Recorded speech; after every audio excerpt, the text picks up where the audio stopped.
Hello, everyone, and welcome back to the AG7. I am joined by my erstwhile colleagues, Moderator and Wingnut Cross, veterans from across multiple Alliance tournaments. And today we're here to bring you another exciting round of matches as we begin to close out the group stages of this tournament. There's been lots already happened, but there's still so much to play for all of the teams still involved. So, Moderator, we've seen quite a variety of comps brought out so far, but the clear most common ones have been the Sleipnir-based Rush with almost 30 picks across the games played so far, and then Medium Gun Spam, which has seen around 40 picks, but using a variety of different ships to fill out that main DPS role. What can you tell us about why they've been so widely picked so far? Yeah, so medium gun spam has been an archetype that has been popular through not just the Anger games, but the Alliance tournament proper for the last few years now, and that's because the amount of points that you have to spend on these ships for the amount of offensive output that you get from them, and then, of course, the utility from things like links, and then being able to have port ships for tackle or for electronic warfare are just such that they make a very economical, efficient setup. So right now we're seeing a lot of teams bring them. There are a couple different variations of each. I think we'll see some nuances of that will kind of differentiate some of the teams uh, here from some of the teams that are going to be more towards the second or rather the last weekend of the tournament. But that's kind of the archetypes we're seeing now. Yeah, and on the other hand, Wingnut, I know that we've seen some of your beloved Vindicators. In fact, they've been brought 5 times so far. But I know there was a couple of fits in particular that caught your eye. Why don't you tell us a little bit about them? Well, I got the message from you guys on the Sunday. Oh my god, they've brought a Hull Vindicator. I'm like, okay, I'm sad I'm not there. And then that same Hull Vindicator showed up on the mainstream, except it wasn't blasters. It was a rail Hull Vindy with 350s nonetheless, not even the big size guns, with a Hull APOC Navy. I I was broke. I was commentating the fucking match, and I felt like I had taken crazy pills because nothing about that made sense. All right, so with that though, let's get ready and take a look at our first match and the bands for our first match, which is going to be Dracarys versus Lazy Piglets. Now, this match is just for placement within the primary bracket. Both of these teams have won out so far, so this is effectively the grand finals of the group in some regards. Moderator, can you take us through the Dracarys bands, please? Yes, like Dracarys is opting to get rid of the Armageddon. They make that fairly quickly, wanting to get rid of long range kind of heavy nukes that boat would bring to bear. Then also banning out the Zarm. That's a pretty standard anti pick for Tech 2. Launching Absolution is going to be a core ship of any sort of that medium gun spam we were just talking about. And then Scorpion and Blackbird says, I don't want to run into some sort of a Tusker's angry lazy piglets sort of comp. Yeah, and Wingnut, what can you tell us about the Lazy Piglets bands? Those in It blue. it is very scattershot. Like they're kind of just banning out certain ships for certain comps. No Florida Man, no drone control from Ishtar, which is do we even see Ishtars last weekend? I think I remember seeing a single one. And then other bans, specific ships. Oneros getting rid of the more self-sufficient T2 Logi ship. The Zarmad was banned by the opposing team. So, and then with both Blackbird bans, isn't the bans one at a time? So, like, am I wrong there? No, Yeah, so those no, are the final. Those are the final bands. Yeah, both teams just decided they really didn't want to see a Blackbird, I one was like, is after there the something other. I'm missing here? Can you like unban it by rebanning it or something? What the shit?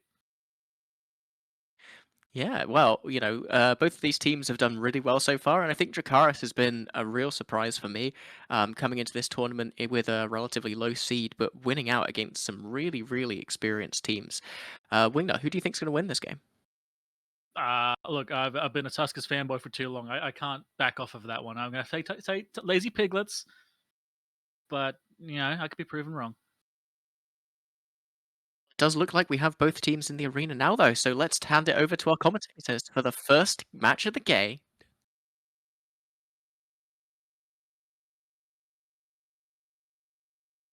And welcome into the arena. I am Kevin Grumman. I am here with Rosalari today. Hey, looking at what's going to be an interesting match as we see Lazy Piglets with a lot of control here. Her running double RB and Mullis and a Hugin and all at once. What are we looking at on the other side? Looks like Dracarys, they have brought the Tholos. It's one of the rare times we have seen it not be banned, as well as a Maelstrom, Slep, Osprey as their Logi. We have a Caracal Navy, a Scythe Fleet issue, and a Sinaball. I'm curious to see how Lazy Piglets will handle the Tholos here. The Tholos is very difficult to screen because of its web resistance. However, it looks like the Tholos is currently hanging back, trying not to die off the hip, while it looks like the Osprey is going to be taking heavy damage here. And MJD from the center slows them way over, though. Oh, as that Maelstrom and Sleipnir are completely out of position here. Looks like that Osprey of Shadow First is trying to hang on. Looks like he's got a lot of bots on him. A lot of drones. Wow. It's my English fails. It does look like that he is taking damage, though he is managing to do. Is he repping? I don't see any reps coming off of him. Could be a buffer Osprey, but it looks like the Hugin of Lazy Piglets is caught here. Or that Augur is going to have its work cut out for it as this entire rush comp gets right up on top of this Hugin. Usually Hugins will be 100 in MN, which means that they're very difficult to tie down and hold down. But it looks like they have managed it, although half of the fleet seems to be burning away and trying to chase off the rest of the Lazy Piglets here to push away those reps. It looks like Dracarys is trying to go ahead and go after that Hugin and trade for their scythe, but it looks like they're putting their Tholos at risk, as that Tholos is going down. He is not long for this world. However, let's see. The Hugin is still chugging. The Hugin is still alive. Despite this whole rush comp sitting on top of it, the Hugin is alive still. I'm not sure what that Maelstrom and Sleipnir are doing here. He is catching reps. It does look like, though, he's got jams. He's got all sorts of EWAR on him, as they are trying to now, as Lazy Piglets rather, are now trying to go after the Sinaball of Anzahoy. Looks like those arbitrators putting in tons of work. The Hugin suddenly, out of nowhere, is gone now. Oh, as the Maelstrom gets some DPS in. And without that screen, it's going to be very hard for Lazy Piglets to maintain their kite here. They have extremely little DPS. Their entire DPS wing is 2 arbitrators of drones and a Cyclone fleet issue. That's all they got on Lazy Piglet's side. I don't know. We will see what happens as Dracarys. Again, they did trade 3 for 1. They still have that points gap. There is still 4 minutes left in this match, though, as it looks like the Navy Caracal of Yuxing Bai is going ahead and going into low shield. They're trying to jam the Augur of Lazy Piglets, though, seeing if they can break some of those reps. Yep, we can see a cloud of ECM drones sitting on the Augur while they can't. And on the other side, that cloud from the arbitrators chewing away at the Caracal Navy while the EM explosives are going off, and the Caracal Navy will be going down here shortly.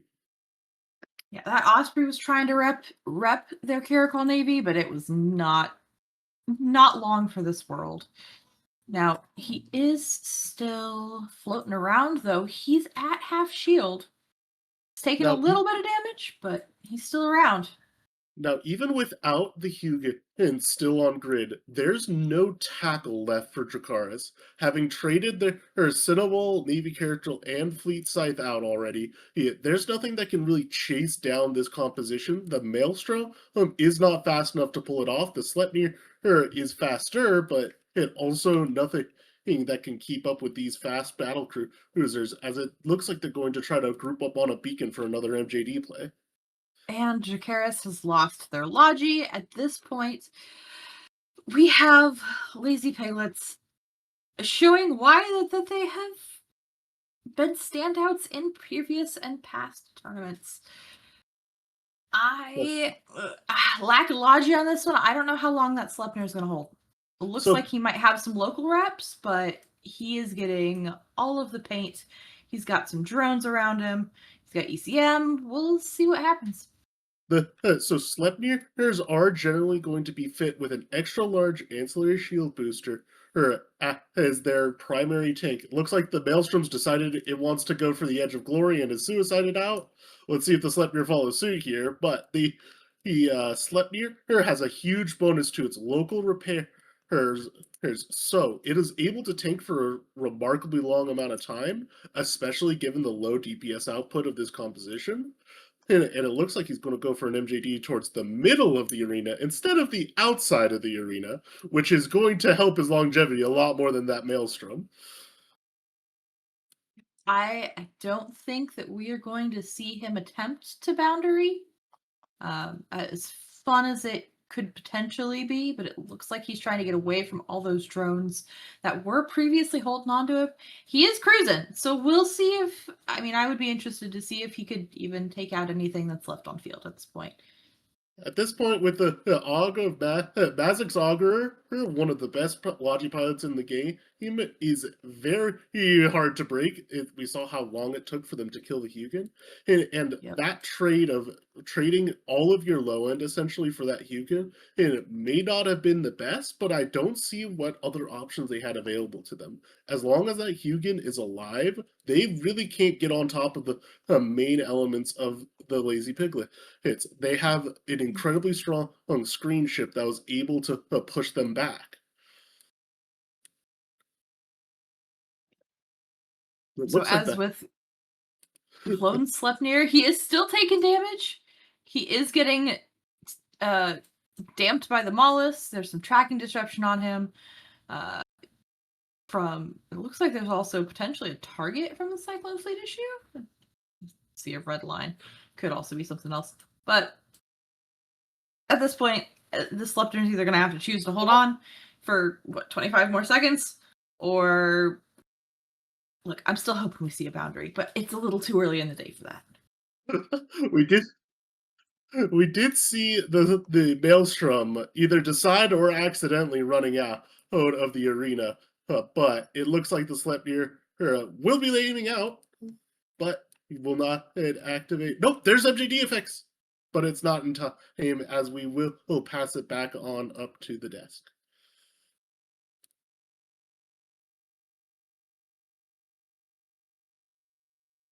Welcome back, everyone. There, an absolutely commanding victory there for Lazy Piglets, taking a clean 3-0 in their group stage. Jakaris down at 2-1, but they will be still heading through to the upper bracket in the main tournament next weekend. So, moderator, I know you wanted to talk just a little bit about that really interesting control comp we saw there from Lazy Piglets with the double arbitrator and then the armor fleet cyclones and cyclones. Yeah, this is just a very typical Spurs archetype. It gets flown in the Alliance tournament. It was actually flown in Alliance tournament 2021 to pretty good effect. What you have, especially in a 7-man comp, right, is a total of 4 or 5 webs on that Hugin that are able to play keep away to anything. And if anything does even get close, you have the tracking disruption from the arbitrator, which significantly cuts the range. Each one of those TD cut your range optimal and fall off by around 60 to 70%. So that's very, very painful. And then you get some of the links from the Fleet Cyclone that are going to be running things like rapid deployment to go faster. So these are all like entirely 100 MN fit. So not very agile, but when you are Tuskers, you're able to hide around that work. And Cars was simply never, I would say they were never able to get on top, but they did get on top of the Hugin. They just couldn't apply damage to it because of the arbitrator. Yeah, and obviously the benefits of this kind of armor comp is you get so many mid slots to work with. We saw the Fleet Cyclones and the Cyclones just powering out tons of remote sensor boosters to each other and to their logistics, meaning that even if Dracarys had brought more of a controlling comp, something that could have competed on that axis, it would have been really difficult for them to do anything with it. Anyway, It's also Wingnut. kind of sorry. So it's also Oh, kind of okay. Tusker's signature to have an armor Hugin or rapier with just maximized webs. So the fact they caught it is pretty cool. Yeah, absolutely. And do you want to talk a little bit about how Dracarys did manage to catch that with their Maelstrom? Obviously, the Maelstrom not really known as a fast ship. Yeah, so as you just said, the Maelstrom's not known for speed. Usually in rushes, you'll see Macaria or Tempest, maybe. Bringing a Maelstrom is like if they're at 0, you win, but they managed to use it well by using a local MJD and also using the arena MJDs. So, for instance, the Maelstrom and the Slep both jumped in to get close, and they actually did get the Hugin, which is amazing because that should never have been caught. But also, the Osprey pulled back to get stop getting shot at and then jumped back in. You did sacrifice a sci-fi to do it, but you managed to get your Osprey back into contention to be useful. So they did well with what they had, but that control comp is oppressive as hell. Like there's nothing they can do. The fact they got the Hugin on its own is already like that gets my respect for sure. Yeah, absolutely. And we do see another interesting ship there from Dracarys. As the commentators mentioned, the Tholos was here, not banned as it has been in quite a few matches so far in this tournament. Moderator, can you tell us a little bit about what the Tholos does and why it's an important part of a rush composition? Yeah, so the Tholos is going to be one of the new, relatively speaking, deathless ships, and what it will do is it will apply a dot on you that does true damage over time. That's a very common ship that we see in this event, the Angry Games, that the Tholos, basically the Destroyer Baby version, Xenotaph, the Battle Cruiser edition. Uh, Tuskers in this case likely did not ban it because when you have Hugin with that many webs, you're like, okay, go ahead, try to rush me, see what happens. That Tholos did eventually get some dots, I believe, but it was just after the fact, and that's what finally did kill the Hugin. But by then, Dracarys had damage, it was pretty much over anyway. Yeah, it is, as we often say on the commentary booth, too little and in fact too late. Wingnut, can you tell me a little bit about just what some of that low end was doing during the match? You know, what were they trying to achieve? Obviously, they did end up getting just completely shredded, but in an ideal world, what would they have done? I'm not gonna lie, I wasn't watching them.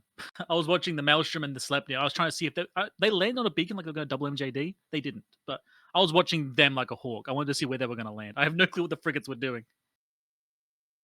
Fair enough. Well, with that said, let's start to think about our next match, which is going to be Ghostbirds versus Alpha on TQ. Unfortunately, Ghostbirds are completely out of contention here, having lost all of their previous matches. RIP for our commentator, Corvus Onto, who is their captain. We hope that they have better luck in future tournaments. Meanwhile, Alpha on TQ, though, kind of the Hydra team of this tournament, have been doing surprisingly poorly, and they need to win this match to even get into a three-way tie to come out of that group. So let's take a look at the bands. And moderator, can you take me through the bands of Alpha on TQ here, please? Yeah, I'd love to. So Alpha on Tranquility has banned Hugin Rapier and the Hyena. So these bands all hit at exactly the core we just saw. Lazy Piglets, aka Tusker Spring last time. And then the Zarmzad and the Rodiva basically tells me that the kind of composition that they want to bring might not have a ton of sustained damage, which would be why Zarmzad and the Rodiva would be anti-pick.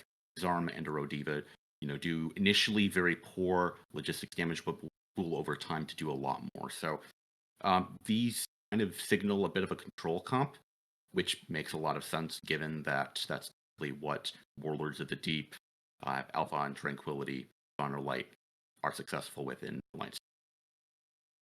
Yeah, and Wingnut, could you tell us a little bit about what Ghostbirds have banned?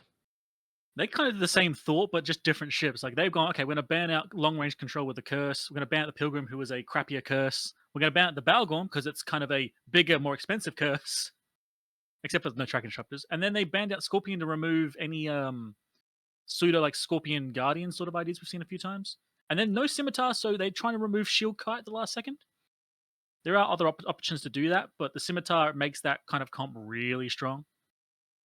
And So the we've interesting seen part, I very, think, very is Ghostbusters did not ban Loki. And Loki's not the best at the role that the other ones are doing, but it does still do it.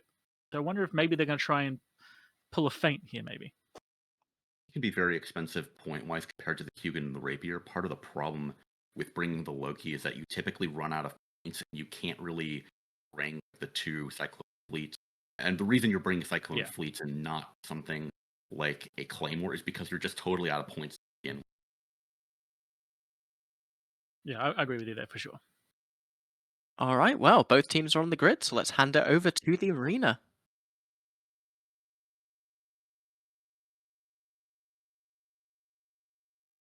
And we are back in the arena with myself, Rose, and goodness, I am so bad at names. With Kevin. Welcome. So, normally I would say, ooh, more her AC Rush comp, but looking very closely at these battle cruisers, it looks like will be a fly killer. These are artillery Sleipnirs today. So I would say that would work out poorly in most engagements, hence for this triple Icky Tursa, but this might actually work out very well for them. I might have misidentified weapons. They're rushing in. They're absolutely going. I see that the Sleipnir of Brainstraw going ahead and taking. Wow, what a name, Brainstraw. Going ahead and taking some entry damage as the Astarte of the other side is actually through half hull at this point, or half armor at this point, and he is going into hull. It looks like. Yep, for sure. This full rush comp is going to steamroll these armor ships. The Ikatersas do have ADCs, but when you run 3 of them, each one. Corvus and his team did come to have a little bit of fun, did come to have a little bit of trolling, and as we see the Deacon go down, the next Ikitursa of Railsmith is going down as well. Now, it looks like this will be a very, very quick match as this rush comp just rolls over all of these armor cruisers. They do get ADC, so that does buy the a few precious moments of life, but not nearly enough to spool up the Ikatersas, which are very strong if they get about 5 years to spool up. But frequently, they don't get 5 years to spool up because they're getting murdered in 30 seconds each. And as chat is mentioning that we did have a little bit of stream issues, the Ikatersas spooled too much or not enough, killed the stream's back up, and with that, the Tholos lives. The other side, Blue Alpha on TQ, has managed to queen sweep this. And we will be heading off to get some ads.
The pythographs. Like Jordy says, dude, the comps might seem bad, but they work. But it doesn't. It only works in Pytha.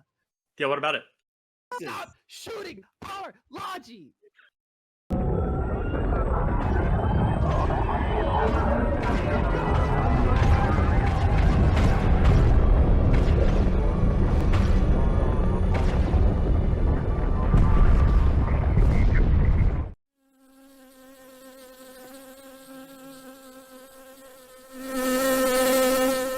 Makes me want to log in. That's inspiring there. That is inspiring.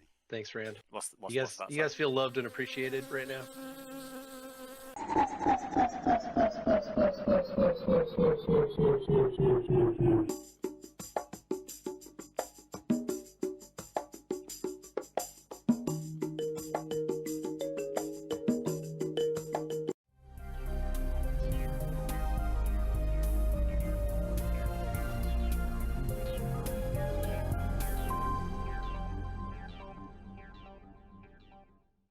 We're gonna Exactly, warp through the planet. Are you ready? Yeah. See somebody's house on the way. What do you think it would feel like if a ship warped through your house? I might have some weird effect. Like imagine, like, Yeah, maybe yeah, they yeah. get Just the like sneezing. like they get explosive diarrhea or something like that. I like Yeah. the sneezing more. Alright? Yeah. If we Sneeze out of your ass. Like, Oh no. Guys, what the hey, Whoosh. you started with the. All right, you know what? Jump. This never happened. Let's move on. No, I'm scrammed! Help! Where are you? Kill the rats, kill the rats, kill the rats, kill the rats! What are you They doing? suddenly went angry, dude. They weren't angry before. Kill them! Which one's grabbing? This one, the claw. Kill the claw, kill the claw. I'm gonna get owned by rats. Not like this. Kill the rats. Do it! Kill the claw! Come on. Scout Relax. repelling claw. Relax. I'm gonna Relax. die, dude. I was yellow to these. It's dead. Alright. Me, dude. They were white a second ago, and then they just got all angry, dude. What the bullshit.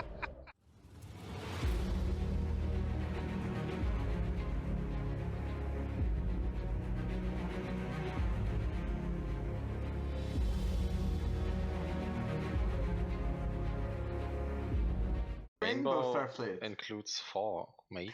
I've got fucking Lader, I've got a Galente, and I've got an MR, and I've got an extra slot. Did you seriously Put wanted to an- know if you need a prop mod? Like, I have also King 6 mids!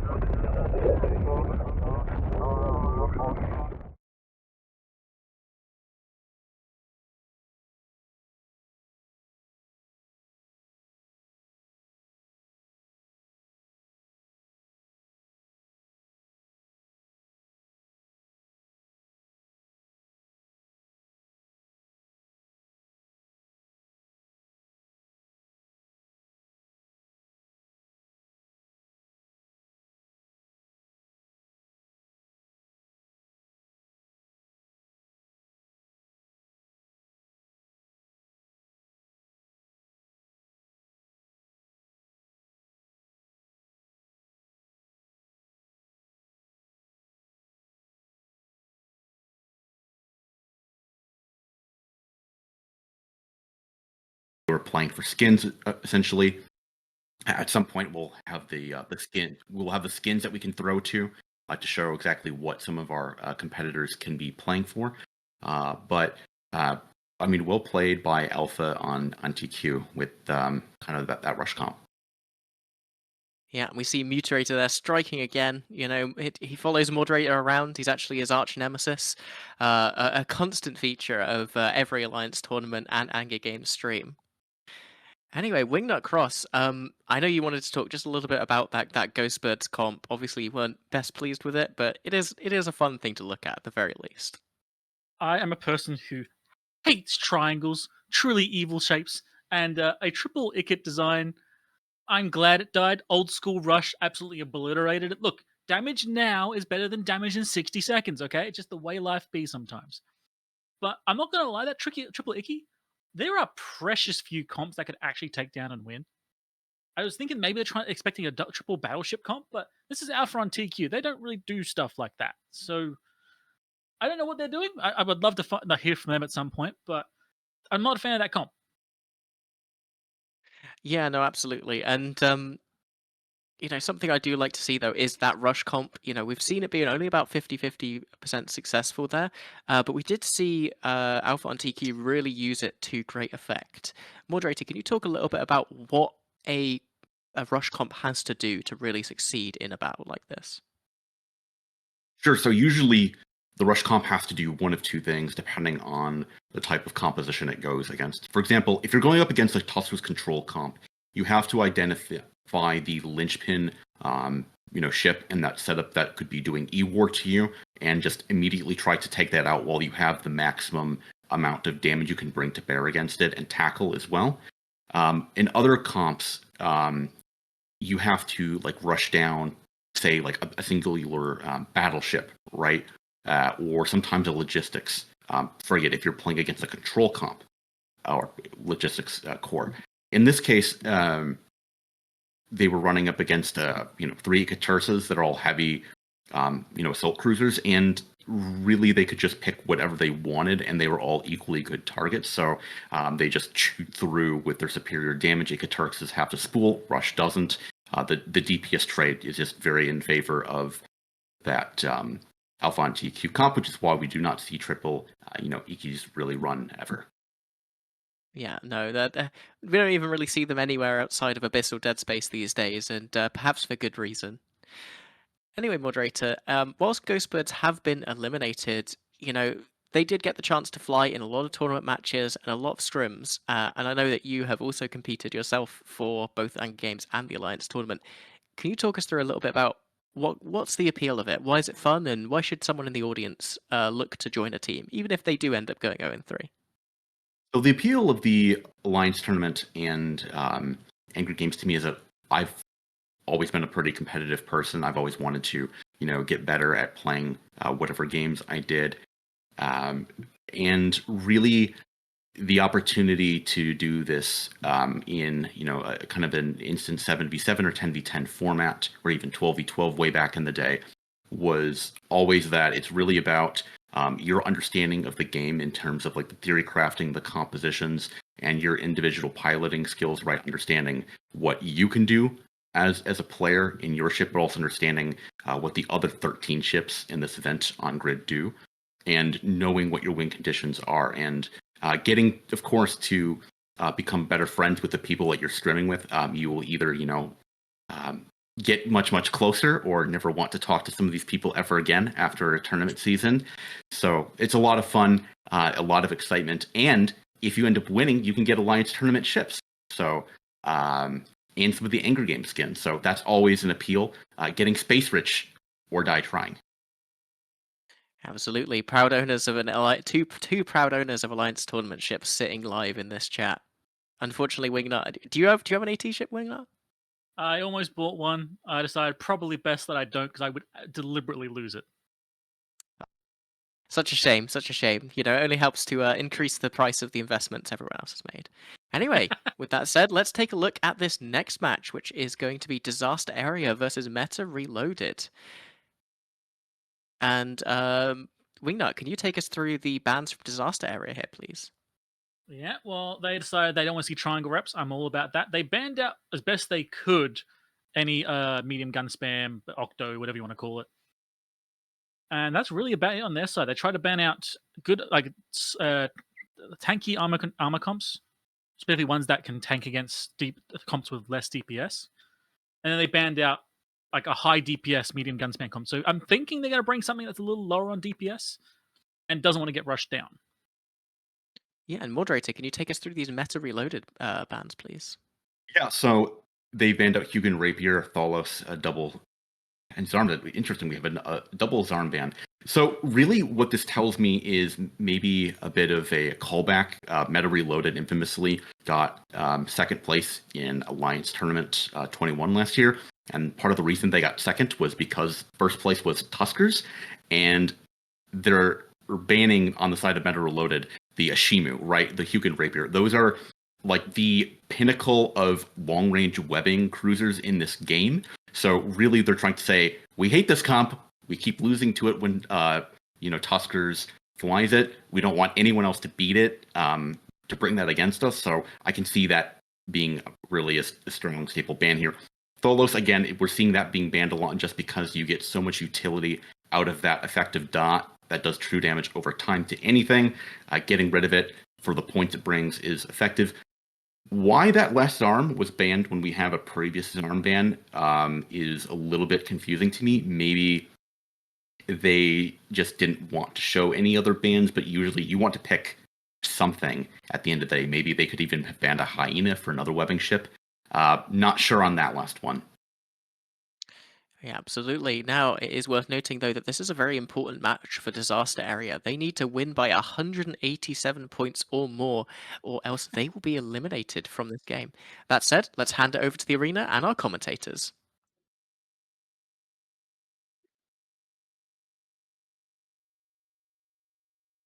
And welcome back to the arena. We have a very interesting comp here today. Hey, a little bit of drama occurred before the match as the Crucifier of William 101, instead of warping to the arena as he ought to have done, he warped to the sun. And the recompense for such a transgression is being warped instantly to 0, and that is where he will start. Now, the other thing that I'm noticing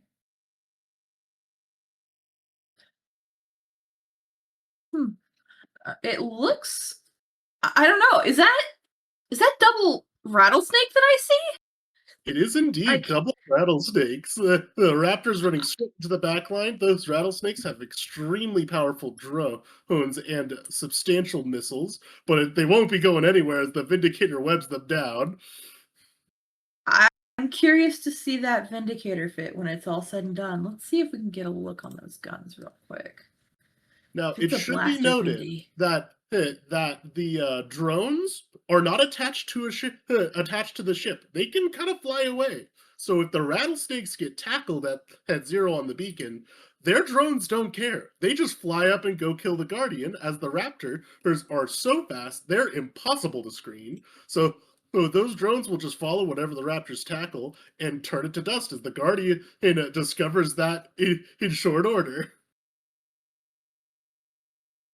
Absolutely. And it looks like the Raptor of Chad Flame is going to go ahead and take some damage, but it also looks like there's split damage on both the Vindicator and the Vexer on the other side as well. So is this a target calling potentially, or is it just they're trying to make sure that their rattlesnakes are both spreading damage, as the rattlesnake of CO4 Eideron is starting to take some damage?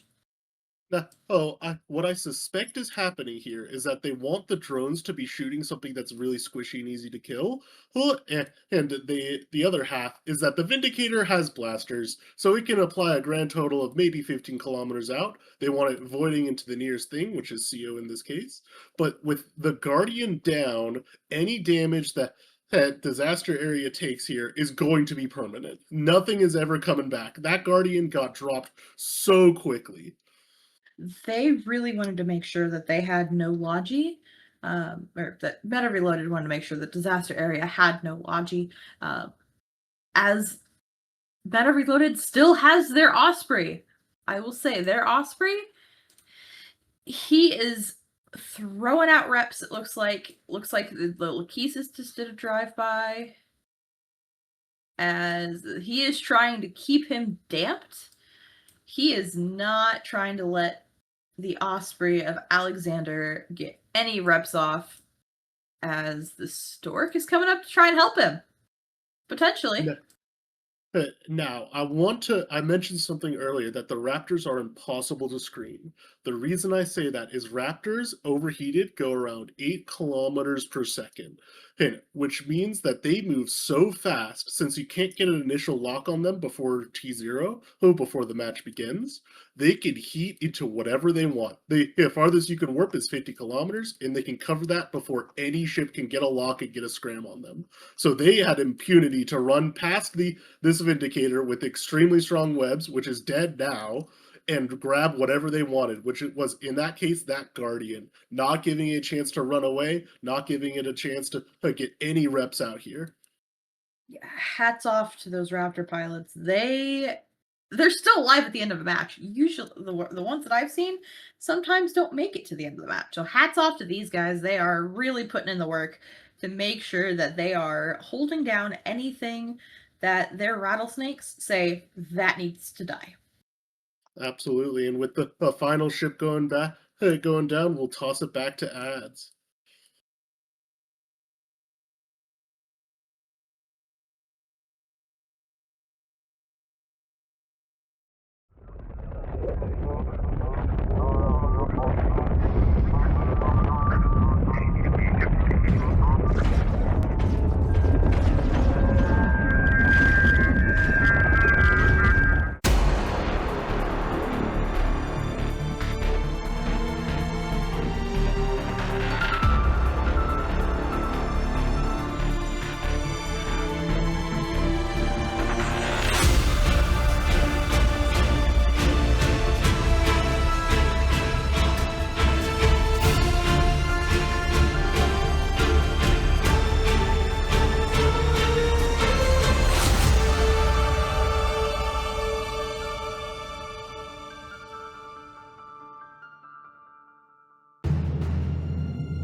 Keep going. Oh. Hold your head still. Oh, yeah, okay, sorry. I'm over He's doing right the here. hair. All right. You don't need none of that. All you need is a mutaplasmin for the old ballistic control, and then you need some T2 ballistic control. And then all you got to do is roll those bad boys and them some bitches, and then you're going to get yourself a better version, and it's cheap as brother. I have rolled so many T2, and when you die, people think, oh, he had abyssals on that. Oh my God, I bet he's fancy as hell. They all think that, and you know what? A lot of times they're wrong, but it doesn't matter because perception is.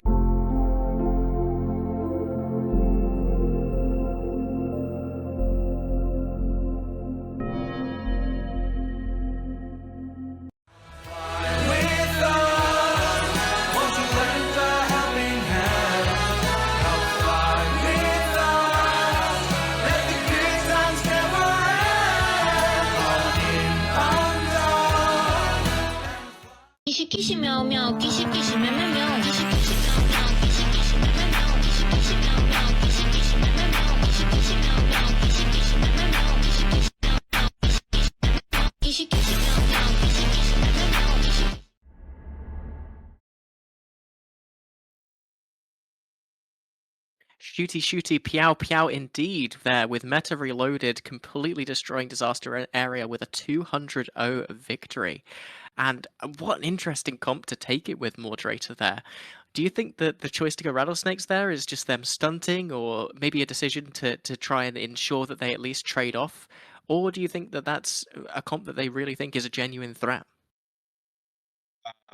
Knowing Meta Reloaded, I fully trust their ability to pick comps. There's a reason that you get second place in Alliance Tournament, and it's not because you have bad theory crafting.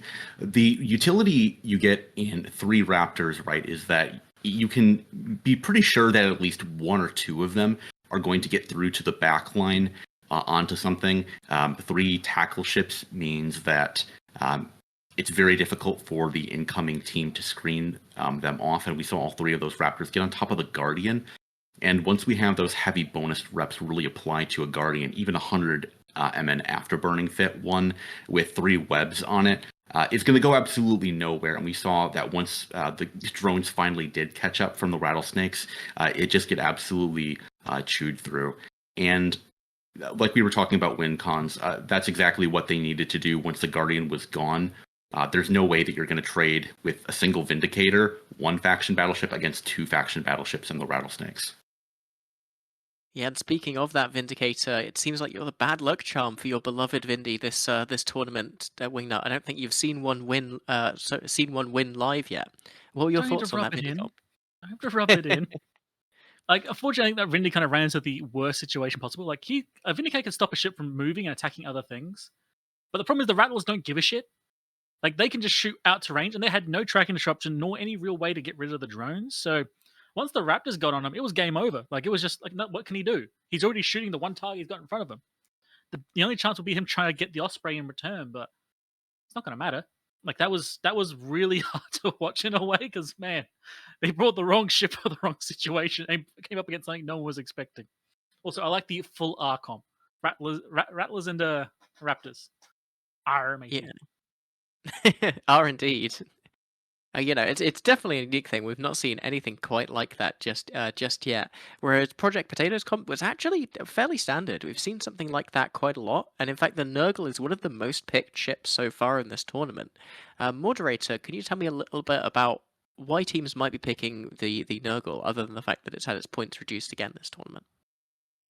Well, I mean, you kind of led into it with the points being reduced, but also for the amount of damage that you can apply to a ship, right, with one of these frigates spooling over time and really working in either a control comp or even kind of even just like a standard rush. If they even solo get on top of, say, a logistics cruiser, right, and they spool up over time, they can overwhelm the local self-tank of a lot of ships. Or what they eventually do is, if you get perhaps, say, 2 Nurgles onto something, especially like a Triglavian, logistic ship, since these cruisers in this event can't have any reps on them besides the one mutaplasmid, you get into a situation where the logistics simply just gets overwhelmed and can't swap, as the Nurgles will spool up over time and just break through the core. It's just an archetype of teams that like to play slow control matchups, or teams that want to like really rush in and then use the solid tank that the Nurgle has, get on something, and really force teams to shoot into the Nurgle, which is never a situation you really want to be in. You want to shoot, I know, either a logistic ship, or you want to be shooting some sort of a Lynx, not a Nurgle. Yeah, and Wingnut, as the stream's certified triangle hater, what do you think teams could be doing to get rid of the Nurgle or the Draugr, which, again, two of the most picked ships so far in this tournament? I have this incredible idea, right? What if we were to use an option where we could get rid of it from the arena before it even shows up? Oh, I don't know. Like maybe we could ban it. I think banning could work, but then we're not going to ban other triangle ships. You only ban so many triangles. To be fair, it is a hard choice. Like, yes, the answer is ban it or control it or newt it out. Like, they're very newt susceptible. There's a lot of options, and the problem is basically it's a triangle ship. You can destroy it 10 ways a Sunday, but you have to focus on it for a second or two, which might end your entire comp. Yeah, absolutely. And that versatility of being able to do a ton of damage if left alone on its own, whilst also being able to do kind of key utility, that's really been what's been the linchpin of that ship so far in this tournament. It's really allowing the best teams to effectively get 2 players worth of value out of 1 slot. Anyway, with that said, let's take a look at the next match, which is going to be Project Potato versus Rage Quit Cancel Scrims. And moderator, can you take us through the Project Potato bans here, please? Yeah, so we see Project Potato going for a Hugin ban, a Rapier ban, a Vindicator ban, a Hyena ban, and a Rodiva. So this is something that we're seeing being pretty emblematic of a lot of these teams really hating the Hugin kind of Rapier control setup that we see. And then the Hyena is its little brother, the Electronic Assault Frigate, compared to the Recon. And then a bit of a rage quit cancel from our co-caster here as we see the Vindicator ban as well, getting rid of Wingnut's favorite ship. Then the Rodiva, really, it's going to be the economy pick. It's the baby version of the Zarmzed. I'm really liking these bans coming from Project Potato here. Rage Quit Cancel Sub coming back with some tracking bans, Wingnut. All tracking bans, except for the Sleipnir, of course. But tracking bans can mean, like, in my opinion, 2 different directions. And I don't know which one they're going to pick. Whether they go for like a comp which has like a few core ships they don't want to have removed, or a comp which is very rushy and wants to have as much DPS as possible. But the Sleipnir is very much like okay, which one don't you want to see? I feel like you're trying to ban an AC rush there, but there's so many other options. What are you banning here, boys? I feel like when you only keep like the Pilgrim open, you're like, hey, if you bring tracking disruption, you're going to bring a really, really bad ship for the points. So they must either really want something that doesn't get tracking disrupted, or they're afraid of it and they just know that they have to do this in scrims to make it work. Well, they canceled their scrims. They rage quit cancel scrims. They didn't do it in scrims. They didn't have any. Anyway, it would be interesting to see if Rage Quit Cancel Scrims does bring. They're one of the few teams that actually brought a composition 2 times already so far in this tournament, with a double Apocalypse Navy issue, triple Bellicose core. So I'm excited to see if we get to witness that yet again. But that said, looks like both teams are on the grid, so we're going to hand it over to the arena and our commentators.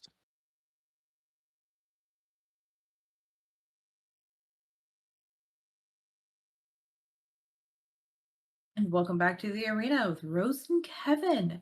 It looks like what Project Potato have really gone with the potato. I see a Dominic's on field. Absolutely. And on the other side, we're looking at a pretty classic Astarte Abso Prof Navy gun spam comp here. Yeah, pretty normal. Going to be backing off right away. Yeah, that Apocalypse is going to be very interesting here. There's no control that can hold back its excellent range in applying weapons here, and they're going to be able to punch whatever they want as the AUG starts taking heavy damage.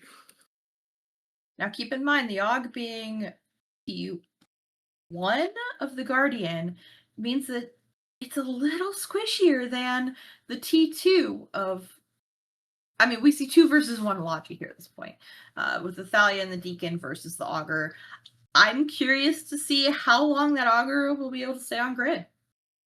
Now, it will be interesting to see how Rage Quit Cancel Scrims will play this, because generally in this situation you'd want to either brawl in or you want to kite. The problem is that it's going to be tricky to out kite an Apocalypse, and it's going to be hard to brawl into a Dominix. It looks like they're grouping up on the beacon, could be going for an MJD play, and they are. MJDs are active here, and they're going to try to get right on zero to initiate a brawl. The problem is that Dominix has newts. A lot of the DPS for this composition is going to be able to get neuted out. Like the Absolution especially, those newts will hurt its ability to shoot so hard, and the Aug's going to have its work cut out for it trying to cap anything up here. We better hope that he's got some sort of form of ability to live, but that Thalia was very quickly disintegrated, as we see the Crucifier Navy issue of F9 also taking damage, and the Deacon of Ivy, man, they are getting absolutely destroyed here. Now, the Crucifier Navy, it should be noted, it does not get very good range at all. It's about 5 kilometers of TD range. We'll see if it can actually get anything done here before it dies, but it doesn't look like it saved its buddies in the Deacon and Thalia as the Crucifier drops as well. All of the Lowen getting shredded here. It looks like he was trying to disrupt the Astarte and the Absolution. Does not look like that was successful at the time. It does look like there's tracking disruption back on from potentially the Pilgrim, as that Draugr here, if he can get spooled up, may have a chance to take a bite out of something. But Rage Quit Cancel Scrims is starting to. They have found the treat. Indeed, it looks like Project Potato has been baited into shooting an Absolution. Never a good place to be when you're shooting an Absolution. They are incredibly tanky, and the Augur still being alive means that Abso is going to be able to tank forever. I don't think they can break it, even if they had everything left still. As the Apocalypse start to bleed down. Oh, they still have their Logi as well, so that having your Logi with an Abso is you're gonna have to fight for it and or make some really smart target calls. I really hope we see the NOS of the Dominix going to both the Astarte and the Absolution. Is that the smartest call? I would maybe see about throwing it on the Augur personally, but we will see if their flying can continue to. I just don't know if they have enough damage to take out the rest of these. I don't think there is. I think there's a note to be made here about the amazing trans matching that occurred on the Thalia and Deacon to absolutely obliterate them, even at extremely close range, landing right on top of them, and then being able to apply to those teensy T2 logistics frigates. The Vigil helped a lot, but that trans matching job vaped them in seconds, not letting reps land and taking out the core logic of this composition nearly instantly after the MJD landed. And Vigils can only help their friends, so at this point, they are absolutely helpful here in taking out this Dominix. As Project Potato, their potato is starting to potentially burn in the microwave. He is in armor right now. Well, I don't know if he'll be able to hold on for 2 minutes. No, I doubt it. With the number of webs currently on it, how far it is away from a beacon, and it being already scrammed, I don't think this Dominix is going anywhere. It's just going to tank as long as it can here. But an amazing play by Rage Quit. It absolutely amazingly played.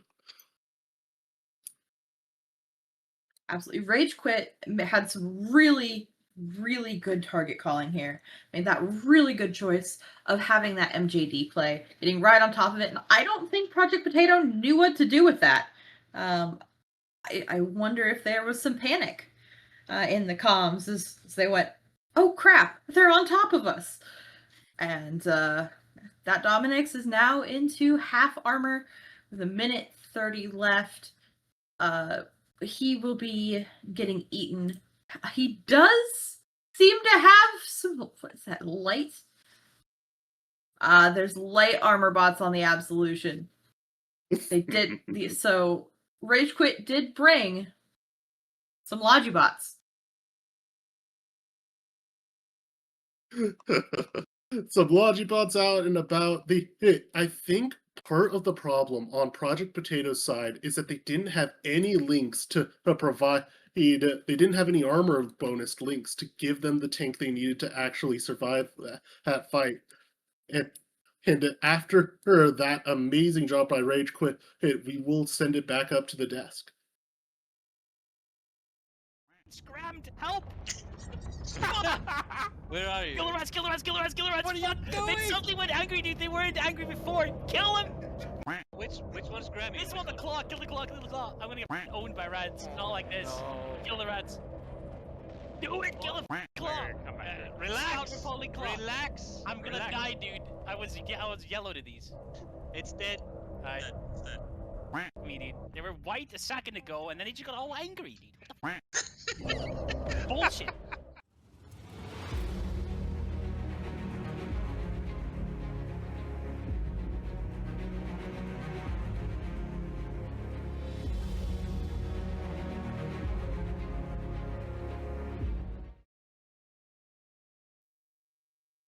Hello everyone and welcome back. We just watched a wonderful victory there from Rage Quit Cancel Scrims, who are now guaranteed first place in their groups. And Wingnut Cross, I just wanted to give you a moment here to take a little bit of a victory lap there, calling the Pilgrim prediction from left field. How do you feel about that? That I gotta be honest, kind of felt like it was telegraphed, like it was the bat signal for a second there. Like they both sides knew what the other side wanted to do to some degree. And they tried. They actually did very well trying to counter that comp, but as you saw, medium gun spam doesn't care if it's been TD'd. It will just get into zero and kill you anyway. Yeah, and moderator, the commentators there, they talked just a little bit about transversal matching, or trans matching as we often shorthand it to. What can you tell us about that? Well, it's basically, in this case, medium gun affirmation of the fact that they will apply very well to the smaller ships. Essentially, what you're doing is you're looking at the angle in space that the Deacon would be flying, or the Thalia, right? These smaller cruisers, or frigates rather, that apply the logistics reps. And what you're trying to do is take these medium or large guns that don't track very well, and you're flying at the same angle that the frigates are flying, so that way that your guns naturally will line up and sync their tracking with the direction of your enemy and will hit. And we saw that apply to great effect. It's something that a lot of teams will scrim going into angry games into AT. Thalia and Deacon are infamously two of the most difficult ships to apply meaningful damage. We also saw the Vigil, right, get its paints on, which makes the signature larger on those targets to hit, and then some webbing support, I believe, in the Omen and the Mauler. And once you really slow those targets down, they're less able to evade with speed, and those medium guns apply perfectly. I really like the call to micro jump drive in the back. Yeah, absolutely. That's what transmatching is, one of the higher skill cap things you can do in EVE Online. It allows you to turn, gun setups into things that can track perfectly, as you said, and it's something that a lot of teams will do specific drills to kind of practice. And I also noticed that you talked a little bit about the WinCon. Can you go into what the WinCon was there from Rage Quit Cancel Scrims, and what we mean in general when we talk about that? Yeah, so when we talk about win conditions, we're talking about basically what do I have to do in the first initial few minutes in order to win, or ideally not lose the match.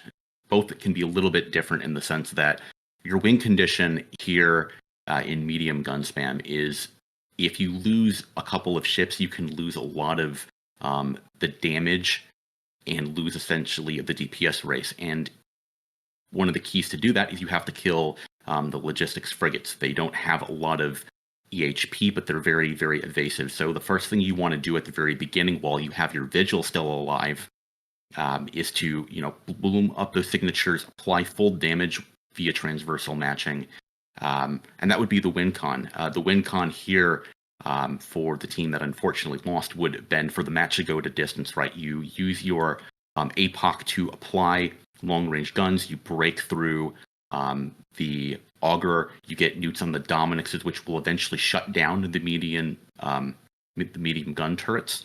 Unfortunately, the match went very, very quickly, so that was the win con of our medium gun team. Yeah, Wingnut, can you tell us just a little bit about what the difference is between the Curse and the Pilgrim, and why the Pilgrim isn't something we see quite as much? Well, in short, the Pilgrim is shit, but in long, apparently, according to Maud, because I don't know this shit, Maud does. He's the smarty cookie here. Is it doesn't get an optimal range for its newts. I'm not taking credit for that knowledge. I don't bloody know. I just know the Pilgrim sucks. But apparently, it's because it doesn't get optimal range on its newts. And honestly, I'll be honest, the weakness there didn't really matter because they went to 0 anyway. They jumped right onto it. It didn't matter what the range was. No, absolutely, absolutely. Are there any things that you're kind of excited and hoping to see in some matches coming up today? More Vindicators? You know, we can only hope. We can only hope we get to see more Vindicators. Anyway, well, let's start thinking about this next match, which is going to be Voidlings versus No Numbers. Now, this match is both of these teams have already actually advanced in the tournament into the primary bracket, so they're just playing for the placement of first versus second in the group. Maud, can you just go into a little bit about why you would want to be kind of first in your group versus second?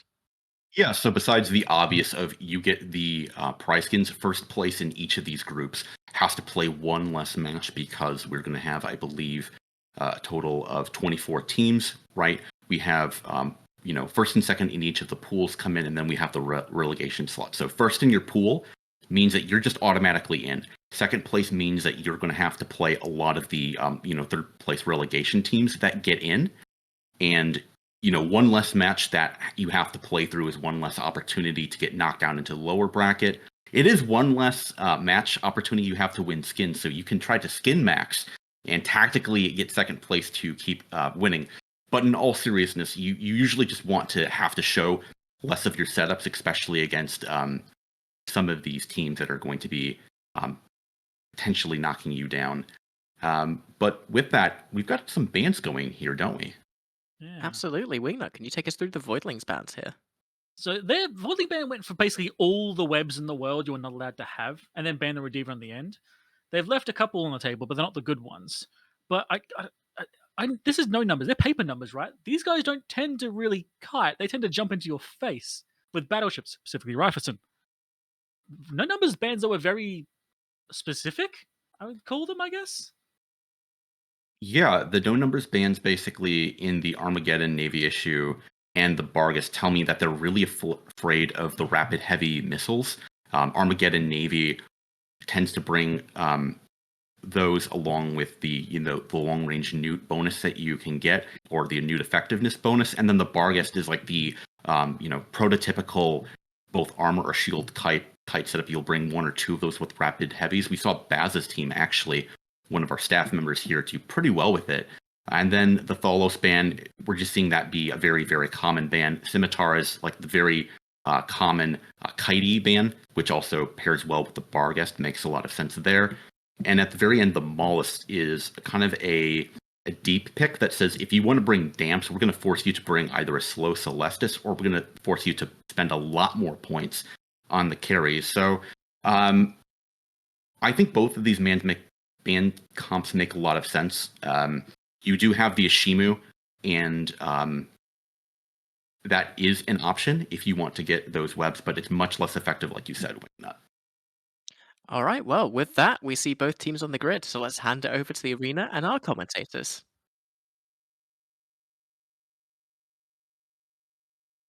And welcome back to the arena. We saw a very, very similar comp to the one that No Numbers is currently running, just with a Hugin instead of a Lachesis. The Hugin and Rapier being banned means that they must switch it to a different T2 E-War cruiser. The problem is this means that they have no screen whatsoever and are just kind of hoping for the best. I don't think that'll work out for them. What do you think, Rose? Goodness, I don't think it'll work. On top of that, I see that Voidlings brought a Basilisk, which is a very interesting choice. It can be helpful giving your upper range ships capacitor, but it is very capacitor hungry itself, so we will see how it fares. If it lives, it does look like it's getting target painted currently. That is a very, at least in my mind, a very smart choice for no numbers to go after. For sure. The Basilisk, very tanky and kicks out tons of reps, even without a cat partner, but it can't kick out many reps if it dies. As it's going into a hole now. Oh, but it looks like the entire Voidlings has caught most of no numbers here as the latch starts taking heavy damage with the Bazzy going down anyways. Yeah, with the Bassi going down, now at this point, they've got to consider, hey, they can't get cap, they can't get reps. Any damage at this point is not going to be helpful for them. Now, it does look like No Numbers has brought, oh gosh, light armor drones. So it does look like they are trying to keep their Lachesis alive. It doesn't look like they're going to hold, though. Absolutely. This is a full rush comp. No Tholos, unfortunately for them, but that full rush comp TPS is able to push through the armor bots, push through the aug reps, and turn it to dust in second. And so the Zwippel's going down, but without that Zwippel, it's going to be a lot harder for no numbers to actually get tackle caught on things here. That Zwippel's kind of integral to their ability. He's here. Without it, they're kind of screwed, I think. I would agree. I would say that that is something that can both pump out damage. It can kind of screen a little bit, but not really. It does look like the MOA of Sky Lord Bozo is also going down. The choice on bringing a T1 ship with the MOA, I have questions, but I guess we may never get answers to those questions. It looks like they are XLASB fit. It's just the first MOA forgot that he had an XLASB fit, as the second MOA gets a few charges off at least before he goes down. And now there's only battle cruisers left in the arena for Voidlings. Things are not looking good for them here. I think the main source of problems with this was that Basilisk committing right next to all of its rush ships instead of saying, oh, they're shooting at me, guess I'll go run to the back of the arena, then MJD back in like a minute or two after they have to switch targets. And instead of doing that, just sticking with them and dying next to them means that they don't have the Basilisk into the mid game here, or as they have lost all of their low end and they don't have any tackle left. I would agree. I would say the Basilisk, they made a call. Was it the correct call? Maybe we'll let the desk. Maybe that's something for the desk to speculate on. But I think that they made a choice. It's not the choice I would have made, but they did make a choice. They did commit, and that Bassi going down, I think is very painful for these two remaining battle cruisers. Yeah, they have boosts, but what good are boosts when you only have so much DPS that you can work with? Yep, the all of your DPS in a rush comp comes from getting right up on top of the enemy and melting them extremely quickly, as we saw happen with that latch. But with only one ship caught, they just weren't able to steamroll through the rest of it. If the Moes had been able to catch, in addition to the latch, like the AUG would have been a very good catch, but probably unlikely to happen. If they caught the Cyclone Fleet or the Orthrus or the Osprey Navy, they might have stood a chance to actually chase after stuff because they wouldn't have died so quickly. We do see good fights in local as the Sleipnir of John Lewang on the side of Voidlings. He is going down. He is trying with his local repper, looks like, but at this point, I don't think that he can outrep the amount of damage coming from no numbers. Yep, he'll probably get through all of his XLASB charges and then promptly die. It looks like there's not much places for him to go here, except out of the arena, as he's bleeding armor. A few charges left.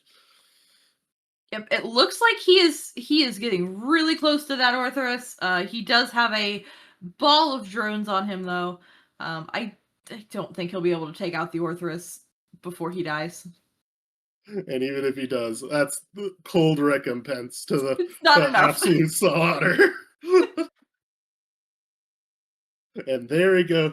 And an excellent match by no number is controlling the arena, keeping going as long as they could. Voidlings just could not handle it, and we will be going on to some adverts. I think I burned my prop. Insane gameplay. Dude, I'm sucking 0 gigajoules from him. Jetzt noch einmal. Hit. High octane gameplay. High octane gameplay. Go, Yeah. hitting. The Ghost Rat is after. Can you web him? He's already running like a. Okay. What? One?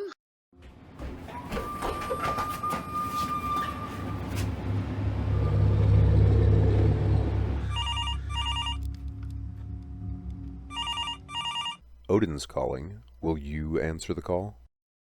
Can our, not to be a dick, but can our Logi not get alpha?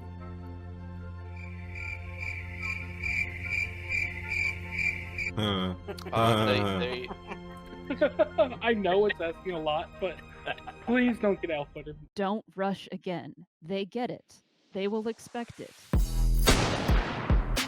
All you gotta do is roll those bad boys and them some bitches, and then Stop it. Get some help.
You would get on something like a Hugin, a Hyena, and it, of course, will only affect micro warp driving, not afterburning ships. But in this case, it was an excellent pick, knowing that if your enemy has banned out all the ships that are good against like an armor kite setup that you might bring, they can't catch you. But a rush comp, which might be able to catch you, you bring a Lachesis, it's going to scram everything off before it gets into range. We saw that the Spiteball, the Moa, they did eventually get scrammed. They ran into the brick, wall of, keeping away that the Lachesis brings to bear.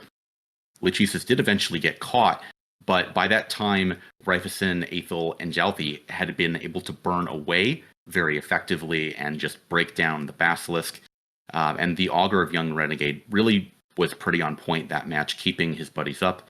And the Crucifier did excellent, tracking disruption of the Sleipnir. So really just like a hard counter pick from no numbers into Voidlings. And again, both of these teams are going to come out 1-2 in pools. No surprise there.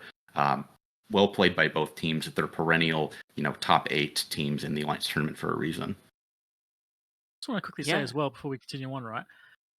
The other opposing team, Voidlings, brought a Swipple and like 2 or 3 mowers.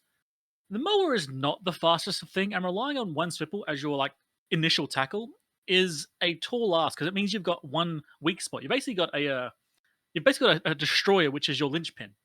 Because once it dies, your mowers are now useless. They were all blaster mowers, and their max speed like what 2k. So you have trouble catching anything after that point. So I feel like that comp was a bit lacking an idea there, at least in my opinion.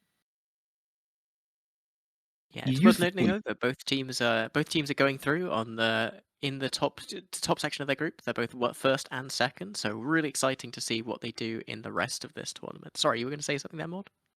Yeah, just that the fleet scythe and the Svipal really are going to be your frontline tackle ships, and you apply those first. And then the Moas make sense as a second line in a rush comp. Typically, you might not want to bring the Moas, but you run out of points when you bring the Sleipnir Alligator, those two ships, and the Basilisk really are going to eat up like 140 points. You don't have much left, and then you kind of have to choose maybe some ships you might not want to. If you downgrade the Moa to something like a Harpy, you get more mobility, but you lose so much damage that it's often not worth it. Moas are, kind of the Kaldari version of the, the armor Vexer we see or the Mauler being brought, but they're usually just less effective than either the Vexers or the Mauler. Yeah, they do definitely have their role though. They can put out a surprising amount of DPS, and they're also really useful in Shocktoe, a shield version of the medium gun spam that we occasionally that we've With seen quite a lot of in rails. this tournament.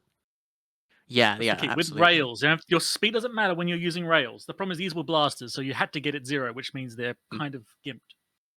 Give them rails. Yeah, very difficult, very difficult. Now, something else about Kite here is in the tournament setting, you don't have the ability to just point yourself in one direction and keep burning forever. Isn't that right, Wingnut? Are you sure? You can burn in one direction. Just unfortunately, you reach a hard stop very quickly. Yeah, about 125 kilometers, and then CCP Zealous, sitting there eagerly with his finger on the button. We've only seen one boundary violation so far, and it was to 173 kilometers by a Maelstrom, of all things. Anyway, let's take This a look evil at this Zealous. next match, which is Bless the Cranes down in Africa versus Only Need One Scrim. Wingnut, can you take me through the Bless the Cranes bans, please? I also just want to say I just got the name, and that's hilarious. They've banned out track and disrupting as much as they can. All the good ones are basically gone, except for the arbitrator, which again feels like one of those moments where you've deliberately left something for someone to use, or even yourself. And then they just decided, no, we're going to ban the tankiest Logi and also a kiting shield Logi. So that's a curious mix for sure. Yeah, and this is actually a tiebreaker match to a certain extent. Both teams have a lot on the line here. Whoever wins is going to be in the contention for the first and second, and whoever loses is in contention for third and fourth. So it's really the choice between going into that lower bracket or that upper bracket in the next games. Moderator, what has Only Need One Scrim banned? Yeah, they're only going to need a lot of web bans. So they are going to ban out the Hyena, the Loki, double Hugin Rapier, and then the Scimitar. So we've talked a little bit how the Loki is not necessarily the primary preference, but the Loki has been utilized not just in kind of the long range kite for these armor control setups, but also it's been used in a bit of shield rush. In this format, it's not quite as effective. The type of shield rushes we see haven't really been kind of like the Nighthawks and the Loki. You just run out of points if you do that. In this format, the shield rushes we've seen have been more on kind of like these Minmatar gun platforms. And Minmatar gun platforms really hate running into Curse, Crucifier, Sentinel. Probably, again, like the most effective tracking disruption ships you've got. After that, you really have to choose Pilgrim. Okay. Yep, okay. Let's go to the arena and see the match.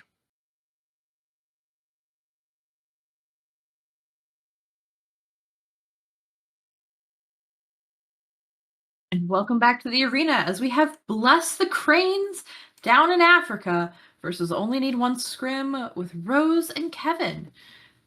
Kevin, what are you seeing here? What do you think? First thoughts. I'm getting some mixed signals, is what I'm getting, because that Vulture is rail fit, but the Sleipnir and Maelstrom are AC fit. Sleipnir is especially an interesting choice there, or to be AC, versus his Bless the Cranes, which is a very simple little AC rush, but it also has phantasms. which is another interesting mixed signal choice. The Phantasm's backing off. They are beam fit. I think those are beams anyways. I can double check. They're sticking back. I think you can imagine my confusion here as we see an Osprey with Sleipnir, a Maelstrom, and a Seaple. Aren't those normally armor ships? Well, I know that the Zvipple is usually shield. I know that there's a lot of shield. This is a shield mirror. There is shield Logi. Looks like the Phantasm will be shot. Those are beam Phantasms. I have double checked my my spreadsheet. The Sleipnirs are in. A lot of confusion in this arena as things aren't dying very fast either for what should be a pretty strong rush into rush situation. Well, the Osprey of only needs one scrim is really putting in work to keep that Harpy alive. Of Martin Conrad, why isn't anything dying? We see a Phantasm taking damage, but are Logi on their game too much? I'm very confused. There's so much confusion. Okay, it looks like things will start dying as the Osprey of advantage is getting caught now. Oh, it is scrammed and webbed. The Osprey isn't going anywhere, and this match will actually hopefully go somewhere as the Osprey dies. I'll say with one Osprey down, that definitely gives only need one scrim. Definitely an advantage. You're not having to punch this armor or shield and Logi. You're only having to punch through resist and shield at that point. So as the Jaguar of Bless the Cranes goes down. Okay, I don't want to be pessimistic. But without Logi, it's really, really hard for Bless the Cranes to win. Logi is really strong. They do have Exordia, caught now at least, or they're putting DPS into him, not caught still. And so maybe they could pull something back there. But this both sides like funky chicken wild comps will do something. Well, now they can. The Osprey of only one scrim is dead. So now we can start to see where the both teams' damage and their very large damage bars come into play here. Yeah, so notes on the Phantasm. Phantasms get a bonus to the Afterburner speed, so these are most likely Afterburner Phantasms. I haven't been watching their speed too close, so that's the most likely. They are very good at staying mobile when they don't get webbed, and but it does look like webs are out here, so the Phantasms won't be able to run forever. They're not particularly tanky. They get a tracking bonus, which is nice if you're fitting beams for some weird reason in your brawl comp. But it looks like Amir will be going down. Oh, goodness. Well, both sides have at least had equal losses as far as, 3 versus 2, 3 versus 3. It is 4v4 right now, but it is. But only need one scrim does have a battleship and 2 battle cruisers versus Bless the Cranes, which only has 2 battle cruisers and 1 and Phantasm and a Harpy is also here. It looks like all the webs have been cleared though. All the webs have been cleared. The Phantasm is free to run away now. It looks like only need one scrim is just left with their top battle cruiser battleship area, the top line. I don't know. I don't know if they'll have enough. 2 Sleipnirs versus the 3 top line. I don't know how much the Phantasm and the Harpy will be able to help with this, but I'm curious to see how it ends up. Well, the Phantasm does get away, so we're just looking at 2 Sleipnirs versus Sleipnir Vulture Maelstrom. We'll see. The Maelstrom is contributing a ton of DPS here, and Star goes down real quick here, dropping like a rock, and we're back to 3v3 again, remarkably. Oh, and that Sleipnir of Dog Lazy is dead. Is going down. Let's see. I don't know if they'll have enough with just the Maelstrom and the Vulture to get through the Sleipnir, especially with the local reps. So I don't know if either of these ships can catch the Phantasm, which means this Phantasm has until the end of the match, about a minute and a half, to kill a Vulture. Or because I think this Sleipnir will be dying before the Vulture does, because just Maelstrom kicks out a ton of DPS. But like, I don't think they could catch the Phantasm. It didn't seem like they had webs. Otherwise, they would have killed Merc when they had him. That's the other thing. How are these big battleship battle cruisers gonna be able to take on these little guys without being able to put them down? That is going to be something that they're gonna have to really they're gonna struggle with, I think. I don't know though now if Bless the Cranes has enough damage to punch through either of these ships now. I don't. It doesn't look very good. If this was a 10-minute match, then I would agree that yeah, the Bless the Cranes could probably permakite and kill the Vulture in time. But there's only 30 or so seconds left in the match. There's not a lot of DPS on this grid. The Maelstrom's going to start pushing away the Phantasm. And there's a grappler on the Phantasm. Maybe the Phantasm dies. Who knows? I mean, that would be a really smart thing to have.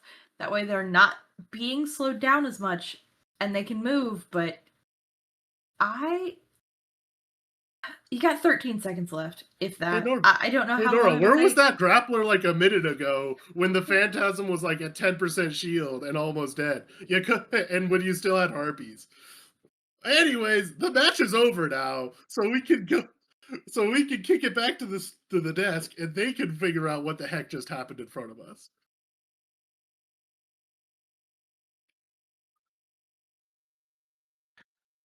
Welcome back, everyone, and a very interesting match there, taken right down to the wire. Actually, Bless the Cranes down in Africa, going down swinging, but only need one scrim, managing to clean things up at the very end there. A really interesting late game there. Wingnut, can you walk us through a little bit about what was going on there in the interplay between the double Sleipnir versus Vulture, Maelstrom with that one hero Harpy? So the Harpy actually had the Maelstrom tackle, which gave the potential for them to pull away. The thing with the Maelstrom is, within 50k, it's kind of threatening, right? But the moment it's beyond that, it can't do much more than scratch you. And they also had it jammed repeatedly by ECM drones, so they could have actually brought that Maelstrom out of play entirely. But unfortunately, they decided to stay within the Maelstrom's range that entire fight. Like, if the other Sleipnir just left, it could shoot up to, I think, even beyond the Maelstrom, if I remember correctly, and start harassing him. So there's a lot of things that went in that match. Like the Phantasms being brought in because there was no webbing ships is amazing, actually, in my opinion. You can basically choose when to engage. And the Sleipnirs as well are great, versatile ships. The Maelstrom is not a good pick. It's not a good pick, but it just happened to work by the way both teams flew. Yeah, moderator, the Vulture, not really a ship we see brought often in a rush. Could you go into some of the potential reasons why you would have brought it? Yeah, so one of the situations that Blessed Cranes down in Africa ran into is that when you bring double Sleipnir, each of those ships costs excessively more points if you bring duplicate of the hull. Only need one scrim. As a result, their Sleipnir costs less than Blessed Cranes' Sleipnir, despite being the exact same hull. But the Vulture costs less points as well. So another thing to consider is that the Vulture applies thermal and kinetic damage.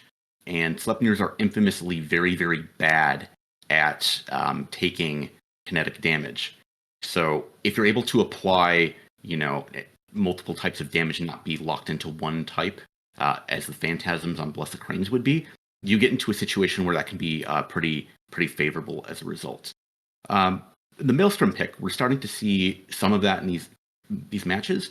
And while I don't normally like the hull, part of the reason that it does get brought is that it just doesn't cost that much. The Maelstrom is 48 points versus 49 on the Sleipnir, so you get a battleship that costs less than a command ship, and it was able to work in a brawl situation.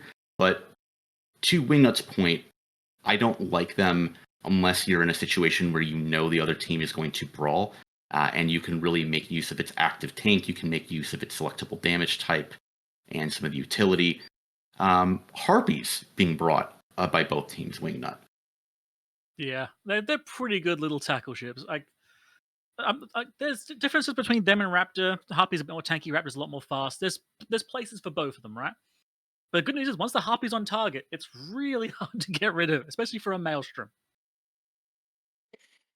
Yeah, one of the cool things about this tournament and the point setup that we have here is that, just because there are so many different ships at different point spots, we've seen just such a vast variety in not only the comps used, but also the ships. 152 different hulls have been used so far, and we're only on day 3 of the tournament. That's something that puts the AT to shame. It's fantastic to see. Superior, you would say? I would say it's certainly allowing the diversity of EVE Online's shipcast to be shown out there, and especially some of the beautiful skins that we've seen people use. I don't know if Truly we've seen too diversifying. many people take advantage of it, but one of the benefits of running a tournament on Thunderdome is that teams can just spawn as much Plex and as much Skinner elements as they want, so they can create some absolutely horrific abominations in the Skinner system. Yeah, last week an entire team dressed up in yellow and black like bee costumes for their ships. It was quite striking, if quite disturbing. Absolutely, absolutely. So, are there any matches that you're kind of looking forwards to in the future? Either Wingnut or Moderator, just jump in here. Are there any other matches on Yeah. the schedule today that you're excited about? Actually, one of the ones coming up is what's her name? Hold on, let me just find their names again. Was it Spark to Flame? Yes, from Spark to Flame versus Kick Zoot. Not because I think they have much chance of winning. No offense, guys, I love you, but because a streamer mate of mine, Serpent Power, is going to be, I think, flying in it. So I'm very happy to see how he goes. I'm going to cheer him on. They're probably going to lose, but I'll be cheering him nonetheless. Any Yeah, favorites for yourself? Yeah. I actually really like Spooky Action at a Distance versus we've got Questionable Choice Theory. I'm good friends with Vordak Halliger, the captain of Spooky Action at a Distance. I was on his team for Angry Games 1 and 2, where they had won those initial tournaments way, way back in the day before we had kind of the break in the tournament season many years ago. And they're also Barcode in the Alliance tournament. They've done they've been a little bit streaky sometimes. They've gotten top 3 a couple of years ago and then more of like a top 8, top 16 result. But when they really lock in, they're an excellent team. And I think that they definitely have the ability to go far in this event. They always do. Yeah, fantastic stuff. I know that there are plenty that I'm looking forward to as well. Just looking forward to seeing much more of No Numbers. Obviously, they're done for this stage of the tournament now, but excited to see what else they do. I flew with them for the last AT, and it was fantastic working with them. Learned so much about how to do so many different roles. Primarily sitting in the cuck chair known as the Skybreaker, though. They've been my boys too, to be honest. Like I always said it. Like Rifeson's desire, predilection to jumping with MJDs is something I've always loved to watch. Now we have a bit of time to kind of sit down and really think about things and talk things through with less of a time constraint, as unfortunately the match that we would be watching here, which is Pocket Pith C versus WeForm Volta, is a default win for WeForm Volta, as Pocket Pith C is unfortunately dropped out from the tournament. Has Volta won a match before this? Can I make that joke? The first match win of the tournament? I'm kidding. I believe they are safe in second, so they've at least lost one match. Aha! Aha! So they needed it. Maybe they did. Maybe they did. We'll never know. But I did want to ask just a little bit about tackle, piloting tackle. I personally, I think that is one of the most demanding roles in the Alliance tournament, and we saw some great displays and some less than great displays in that last match.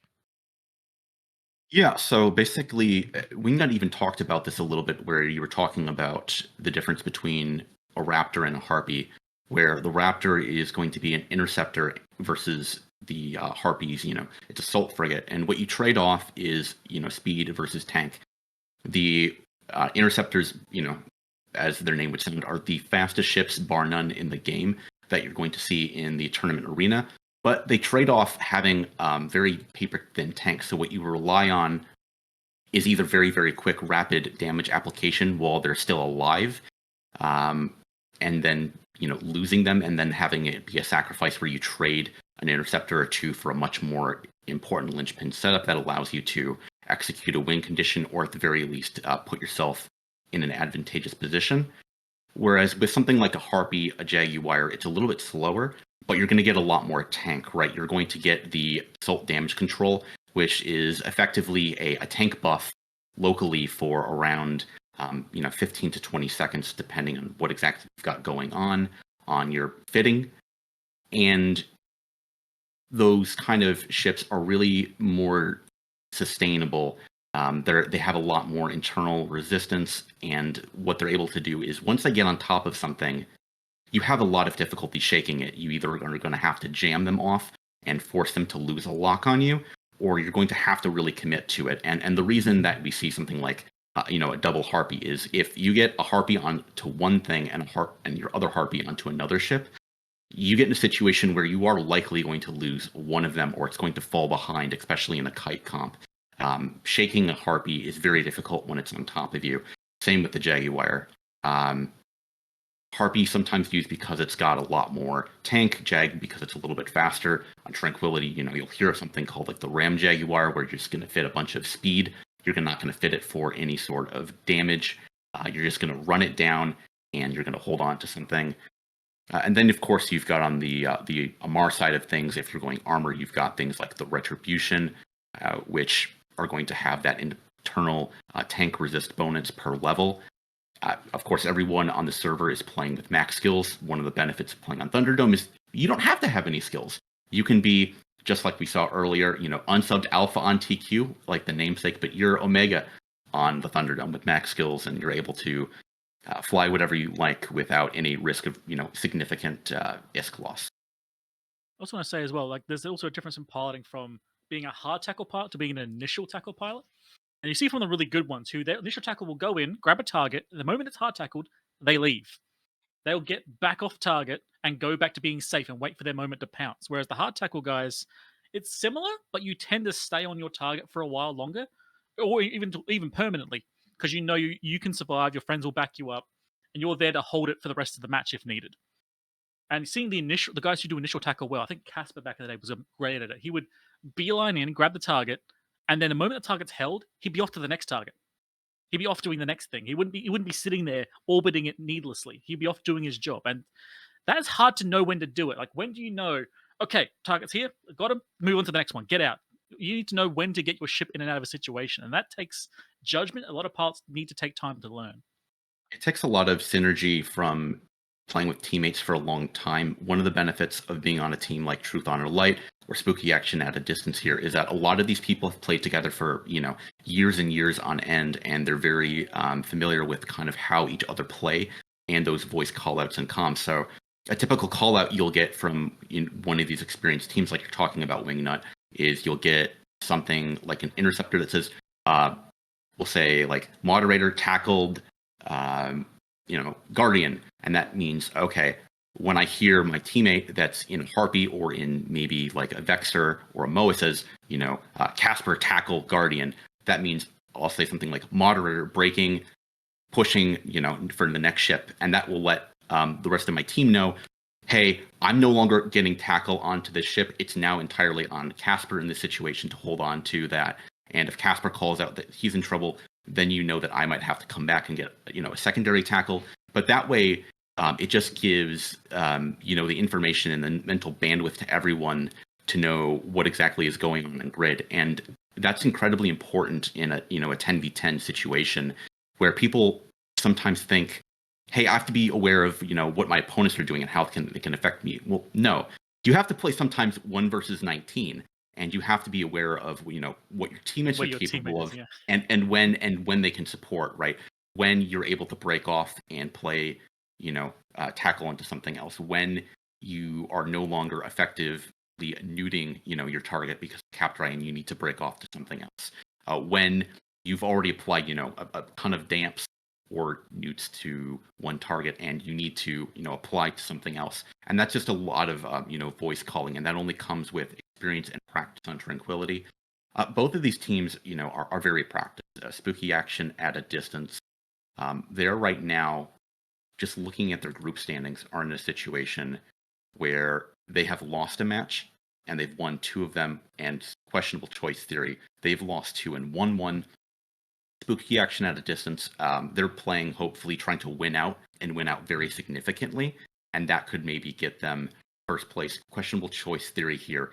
They're wanting to secure third at the very least to get into relegation or to maybe knock off spooky action at a distance. So we're playing for a pretty important match in terms of overall standings here.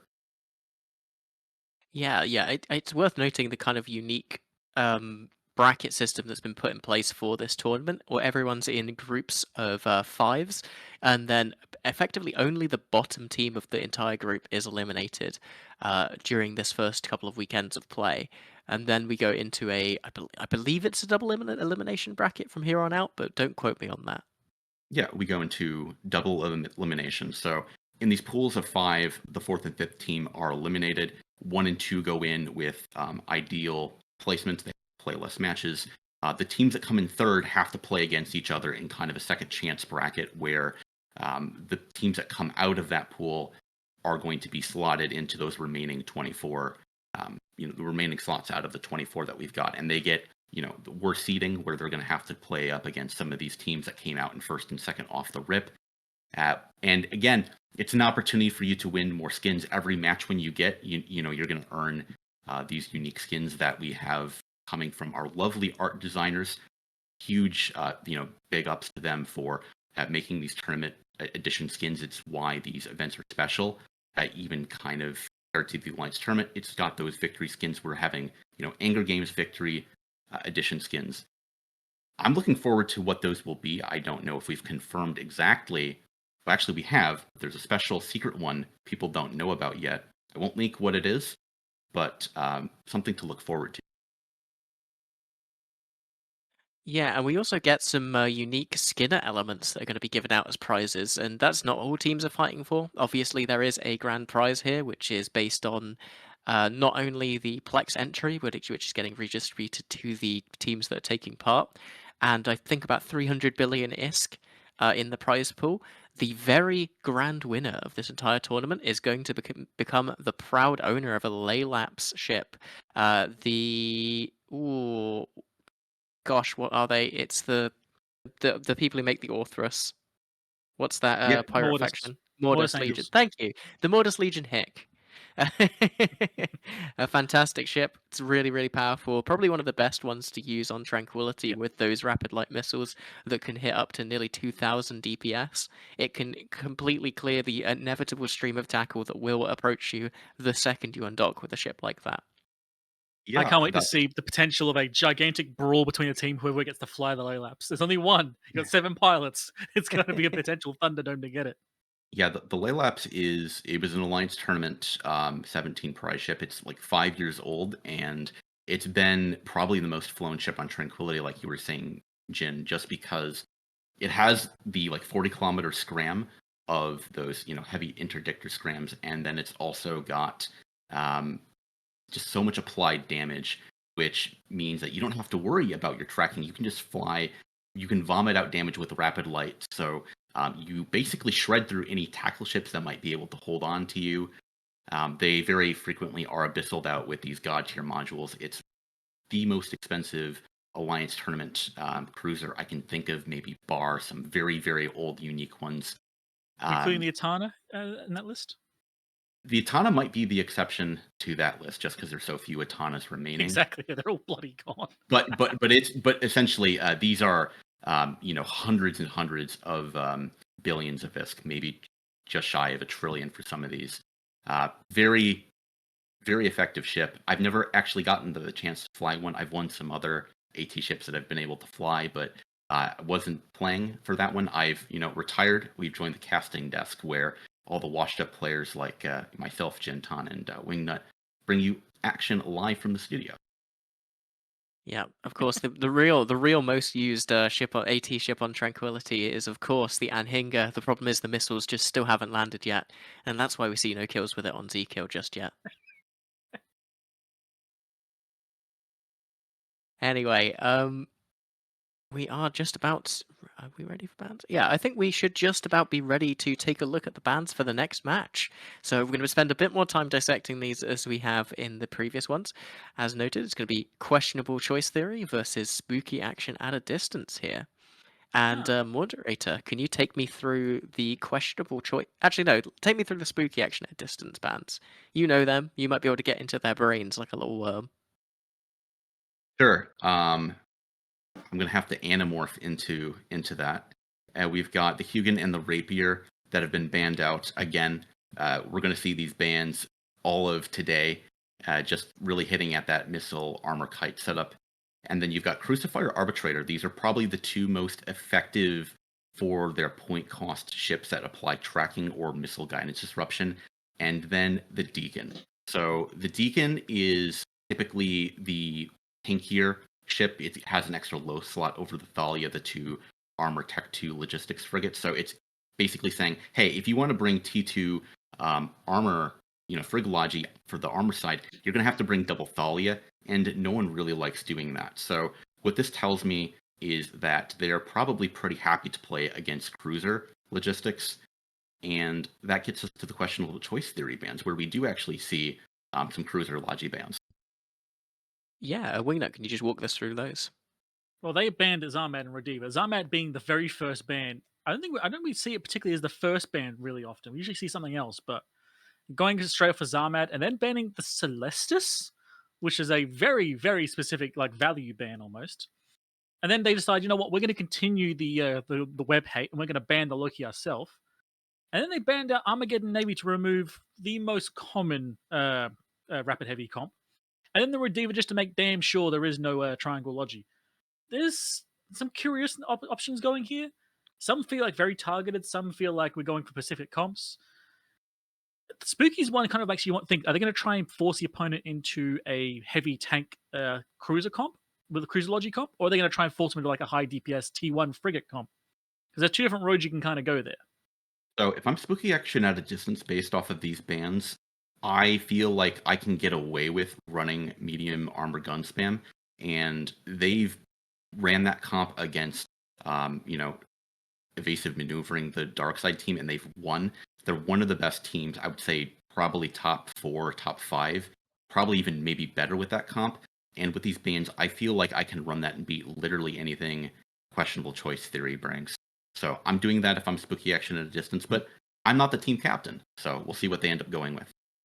Yeah, I think the interesting part there, and probably why we see that Radiva ban, is that Spooky Action at a distance have flown that medium gun spam comp twice. However, they've used a Radiva instead of the more typical Augurer as the logistics both times. Yeah, Well, the there you go. Rodiva can be a little bit tankier than the Rodiva, and then once the Rodiva fully does spool on something, it's nearly, if not just as effective as a Guardian or the Onerio. So if the Rodiva is able to not be impacted or really shot, it becomes a Tech 2 Logi just in rep power, if not survivability. Yeah, I really love to see that kind of research from teams. It always bodes well from questionable choice theory, so we'll have to see how they do. Quickly, Wingnut, who do you think's going to win this match? Spooky action, man. I have to. I'm sorry. And moderator, who's your pick? I'm always riding with my boys, Wild Things and Vordak Caligar. I think that they should take this match pretty decisively, but never count out the opposition. You're going to enjoy this match, I promise you. Well, with that, we do have the teams on the grid a little bit early, so we are going to send it down to the arena to allow them to take a look.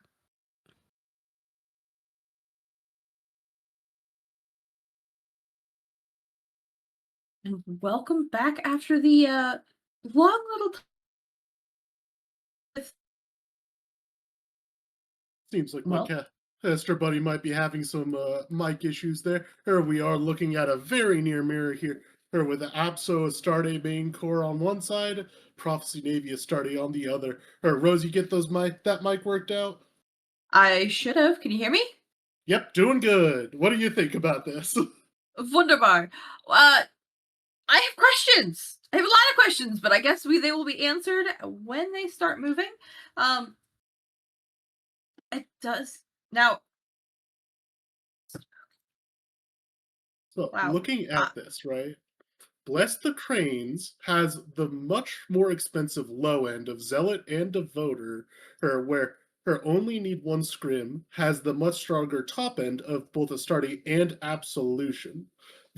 It's looking like it's going to be an interesting trade-off there of swapping the Devoter to a Deimos and the Navy Prophecy to a from an Absolution.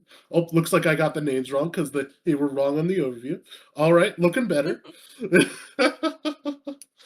The Zealot Deimos, we'll see if Devoter or looks like they're very similar here. We'll see these vigils die right off the bat, is my guess. No, I'm wrong. They're going for the Logi trade. The Logi trade is really the smart play here. Having both of if they can get both Logi down, that makes this a little bit more of an equal fight.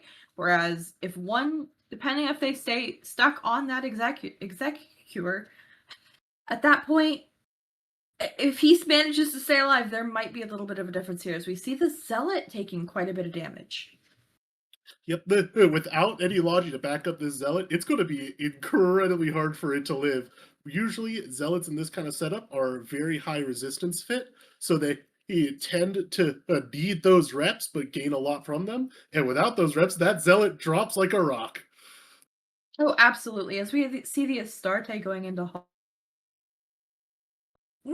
the Astarte is usually really tanky. Without their Logi, though, he is dropping armor very, very quickly.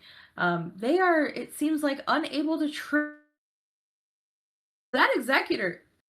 He is really making sure that he is putting the work in here while staying alive.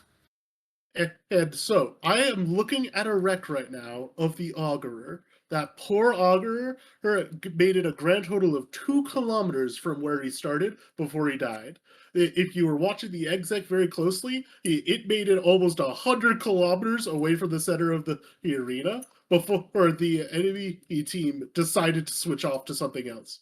That immediacy of motion saved the exec throughout this whole match so far, and because the AUG didn't get to move, it died in seconds. If that Augur had moved, maybe this match would have gone differently, but without Logi, this match is very short. Absolutely. It does look like there are a ball of drone the Executor now of spooky action at a distance. It does look like they are trying to make some sort of trade, but it does look like that questionable choice theory did lose their Navy Prophecy. We will see if they're I don't know if they have enough DPS to do this.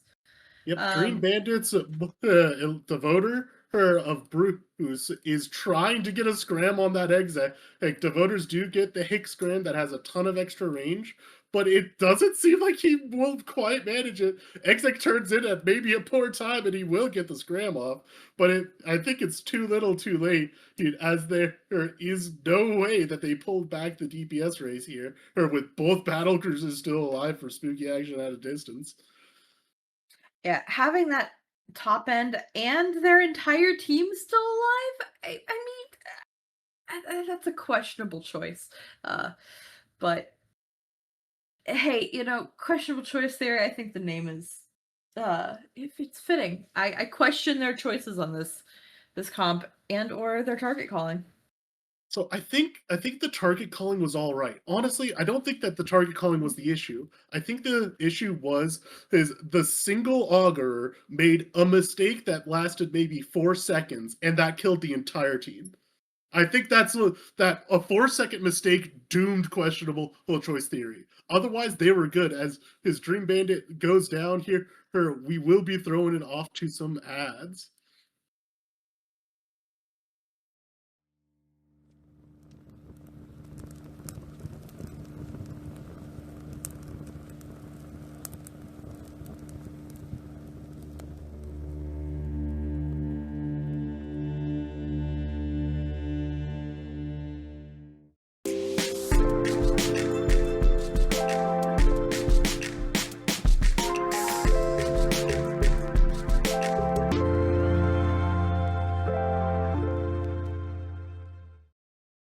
I'm gonna die, Cyrus. I know. Okay.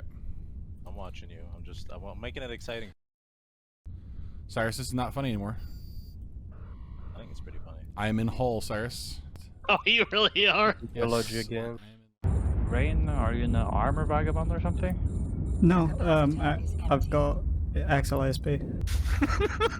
And polarized guns or what?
Hello everyone and welcome back. Another classic Octomog victory there for Spooky Action at a Distance, as they have apparently renamed themselves. Really cool. We saw effectively a mirror there to some degree, and yet Spooky Action at a Distance were able to take it with 200 points. Moderator, do you want to talk just a little bit about how that mirror went down and how they were able to create such an advantage? Yeah, I mean, we saw some of that coming live from, Rose and Co. in the arena where they called out that the Augur, really what he had been doing was that he was burning off of the initial timer and match start, but he burned kind of laterally sideways, whereas Striker Eriker, one of the better Logi pilots in all of Tournament Eve, burned away, and this put Spooky Action in a distance where they were able to identify that, hey, if we just load to long range ammo right now off of the very rip, we're just going to break straight through him.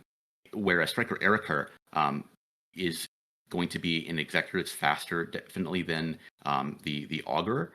Striker Eriker was going to be beyond things like Javelin, things like the Radio or Aurora, and really he did a very good job of positioning himself where he was always behind, rotating around the back line of the rest of his team, which forces your opposition to burn straight through you if you want to get to the logistics. Whereas the Augur was just in a very different position relative to where Spooky Action at a Distance had to approach, and Spooky was able to get an easy logistic trade within the first 30 seconds. And when you do that, usually that's just game over in these sort of mirror setups when the Logi goes first. If you don't trade Logi for either a command ship, it's just an automatic loss at that point.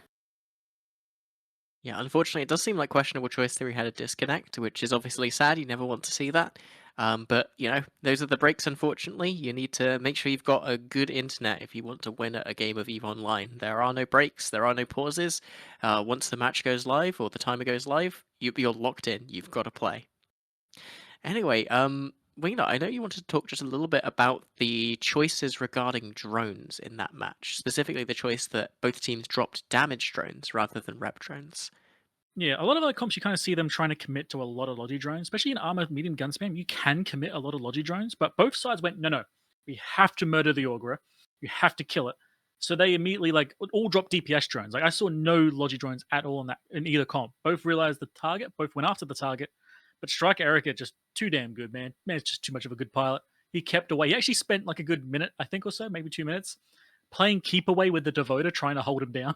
He just couldn't catch up to him. Yeah, and kind of an interesting thing there is that because that victory was so devastating from spooky action at a distance. Questionable choice theory is now eliminated from this group. We will not be seeing them in the next weekend. You know, they're really, really powerful win there. Spooky action taking out a potential rival. Yeah, with that, spooky action at a distance should be locking in at the very least. Second place, they're going 3-1 in their bracket. 2 by 16, the team that they lost to has been playing really well so far. That's going to be a lot of the Chinese former fraternity and AV Dot from Snuffed Out. Really strong core.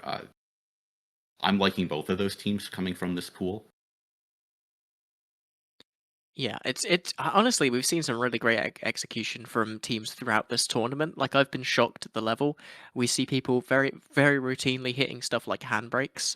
That's another thing we didn't actually mention during our little discussion on tackle earlier, is that if you just approach, as you do in the start of a match as tackle, you normally heat your MWD, you burn directly towards something, and if you're inexperienced, you will land scram on it for exactly one cycle and then proceed to veer off into the horizon. You have to make sure you're deactivating that MWD, hitting control space in your ship so that you can slide in, get that scram, and stay within 10 kilometers to keep things up. There's Still just, possibly see it with battleships too. Like keep the micro warp drives on and orbit a ship when they're trying to shoot it. Yeah, That's it's like true. those. That's true. It's like those classic Looney Tunes cartoons where, you have Roadrunner who is escaping Wile E. Coyote, and Wile E. Coyote just runs past, and then he, looks down into the abyss below, and he realizes he's on a cliff, and then you just meep meep, and then you fall off into the abyss, and that's what happens.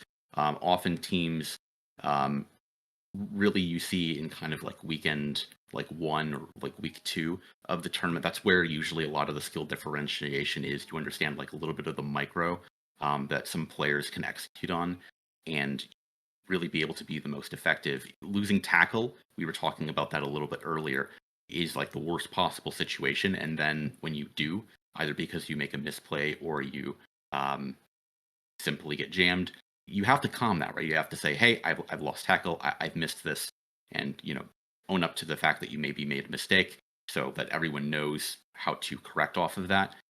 And really, going back to this match that we had just now, that was going to be kind of the difference, is that you could see clearly that Spooky Action at Distance was communicating more effectively than their opponents about their overall space.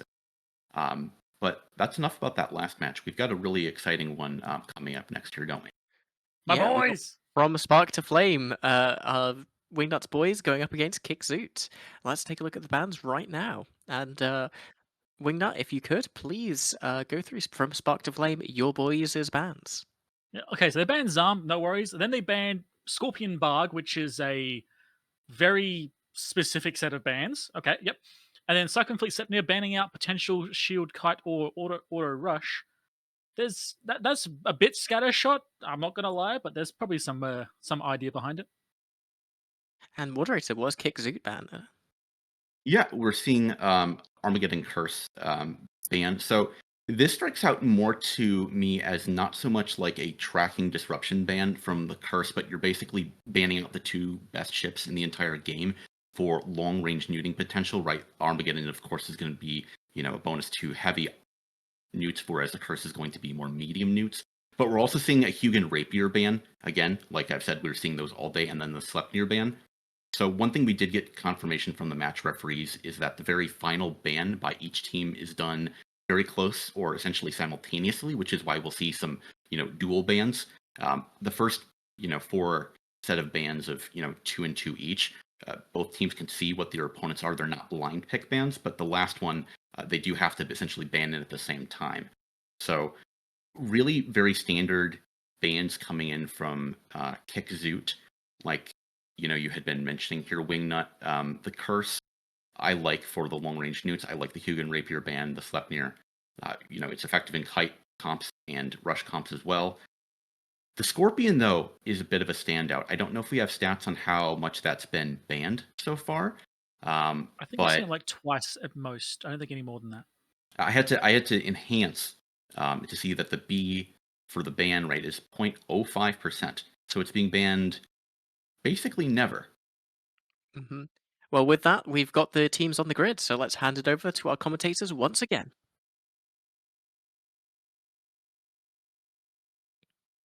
And welcome back to the arena. We are looking at an interesting setup here with, I mentioned last time that we had a ship that seemed to be misplaced at the center, or what went to the sun first.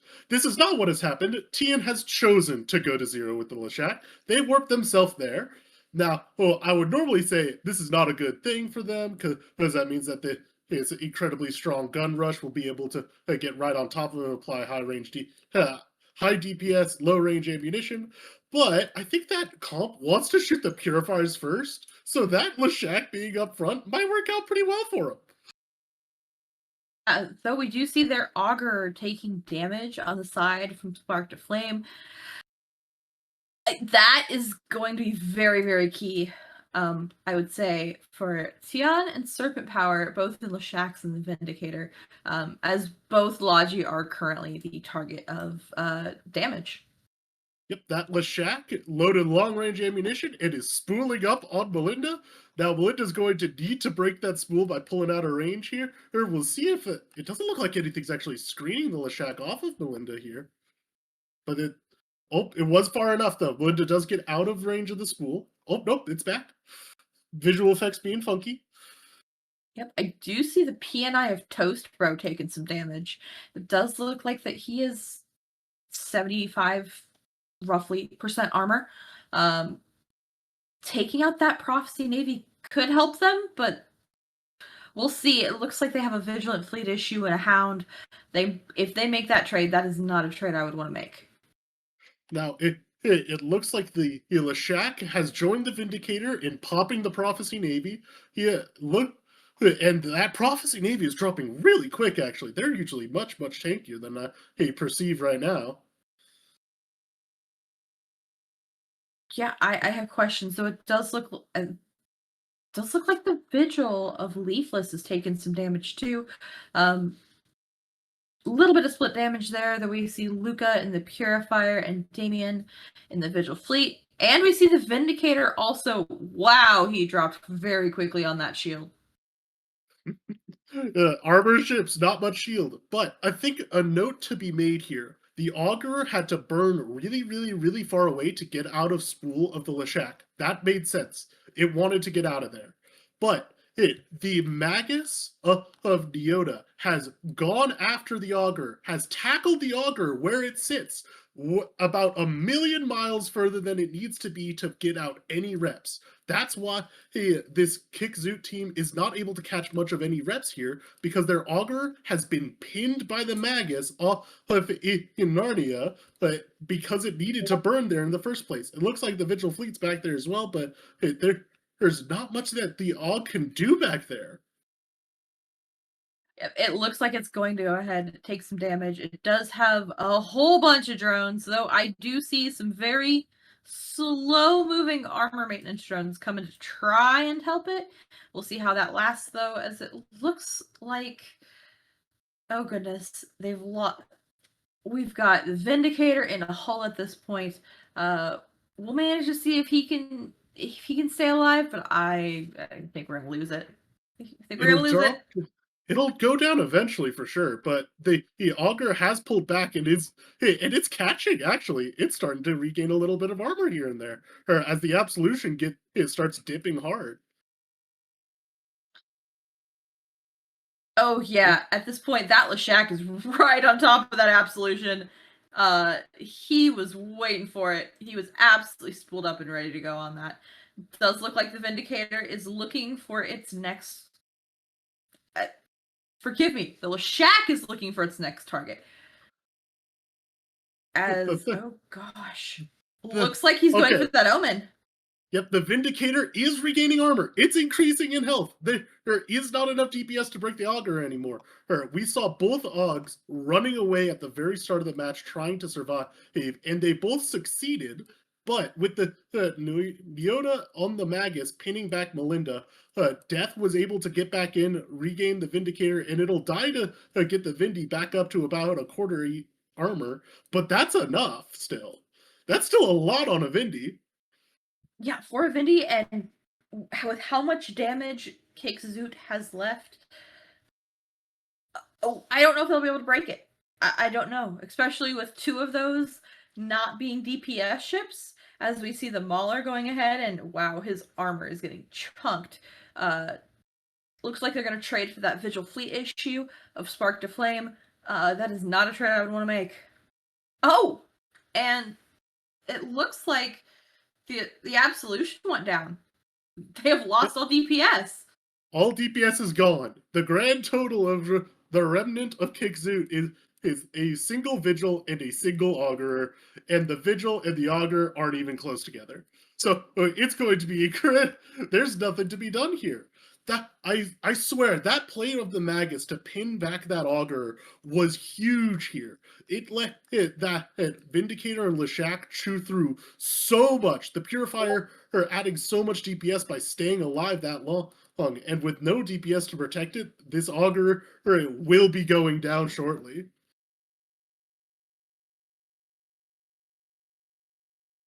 Amazing plays.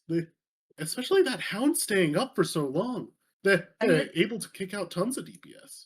I am just impressed by the Purifier. That Purifier, he's still got up there at roughly 85% shield. He has been able to do so much damage. So much damage. Just absolutely pumping out. Now, it's cleanup duty at this point for Spark to Flame. They are cleaning up this Vigil. They gotta mop the floor. Looks like the Vigil might be running for the Edge of Glory. Indeed, an MJD effect has been activated. Vigil is running towards the edge. Will he boundary? He will boundary, but we'll see how far deep does he go. Hits the boundary before the MJD finishes. Not a good boundary at all. Oh, 126. No. Nothing respectable there at all. Unfortunate. And with that, we will throw it back to the ads.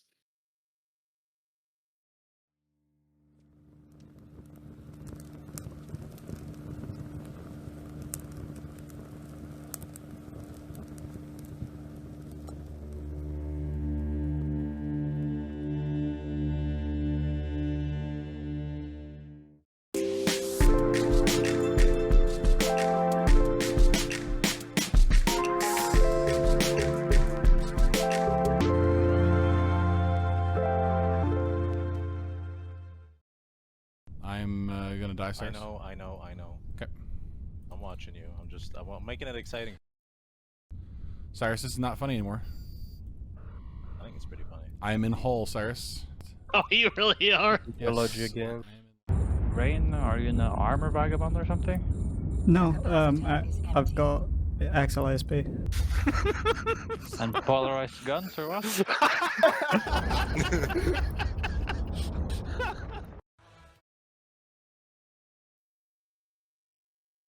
My boys, let's go! Not only did a Vindicator win, my boy Serpent flying it too. They did not do bad. They actually succeeded. Yes! Oh my god. Not only do they do well, they are now guaranteed one of the top 2 spots in this group. So they will be going through to effectively the regular rounds of the double elimination bracket going forwards.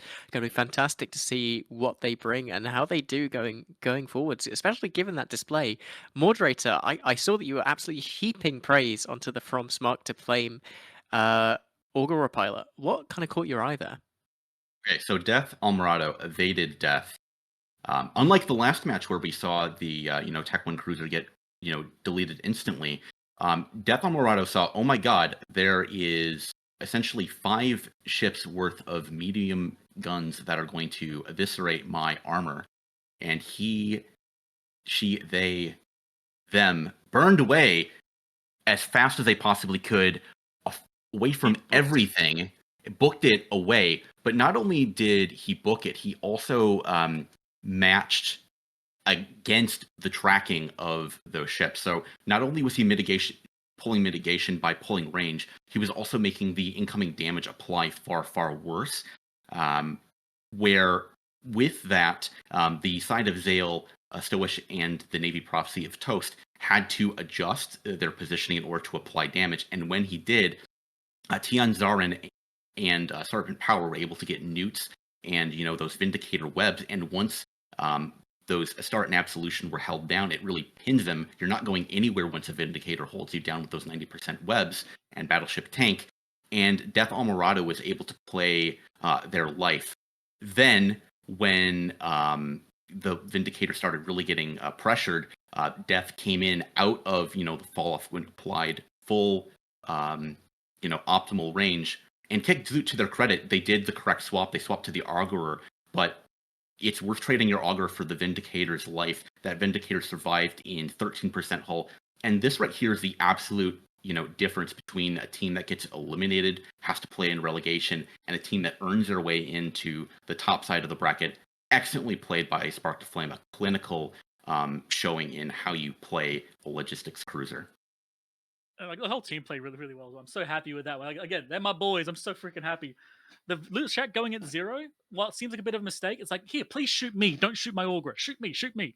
It also forces them to kind of go around it. So the Vindicator being further behind could either MJD or chase a target. So it definitely kind of works there. And also, respect to Luca and the Bomber staying alive to the end against a comp that can kill her in seconds. I was so happy, man. You probably heard in the back. I was so excited to see that work. And again, like, big respect to Death for that Orc flying. He did very, very, very well. Played his life, as you said, and came in at the exact right moment. About 2 seconds later, they would have lost. Yeah, and just a really interesting show still from Kick Zoot, though. It's worth saying that they're not eliminated. They are still either second, third, or fourth, depending on the rest of the matches in their group. So we could be seeing some more of them as we go forwards. And I kind of hope they do. I do think that they flew that pretty well. They really did show kind of some of that versatility, that flexibility that you have with the gun spam comp. Losing one ship very rarely loses you a match when you're flying with those sorts of ships. It just has so much staying power because of the amount of DPS, the amount of the amount of DPS ships that you're able to bring, and the fact that they don't really need too much support to apply it. Anyway, that said, let's take a look at the next match and the final match before we go into the break, which is Feed Matar Dead Alliance going up against Deteriorated. Moderator, could you take us through the Feed Matar Dead Alliance bans here, please? I noticed there's a few Minmatar ships in there. Tusk Tusk. I promise I will, but just on the last one, Kick Zoot, they actually, with 39 points, I believe they made third place by a total of 3 points. So very tight, the tightest of margins. They get to play in the relegation bracket. Speaking of tight picks, though, we're seeing really solid picks from the side of Feed Matar Dead Alliance, bringing that Loki Hugin Rapier. Again, we don't do webs here. They're banned. They're gone. They're gone. We have no webs. We have no Minmatar ships. That Tholos and Sleipnir getting banned, banning out the Rush comp as well. Deteriorated, they're going to have to go for a lot of Kaldari bans. They hate the Basilisk, the Nighthawk, and the Widow. That's a lot of Tech 2 Kaldari, Wingnut. Yeah, that's a lot. Also, the Loki Hugin Rapier ban. They left the Hyena open, which, those are looking going, hey, hold on a minute, what's going on there? But yeah, Bassi ban, Nighthawk ban, okay, yeah, sure, no worries, buddy. And also banning at double carries and Molus means that if you want to bring damage, you have to pay for it. You can't run away. So maybe scared of a potential kiting comp here rather than a brawling comp. Because you can try and kite with a Celestis, but I'll tell you right now, it's not a fun experience. So that's very curious. And then the Widow ban is so specific. Like, what in the world are you worried about? I'm worried about a control comp coming from Deteriorated, which is Faffy Hold on a Waffy second. and the Russians, and those are like the most ECM loving people there are in the entire game. I get it. So that is a very targeted ban coming in. I would expect with these bans, I would expect Faffy Waffy and the Russian core of Deteriorated to run medium gun spam and either a mirror into that, but I don't like running mirror medium gun spam into Faffy Waffy. Maybe you go battleships or I go like a fighting comp. Well, let's see if Moderator is correct as we hand it over to the arena and our commentators for one last time.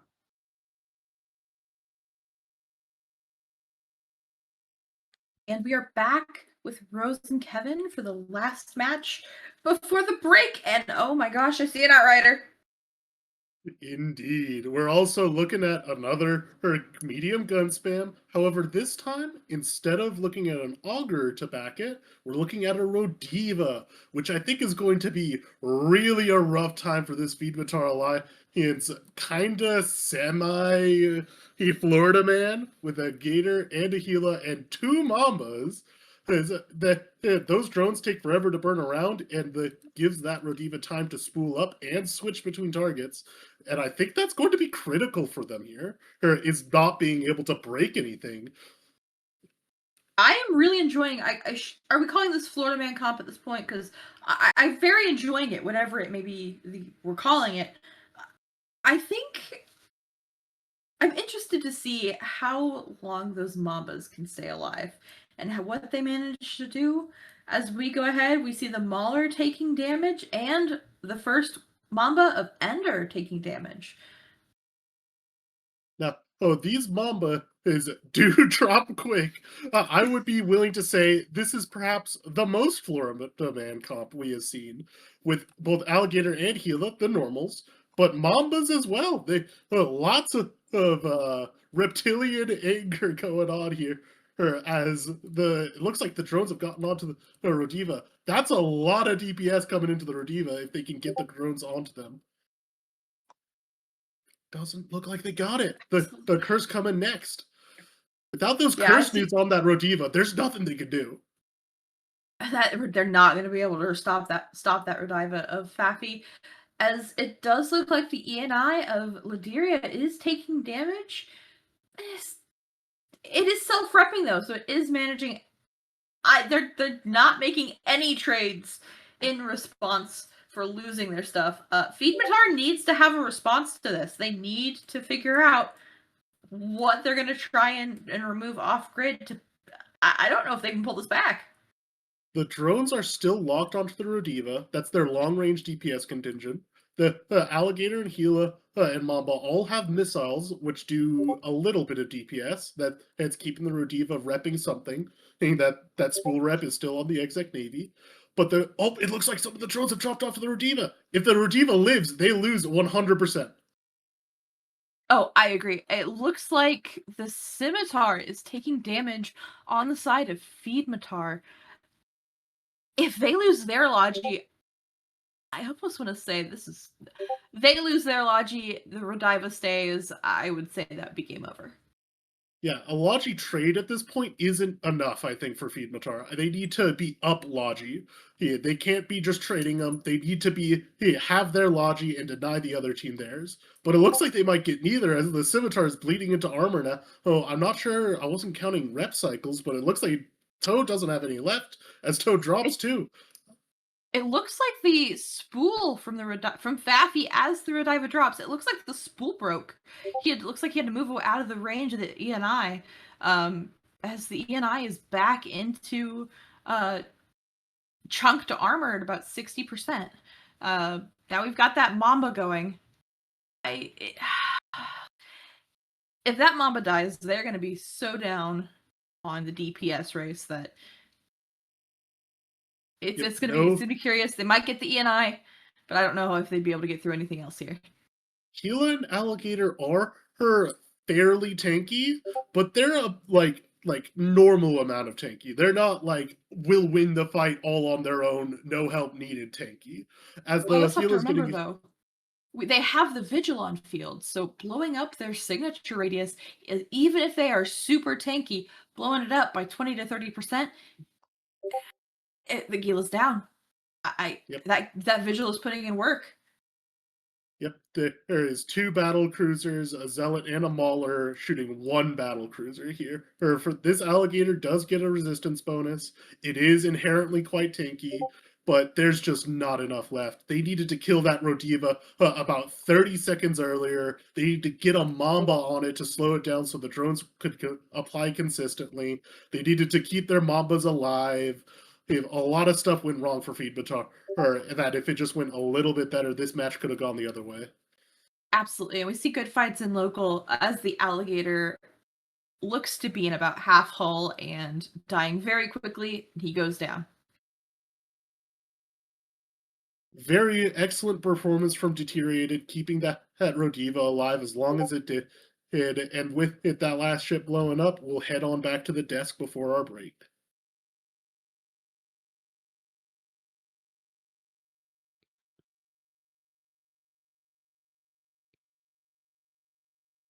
Oh, hey, hello everyone, and welcome back. Unfortunately, the Mamba mentality there not quite working out for Feed Batar Dead Alliance, and Deteriorated now making their group everything to play for, although it's actually being played for live right now on the other stream, with the other members of that group, If All Fails and 3am Epiphany, are going to be the people who decide how it goes. Anyway, just quickly to break this down, Wingnut, I know you wanted to talk just a little bit about how Faffy Waffy played that and how he was able to survive against that drone comp. So of course he did the most logical thing of run away. Best thing is, of course, this was a mostly drone comp, so the longer he runs, the further he goes, the more the drones have to burn, the longer he lives, the more his team wins. And even if he does die, he has dragged these drones 100 kilometers out. So unless the opposing team has the wherewithal to abandon and set a new set out, he bought all the time. And even then, I think he got, as you said, not out of control range, but out of was it retargeting range along those lines? So it actually meant it was even longer than they expected. He managed to survive so long. Yeah, Moderator, do you want to talk just a little bit about how the curse was able to go down there and kind of why we saw the curse not work there? Obviously, it has quite a high win rate, but not able to be brought to a victory here. Yeah, so the Curse is a unique ship in that it has a total of 6 mid slots and only a total of 5 slots. So you might think, oh, it has more medium slots than low slots. It could be a shield ship. Well, the problem with that is that it has a bonus to tracking disruption, right? And those are all mid slot items. So the problem you run into is that you have to really fit it armor if you want to get an effective, mid slot tracking. And I feel like in this setup, had that curse actually survived longer, they may have actually been able to win the match simply because when a curse survives against a medium gun spam composition, what it's doing is it's eventually turning your capacitor to 0. You're going to get a very sad message from Aura if you have sound enabled on your client that tells you that your capacitor is empty, and it's completely over for you at that time. You can't run your guns because these lasers are all very capacitor dependent, and really that was a case of, I think, some of the drone comp not having a clear condition with their Mambas. I would have liked to have seen those swapped out to maybe like a Harpy. And if you run down 2 Harpies into that Rodiva, I feel like this is a very different match. If this had been flown just a little bit differently, or if the Min or the Feed Alliance had retargeted their drones quicker on top of the Rodiva, they might have been able to win. There was a lot of damage that fell off because drones were not targeted when they needed to be. But without the Mambas, it wouldn't be a Florida comp. No, it would be just, a sparkling swamp. If you don't have, the Gilas, the Mambas, and the alligators, it's true. It has to be from the Florida region of the swamp. if there's not at least a hint of bath salts, it doesn't really count. Anyway, yeah, really interesting. I kind of a pick that I thought was interesting in us not seeing it is the fact that the Zarmazd was open, obviously the most banned ship so far in this tournament, and neither team decided to bring it. In fact, with Deteriorated, as you noted, bringing the Rediva, the T1 version. Is there any reason why you wouldn't want to bring a Zarmazd, or is it just is it maybe a ship that teams are more scared of than it is actually effective? There's one big word: cost. You would. Yep, exactly. Wingnut, take it away. What, like a Rediva's 30 points, right? And then you've got this Zarmazd that's significantly more. What like changes when you can't bring, something else more points on Zarm versus a Rediva? Well, the key one for these kind of comps here is that you lose a lot of damage, and while it's nice to have the Uber tank, if you can't really kill an opposing target, you can have all the tank in the world, but if you don't kill anything, nothing's happening. So I think they downgrade on the Rediva and then put a curse in here, which is kind of like doing the same thing again. You've basically spent another lot of points on no damage there. But it's a lot of cost, man. It's a lot. I'm not a fan of it. I like the Rediva though, nice and cheap cost. Yeah. All right. Well, thank you so much to our commentators today, Rose Ali Emahara, Kevin Grunman, as well as our producer, Delta Bacon, and our camera people, McLeod, Chunky, and Path. Uh, and of course, my long-suffering co-analyst on the desk here, moderator, and Wingnut Cross. We will now be heading to a break, and we'll see you again after that for the relegation matches, which should be absolutely fantastic.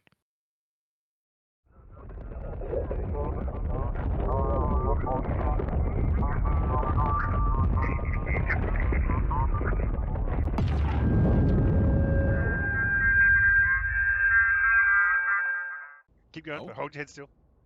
Oh yeah, okay. Sorry. Let me go right here. All right. You don't need none of that. All you need is a mutaplasmin for the old ballistic control, and then you need some T2 ballistic controls, and then all you got to do is roll those bad boys and them some bitches, and then you're gonna get yourself a better version, and it's cheap as brother. I have rolled so many T2, and when you die, people think, oh, he had abyssals on that. Oh my god, I bet he's fancy as hell. They all think that, and you know what? A lot of times they're wrong, but it doesn't matter because perception is.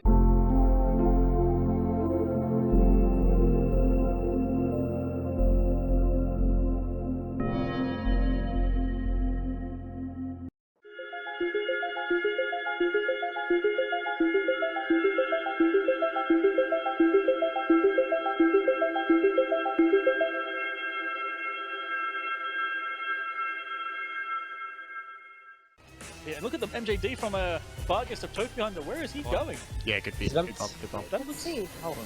No way. Inside or outside? Oh, he just got bumped. Is that going to send him off? Yep. See you later, buddy. Good marketing bomb. I love you.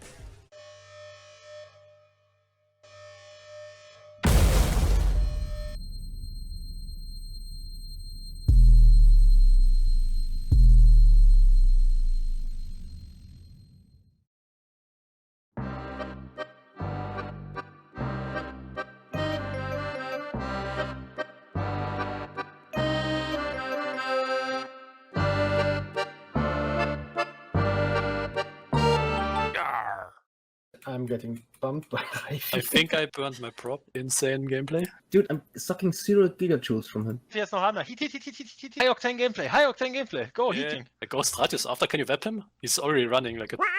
Okay. You won?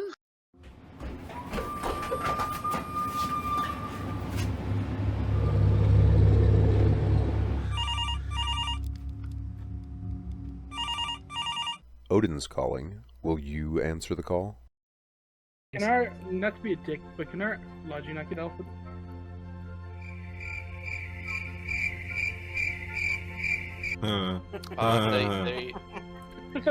I know it's asking a lot, but please don't get alpha. Don't rush again. They get it. They will expect it.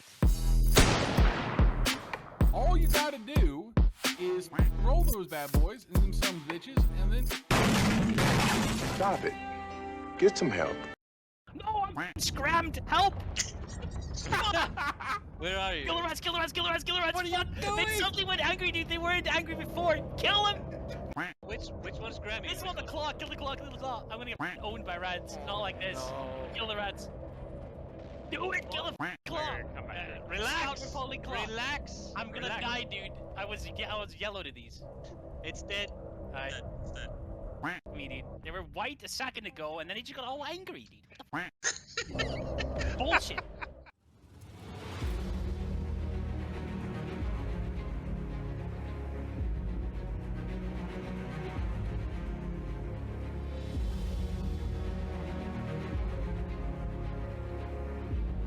Rainbow includes 4, mate. I've got fucking Lader, I've got a Galente, and I've got an MR, and I've got an extra slot. Did you seriously Put wanted to know if you need a prop mod? I have fucking 6 mids!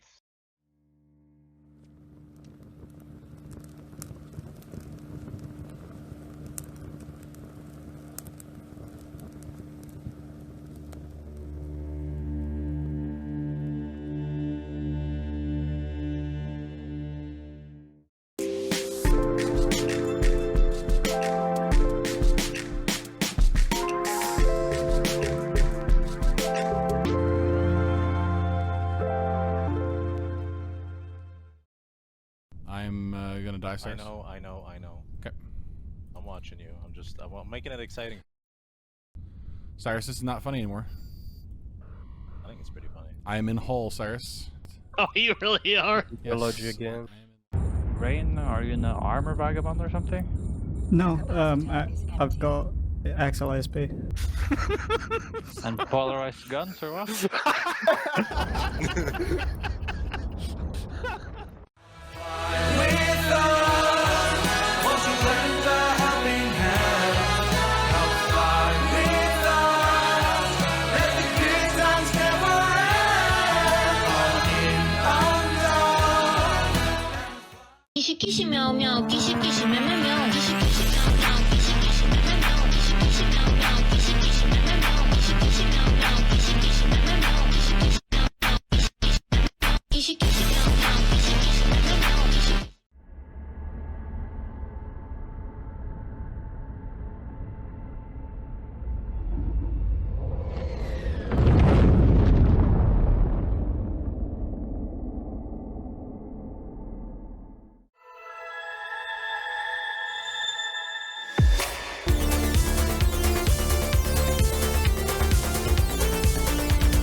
I'm Nalio V, and Test Alliance, please ignore, is recruiting.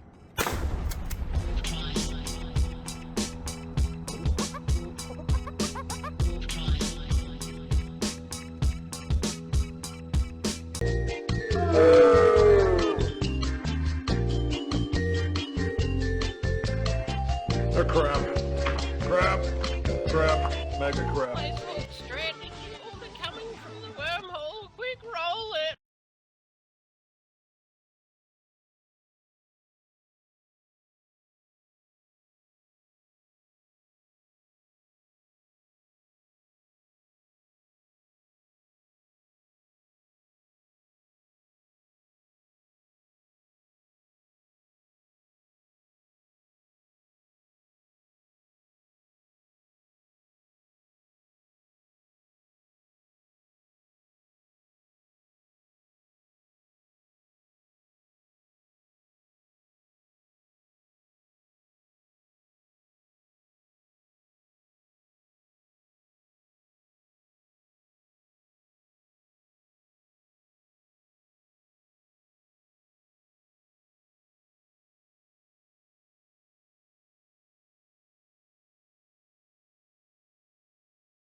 Keep going. Hold your head still.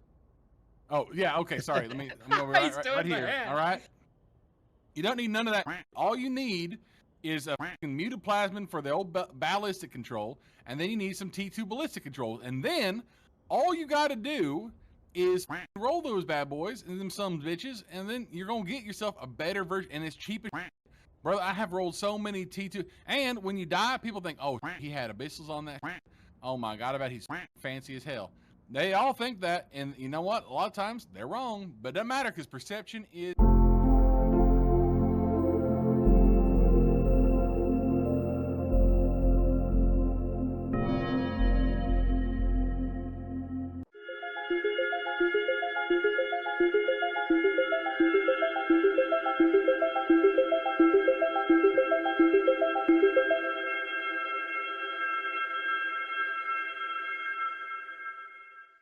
Yeah, look at the MJD from Vargas of Tokyo Hunter. Where is he going? Yeah, good beat. Good bump, good bump. That looks. Hold on. No way. Inside or outside? Oh, he just got bumped. Is that going to send him off? Yep. See you later, buddy. Good fucking bump. I love you.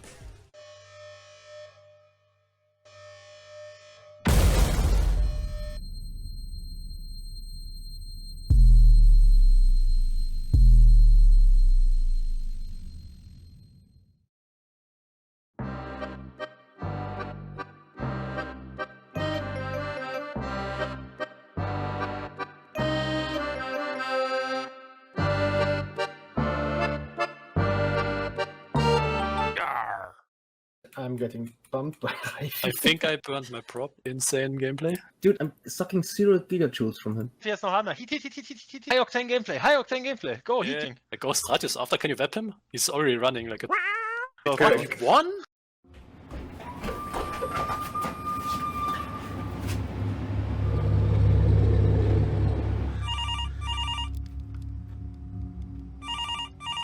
Odin's calling. Will you answer the call? Can our, not to be a dick, but can our Logi not get alpha?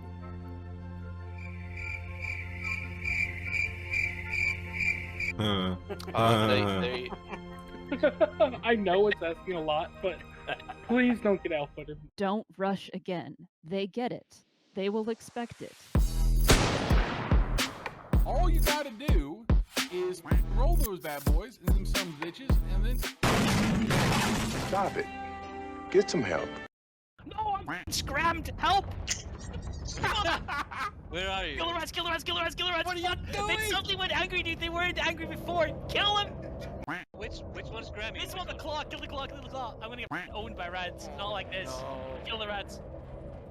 Do it! Kill the claw. Relax. Falling claw. Relax. I'm gonna die, dude. I was yellow to these. It's dead. Alright. It's dead. Me, dude. They were white a second ago, and then they just got all angry, dude. What the bullshit.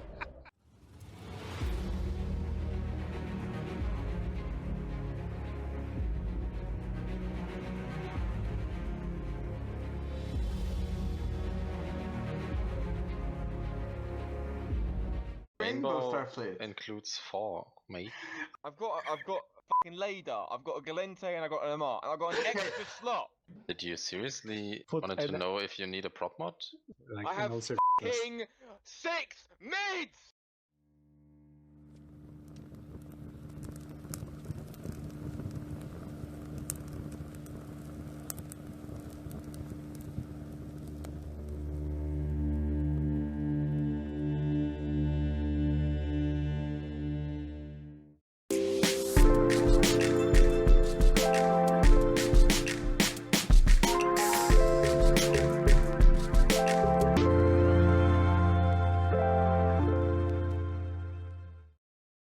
I'm gonna die, Cyrus. I know.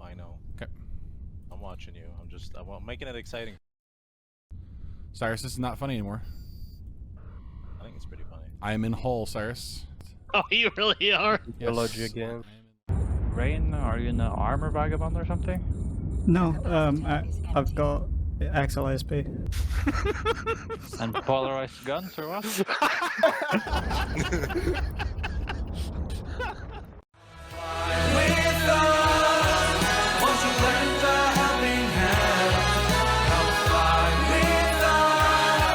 Let the good times never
And welcome back to the second half of our Anger Games 2 Weekend 2 Day 1 stream. We are into some really exciting matches now. We have completed the main group stage, but there is just a little tiny extra bonus group stage that we're going to do for the rest of the day today. Nuke, Michael, what are the teams playing for in this half of the stream? So this is call it a hell bracket. We got 5 teams, all of which got third in their groups originally, and we got 5 of them. They're in a group together. Top 2 make it out. Bottom 3 are out completely, and they're all playing. All matches will be happening today. Right now, we'll know who's coming out the other side end of the day. they got a lot of matches to play. Yeah, exactly. They're playing the same number of matches as they were in the previous group stage, except instead of spreading it over 3 days, it's let's just all play it in one. It's fine. CCP Jotun, Yes. how have you been enjoying this tournament so far? Well, I'm going to tell you something, Aliaris. So about an hour ago, I'm sitting here, and by sitting, I do mean laying because I was in fact asleep. I'm a bit of a Experience gamer. the tournament while asleep. Fascinating. Yeah, I'm a bit of a gamer.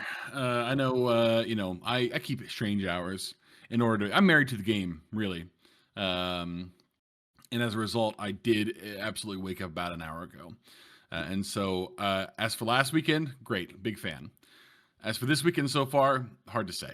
But looking forward to matches in this back half. This is Nuke is right with the term that he definitely coined, not at all Dirk Sattel.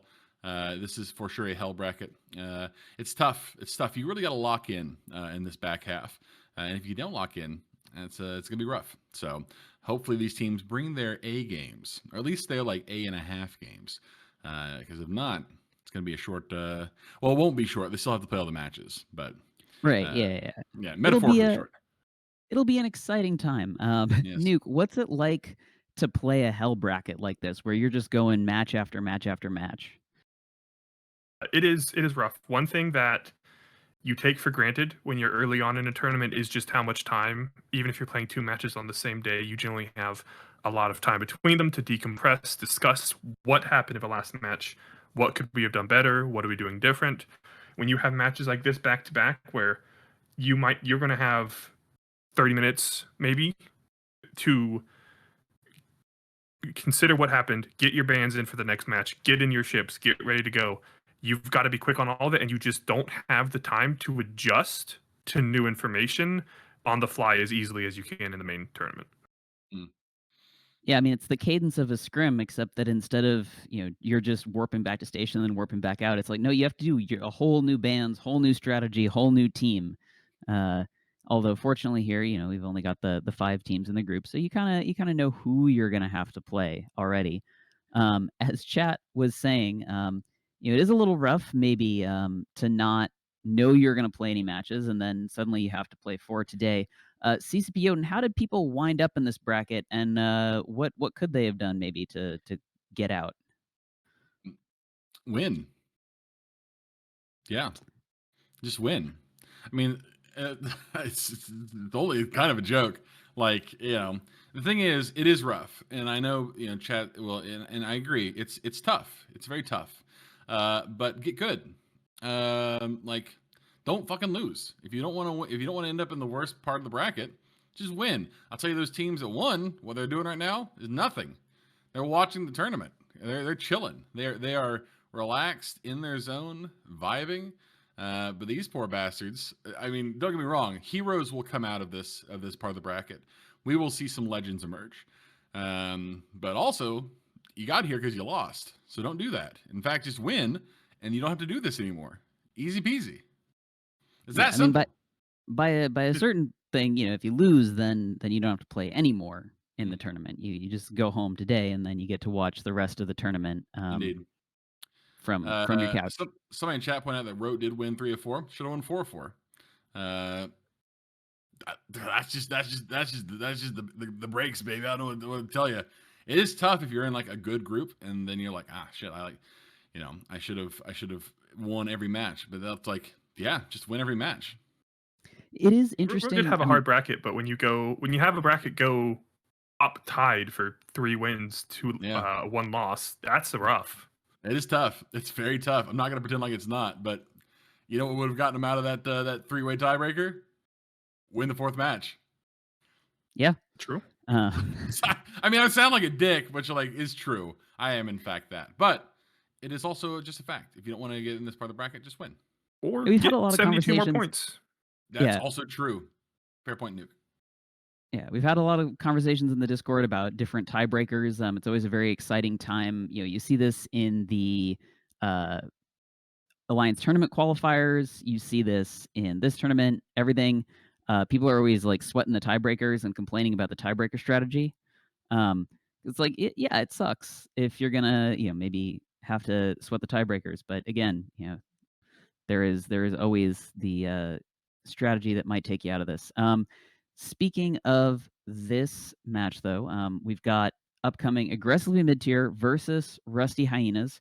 Two teams, they both have played in tournaments for quite a while. They have been doing reasonably well in this tournament, modulo the fact that they're now here in the relegation. But here's their last chance to make it in. So let's take a look at the bands for their match and see what they're going to be doing. Interesting. All right. We have here some fairly interesting bands. Nuke Michael, Yeah. what is the Golem and why would I ban it? The Golem is the Kaldari Marauder, and the main reason it's being targeted for bans in this meta, I think the most likely thing they were aiming at is that we've seen it a few times, sort of a shield Kingslayer setup, where you're using the Golem's bonus paints to avoid having to spend one of your lower end ships on a paint boat. Yeah, it's definitely shown up there a couple times. It's quite interesting here. CCP Jotun, is there anything that's jumping out at you about these bands here? Yeah, I think the Nightmare is kind of an interesting one too. Nightmare doesn't usually get banned out. Not that it's like not worth banning. It's very strong. Like there's no arguing that, but they're. I mean, you use bans to remove kind of best in slot things. And the Nightmare is sort of like an apex pick for one doctrine. It doesn't really fit into a lot of different things. Hitting some like there are two schools of thought here, right? You either hit the one best in slot, which is what they've done. Like the Nightmare is the best shield kiting battleship. It's very true. That's somebody in my next door to my apartment is drilling into a wall. I can hear it clearly. Amazing. Yeah, incredible. Appreciate that, guys. Can you tell them that there's a stream on? It's very. Can you hear it? It's very loud. Sorry. No, your mic's great. Okay, good. I'm glad to hear that. Yeah, long and short of it is, it's not a general pick. It's a strong pick if they want to miss one comp, but it's really only avoiding that one comp. If we have a chance, one thing I like to point out here is we did see both teams banned 2 TD ships here, and this is yet another Pilgrim left on the table situation. It's very true. Will they bring it? We will have to go to the arena to find out with our casters.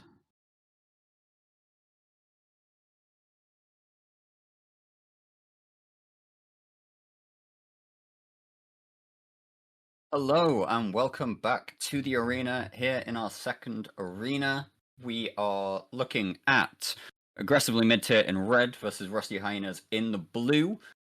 We've got a gun spam from aggressively mid-tier here, Astarte Absolution, Phobos Devota, Thalia Deacon, and Bellicose.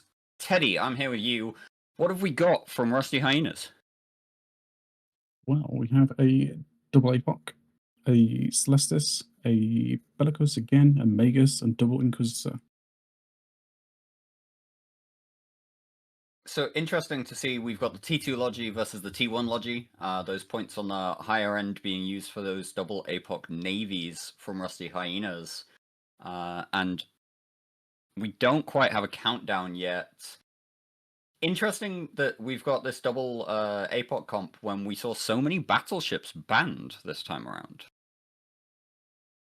Yeah, exactly. And I think the Inquisitors are honestly going to have quite a hard time tanking the medium gun spam. They're quite like a weak low end from the Hyenas team. And they're gonna struggle to tank. Yeah, we can absolutely expect those ships to just get completely nuked off the bat as long as the aggressively mid-tier team are on point. And we do have away we go. Aggressively mid-tier pushing in quite hard, while Rusty Hyenas are trying to pull away. Yeah, we see instantly like the Inquisitors going down. The next one's probably going to be shot again in a second. Hyenas trying to hit the Thalia, but those two battleships are going to really struggle to apply. Yeah, those battleship lasers, their tracking is not going to be especially great on a Thalia. Especially a Thalia only going at 1100 meters a second. That is probably an afterburner Thalia. and that makes it just even worse when it comes to the tracking scenarios. Yeah, I mean the Thalia is tackled, but even then, its sig tank is just too much. Meanwhile, we are seeing this second Inquisitor get deleted, and they are immediately onto that Bellicose. Bellicose in an armor situation, not especially great. Doesn't have enough low slots to have a significant tank down there.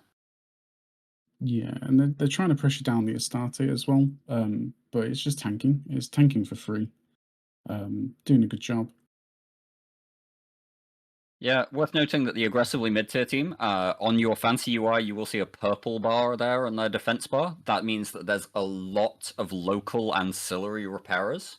So that Astarte is probably running at least one, if not two local repairers, on top of the Thalia and the Deacon, which will be just chilling, keeping it up, keeping it going. Yeah, so they're onto the Meanwhile, APOC Navy now. Yeah. Just doesn't seem like it's going to tank. They barely any like local reps from the bar. Probably just max brick tank. It's just going to be a brick to burn down.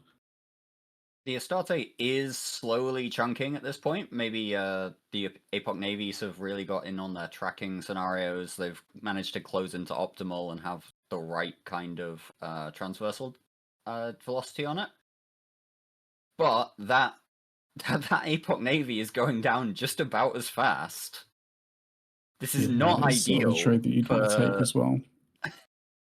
An APOC navy and a Bellicose and two Inquisitors for an Astarte, not ideal. No, That's a lot of might even points for an hang on. Astarte. The Astarte goes just as the APOC Navy goes. Fair play to aggressively mid-tier. They are not leaving this with a clean sweep from Rusty Hyenas. Yeah, Curtis But and I Natalia don't- also came fairly close to dying. Came about half armor. But all the Retbots have switched over to him now, so he's just comfortably tanking. Yeah, the Phobos here. The Phobos is not using its infinite point, so it can receive reps at this time.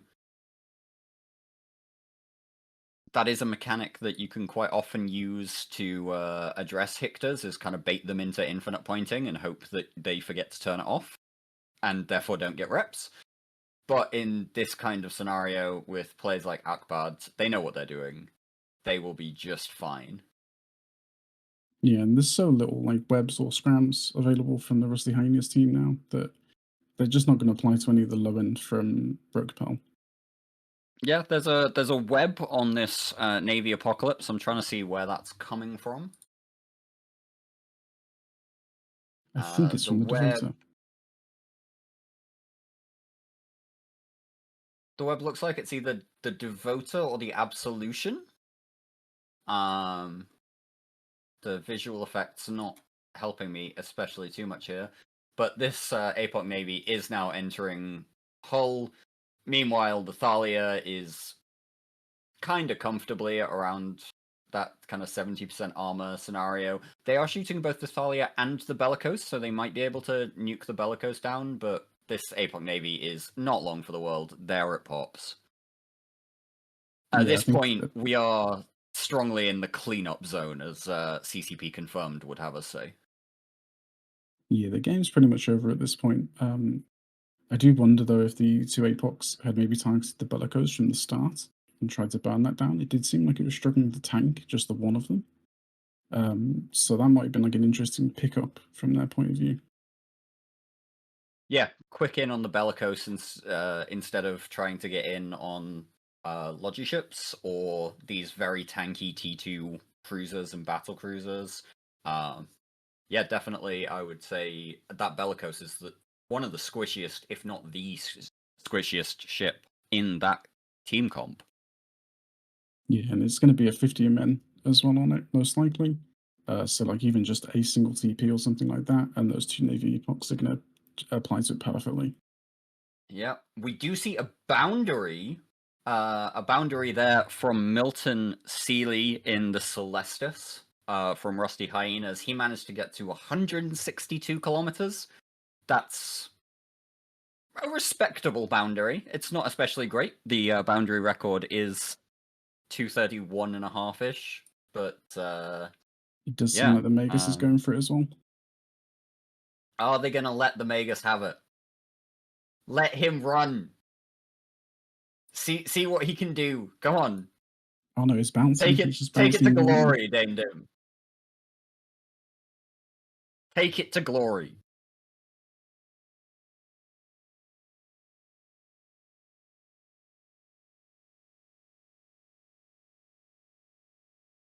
He is jumping again. He's jumping down the arena.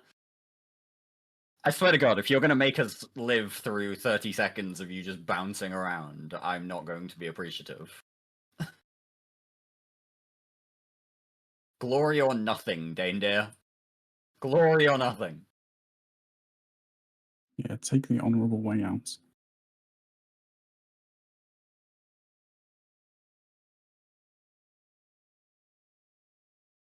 No, he's just beacon bouncing. But with that, the match is over. 184 points for aggressively mid-tier. We are going to throw this to an ad break, and then we will be back on the desk.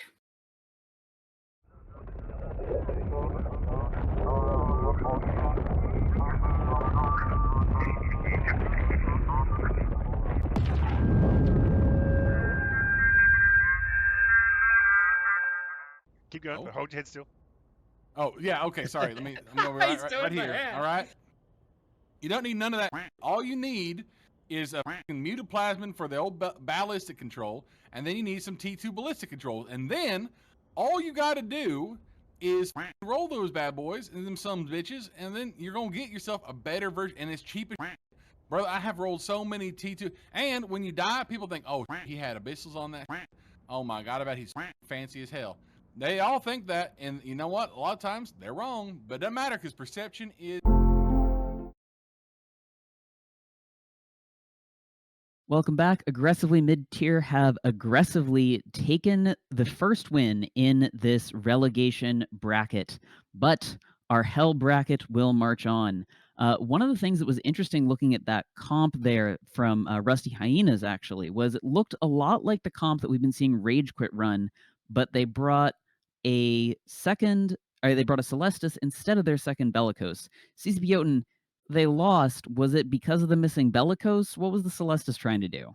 I don't know if the second Bellicose really makes that big of a difference. The issue you run into with a comp like that, right, is that, or let me take a step back. So the Celestis is great if you are expecting some kind of kite comp because the Celestis forces people into an engagement range. The APOC navies have a bonus to optimal range, so their range is not too bad. The range is pretty good. I don't know if they were beam or pulse fed. I assume they were pulse fed. I don't know why you'd beam fit an APOC navy, but you still want people to be within your range. The APOC navy is not known for being especially fast, so you're not going to chase anything down. Problem was they did not run into a kite comp. They ran into gun spam. So having the Celestis there to damp down those targets doesn't matter because gun spam says, okay, well, we're just going to approach you anyway. We're not going to rush necessarily. This isn't a brawl comp, but we can stay at a comfortable range for us within damp distance and still just like, you know, the whole thing. So the bigger issue they ran into was they ran into gun spam, a well-flown gun spam comp, and gun spam is ideal for just dismantling the back end of teams, and that's exactly what they did. Yeah, Nuke Michael, can you just give us maybe the minute 30 seconds rundown of gun spam for the folks who are just joining us in the second half of the stream? So if you haven't seen, I'd have to say if you haven't seen gun spam, you've been watching a whole lot of EVE tournaments because boy, we see gun spam a lot. But Yeah, gun spam is a great. I guess the best term would be mid-range. It deals with a lot of things very well. And one of the ways that you'll very commonly see it played is if you run into a heavy core opposition, you're not going to try to go through that heavy core. You might not even try to go for the Logimute. You're going to look at those small ships that your medium guns, if you fly properly, can apply to. If you brought some application help and you do your transit matching properly, you can kill small little frigates very quickly, destroyers very quickly, and then slowly work your way up and take out the enemy team. Bottom up is how it's normally referred to. Yeah, it was great. What if you were going to try and counter a gun spam, like if you knew your opponent was bringing gun spam, what would you bring to maybe try and get on top of them? It's a hard question because gun spam doesn't have, in my opinion, there's no like, this is a giga hard counter. There's some things that are super hard to fight against. If you run into like a really one of those armor control long range setups, which will have 2 or 3 different TD or damp ships and has enough to deal with all your gun spam, then that is rough. But there's no. That's one of the things that makes gun spam good. Is it's okay versus so many things. Yeah, exactly. I think that's part of what's led to its enduring popularity. CCP Jotun, when we see that gun spam come on, sometimes we see it win, sometimes we see it lose. Is that down to the comp or is that down to the players? I think I mean, there are comps that can beat gun spam. Obviously, we've seen like it is possible if you are able to get your like if you go Kingslayer and are able to get a hold of something like one of the top end ships pretty early, or if you're able to blow through Logi, for example, pretty early and put them in a position where they have to be a little bit more reactive than just as a because gun spam thrives on aggression, right? You want to go in hard and fast and just absolutely pound as quickly as you can, and just full on wreck shop, as it were. I see you hiding that smile, Nuke Michael. You're not doing a good job there, bud. The problem is though, like the margin for error is very small when you're running up against gun spam, so you have to play it very, very well. Like you have to take out something big early, and by big I mean like one of the command ships early. Like you need to get some of the DPS off the grid. Speaking of taking yes, go things ahead. out, we need to take a look at these bans because Let's do it. they watched the last match and they said gun spam. I would rather not. Yeah. Nuke Michael, can you just take us through these bans real quick? That is one of, I think, might be one of the most we really hate gun spam. Abso, Astarte, and Brutix Navy all off the table, and the Rediva, which is one of the not like the preferred, but one of the lodges you'd be definitely considering for a gun spam. I've said in the past that it can be really hard to ban out gun spam because so many of those ships just plug in the same spots. You can plug in a hard navy, a prof navy. If you ban an Astarte, you can plug in an Abso. But Abso, Astarte, and Brutix Navy means your BC options are really limited. That it might actually, I wouldn't say completely cut off gun spam, but cuts off all the good gun spams. Yeah, you remove all the best in slot ships for this. And you're right, it is hard to ban out gun spam, but it does take 2 to tango. And if you have 2 of you together, just holding hands, you can do it. You too can ban out gun spam. You just need the homies to help. Yeah. We're not saying collude, but maybe consider just agreeing. Just a little bit of friendly. What did they bring? Yeah. We will find out. We're going to throw it to the arena where Dirk and Teddy will break this down for you.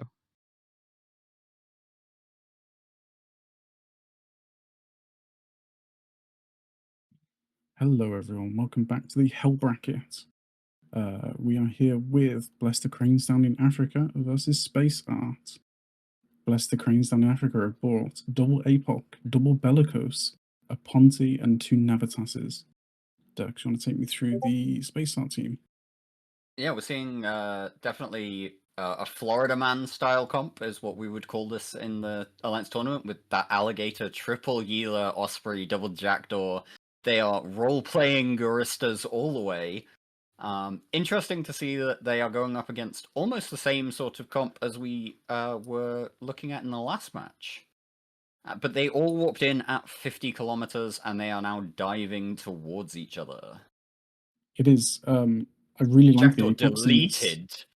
Yeah, the Shield team really wants to stay away from everyone, and the APOCs love it when things are away, as you can see, where things are just blowing up. Yeah, we are seeing heavy missile, Alligator, and healers. So they are looking to try and kite, but they need to be within a certain range to do so. This Bellicose, in armor. I'm not sure that the Bellicose is This necessarily a Osprey's great trying his target. best. He's trying Yeah, to pull he's range, just but he's just dying. nuked again. They might manage to kill this Bellicose still, but I think at this point, we are starting to see an inevitability come out at just over a minute into this match. Yeah, This is Healer's sort of snowballing ramming hard. into the comp to try and get some transversal, but they're getting painted, and then it's just over for them. They're running their 50 men, they're getting double painted. Those Apocs are just applying. Yeah, we are one healer down, another one taking significant damage. The third healer is just, playing out in the middle of nowhere, not in with his team, not brawling it down as the rest of them are. I would Navitas goes down, so they will not be clean swept here. Points on the board is always nice. They might pick up the second Navitas. It is taking some decent damage, but they are splitting guns on the Bellicose too. So they may keep both of them up, because the Alligator is also about to go down. It's in half shield currently, and just is chunking. This is always the thing with an Alligator, a healer, any Garista's ship really, is that split damage from missiles and drones. You're talking about 50-50 in terms of your DPS comes from your missiles, 50 comes from your drones.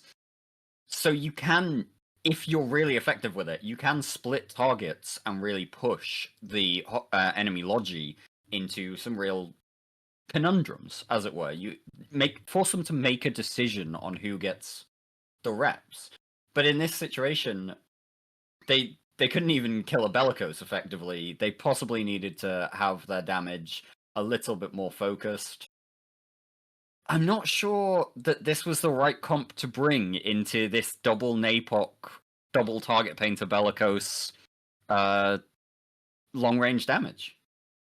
Yeah, I think the double Apoc really wants something that's going to try and kite it, and yeah, they almost just predicted it perfectly. But anyway, and this match is over. This match is over after 3 minutes. Yeah. But anyway,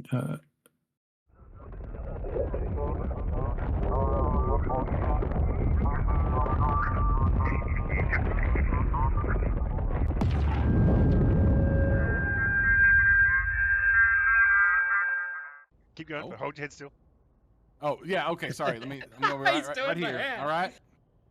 You don't need none of that. All you need is a mutaplasmin for the old ballistic control, and then you need some T2 ballistic control, and then all you got to do is roll those bad boys and them some bitches, and then you're gonna get yourself a better version, and it's cheap as brother. I have rolled so many T2, and when you die, people think, oh, he had abyssals on that. Oh my god, I bet he's fancy as hell. They all think that, and you know what? A lot of times they're wrong, but it doesn't matter because perception is.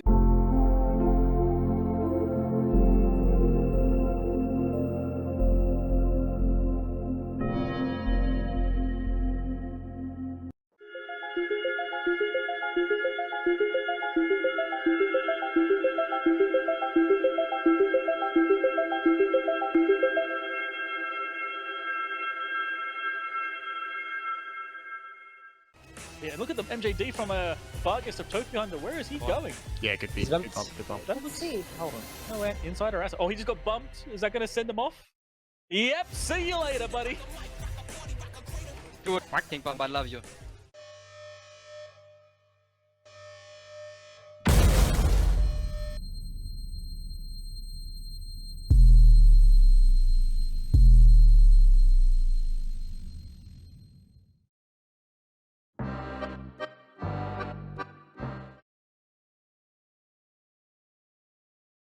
Welcome back. Bless the Cranes have blessed us with a very short match, courtesy of the Apocalypse Navy issue, now fielded with 2 Bellicoses.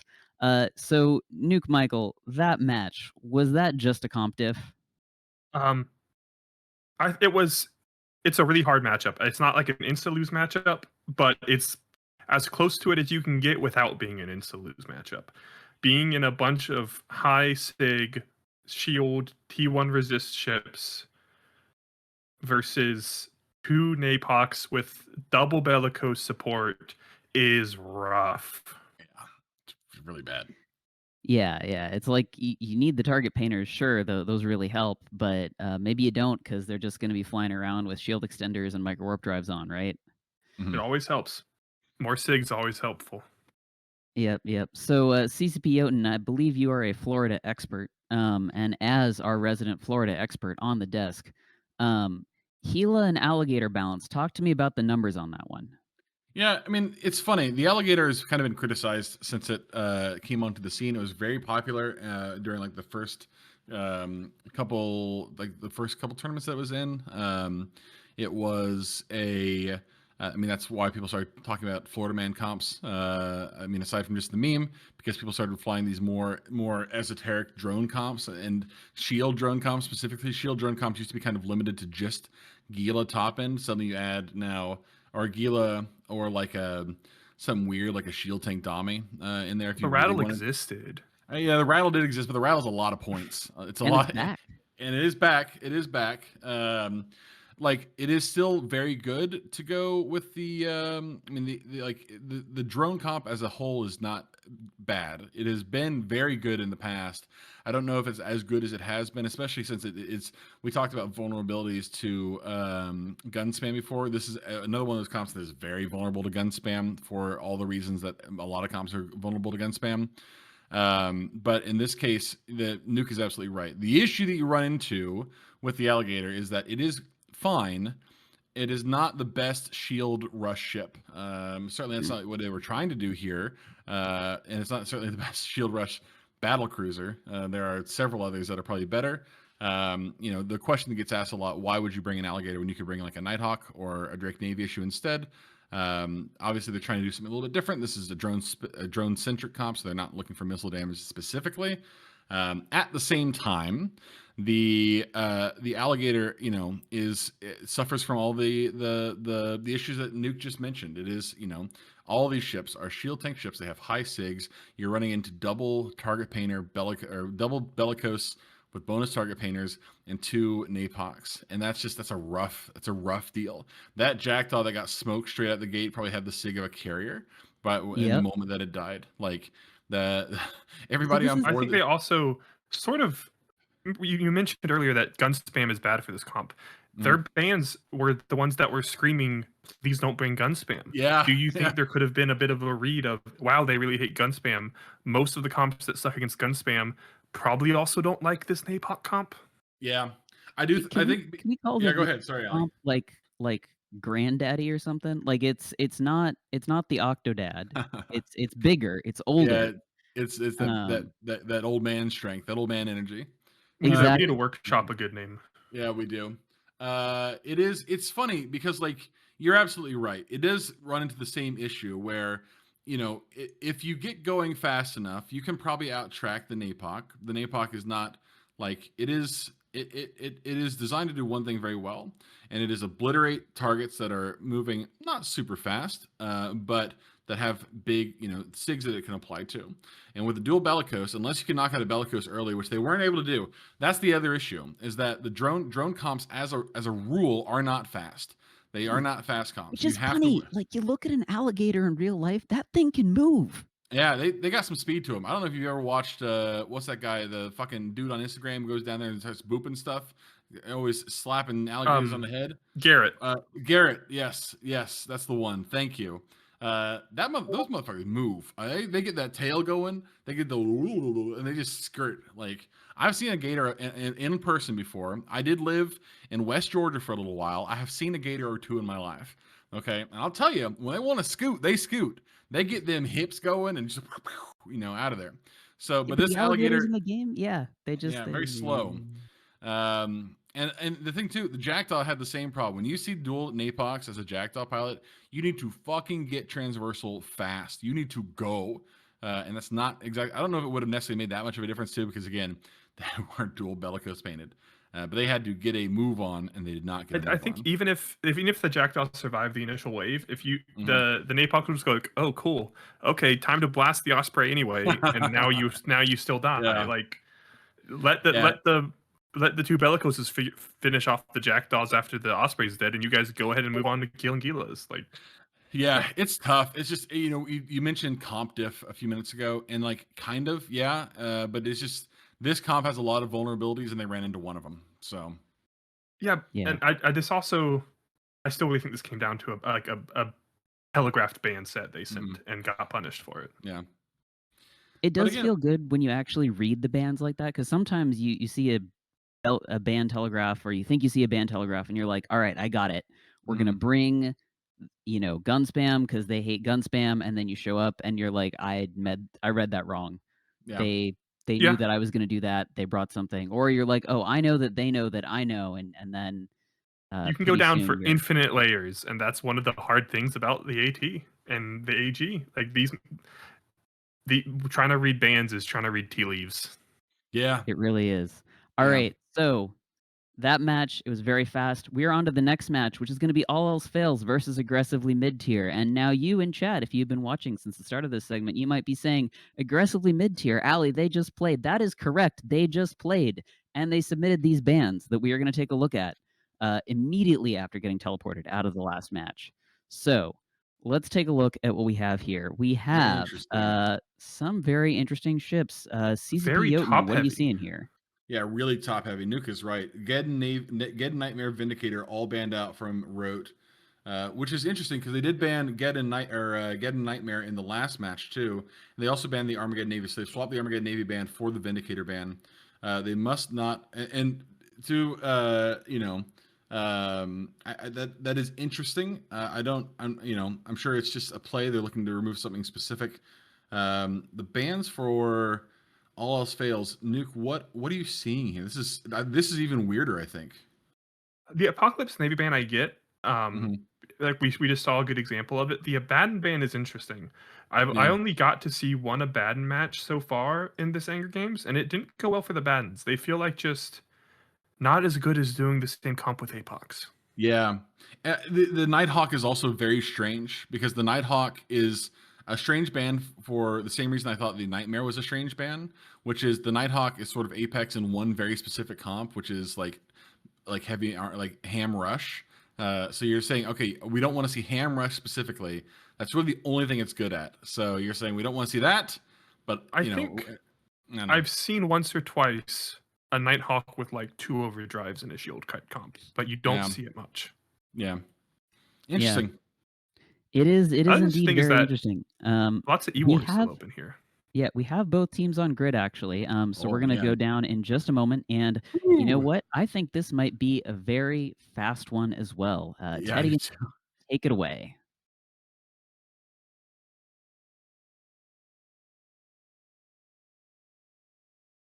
Hello and welcome back to the arena with myself and Teddy once again.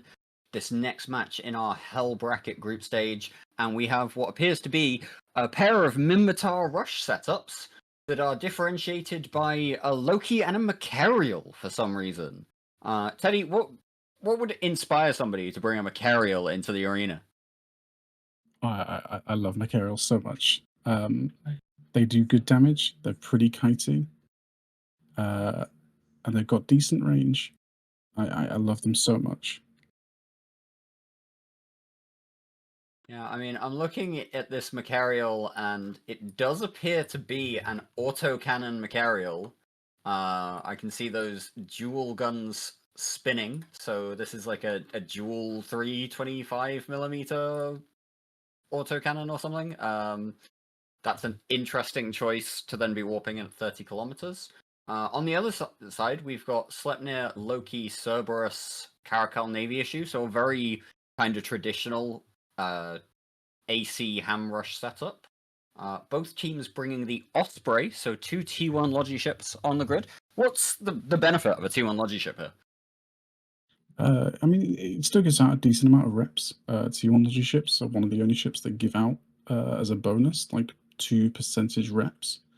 It's a very good pickup. They're also very cheap on points, and they can tank well enough. They're more like EHP extenders. But like as the match starts, the Caracal Navy is starting to take a little bit of damage as the Scythe Fleet issue warps in or goes in. Yeah, our team with the Sleipnir, Cerberus, Caracal Navy issue all kiting away. Is it possible this is something like a fly killer setup instead? Let me take a look at the guns on this Sleipnir. No, they look like I think it's a lot of autocannons. autos. They've tackled down this Cinnable that is struggling right now. And the Repel team going on this Spipal. Just to try and screen that off of the Macarial. Yeah, this is an interesting start to the match. Everybody jockeying for position to a certain extent. There is the Raptor of Stu Brain Surge locking down that Osprey. Rima I think with all those Ambrail spells, in the... Caracal Navy should taking a lot of damage now. I do believe that's been tackled down. Yeah. So Yeah, the it's Caracal going to struggle. Navy compared to the Scythe fleet, they're kind of like in the middle of that ball. Really just taking some damage before the team can get onto this Osprey that is, as I say, pretty hard tackled at this point by this Raptor. Nobody's worried about the Raptor, they're all worried about the things that can do damage. This is a race to the bottom. Yeah, and the Macarial's been effectively screened since the match started by this Spiteball, and it's just been tanking away, just preventing this Macarial from getting anywhere near what it actually wants to be shooting at. Yeah, meanwhile, the Loki of Dabes has just locked down Rima Ambrail in the Osprey. That looks like it might be a damage swap for the If All Else Fails team here. I think they might be going for a Logi trade because Kyra in the Osprey is also taking quite a lot of damage now. Yeah, the Rote, the Rote Osprey is dropping a lot faster though. Yeah, I think this one might be more rapid lights from the Serb and Loki. So it's going to struggle, but if it can tank until those clips run out, then maybe, oh, never mind. But it does like they might trade fairly close. The Sleipnir from CJ is also taking significant damage. We're also seeing ASB charges being run from both Sleipnirs on the grid. Those ASBs can give you a hell of a lot of rep power, but they are limited. 9 charges and then you're done. You've got to run a reload. And running an ASB reload in the middle of a tournament match, I can attest to this personally, it is not an easy thing to do. And I say that as CJ Walker runs out of ASB charges and gets nuked. So it's interesting now that Rotan might be able to survive. There's still a decent amount of DPS on the grid. But he might be able to just about squeeze enough out of these to survive, but maybe not. Yeah, if they can tackle down, say, the Cerberus now, they should be able to trade the Sleipnir for the Cerberus. But this Mac is just going to start gobbling up the grid now. Yeah, he can reach out and touch with those autocannons without too much of a problem. These are slower moving, larger ships, broadly speaking. As the Sleipnir goes down, the Loki is going to be next. Interesting thing worth noting as well, we did see some ECM drones out on the grid. So if you're watching at home and you're seeing a jam icon on the fancy UI, that is ECM drones attempting to hit off a jam. These obviously can be quite difficult for Logi pilots to deal with, but even main DPS ships like a Macarial, if the ECM drones can get a random jam off, it can really disrupt the flow of things. Yeah, so the Loki getting grappled, noosed, and scrammed by the Mac. It's going to go down in a few seconds. There we go. Goes. So now it's just tackling down the Outrider, and it should be job done. Yeah, this Outrider new for the Anger Games 7. The Outrider hasn't actually seen tournament use before this event. It is a new ore command destroyer-ish thing, but it does get nuked, and that is the match. Aggressively mid-tier cleaning up. And with that, we will throw to a quick ad break and be back on the desk.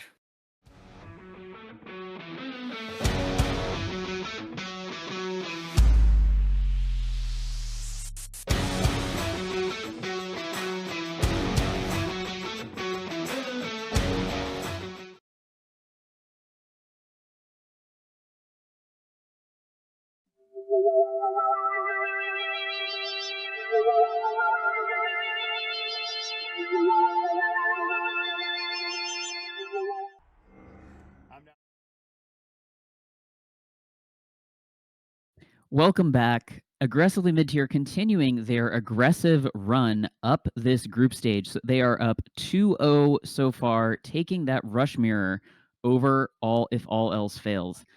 Nuke Michael, you wanted to tell us about some of the targeting you were seeing in that match. Yeah, this was a really interesting match in my opinion. When you have a rush v rush matchup like this, target prioritization is probably the most important thing for you as a team to nail in a rush v rush setup. You have to you're thinking about what has the most DPS to the EHP that it has, and try to take that out first. But also you have to think about what you actually have tackled, and that's where I think that Red I think I liked Blue, who lost target calling more at the start, but Red pulled it back by tackling and holding their targets better, so they could then choose their targets afterwards better than they could. So at the start, we saw the blue team who lost going for blue team who won going for a Sleipnir, which is a really tanky target to start with, and you'll notice they didn't kill it. They realized this guy's holding way too long. We got to swap off. Went to the Kiriko Navy instead, killed it real quick, and that's where it really started to change because they got the Kiriko Navy. They got through the next ship after that, and the Mac at the end was just too much left. I think the Mac saved them, and that if this had been a traditional Sleipnir at the top instead, the early advantage that Red got would have been insurmountable, but the Mac let him get over it. Yeah, I mean, the Macariel is absolutely a powerful vessel. We haven't seen it that much in the tournament. We're starting to see it a little bit more as trying to get those more granular points, get it dialed down to the point where it's actually worthwhile. So CCP Jotun, I'd like to ask someone in this chat, and you seem to be maybe the best person qualified on this desk about tackling. You might say catching targets. What do you want to do in a rush mirror like that to make sure that, as Nuke said, you can take advantage of the targets that you have caught? Oh no, I am not hearing CCP Jotun. He's been caught by the mutilator. I bamboozled myself. Is what I did. I did bamboozle myself. I don't know if you can probably tell. I was a little distracted during that last match. It's okay though. I can answer this question. Hang on.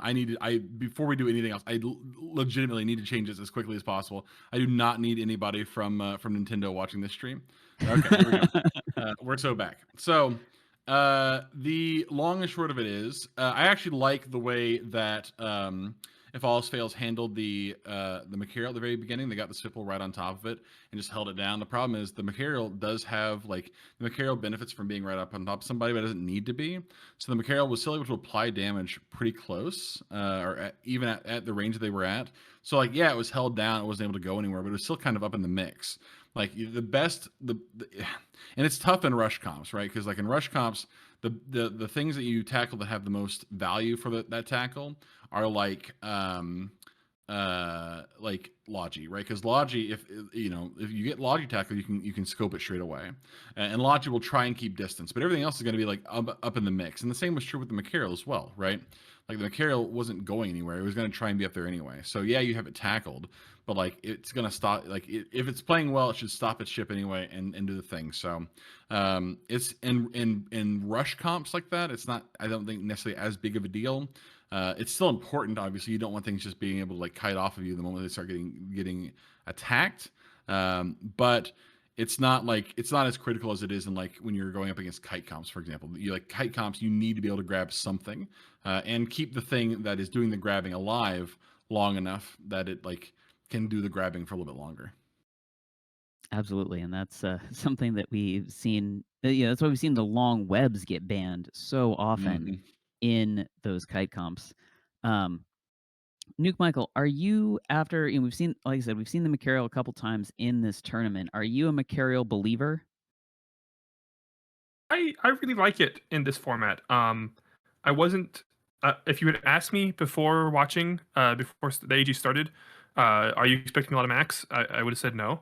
And we haven't seen a lot of them, but the few times I've seen one, I like it. I think, especially in the 7v7 format where it's a little bit more compressed, having a battleship like that where you have good projection of damage, good selection of damage. It's on a fast hull. You have a lot of mids for tackle and utility stuff. I think it's pretty good. Oh yeah. No, it's done well. Of course, we see it in TQ quite a bit. Huge feature of Apex low sec fights. So it's nice to see it get its time in the arena. So I suppose we've got just a little bit of time as we're getting the next match set up here. CCP Jotun, any last words on that previous match that we just saw? Yeah, I mean that's tough, especially for aggressive mid tier. I mean, coming back after again with one match of downtime to come back and then pull out the dub a second time is I think, in my opinion, very impressive.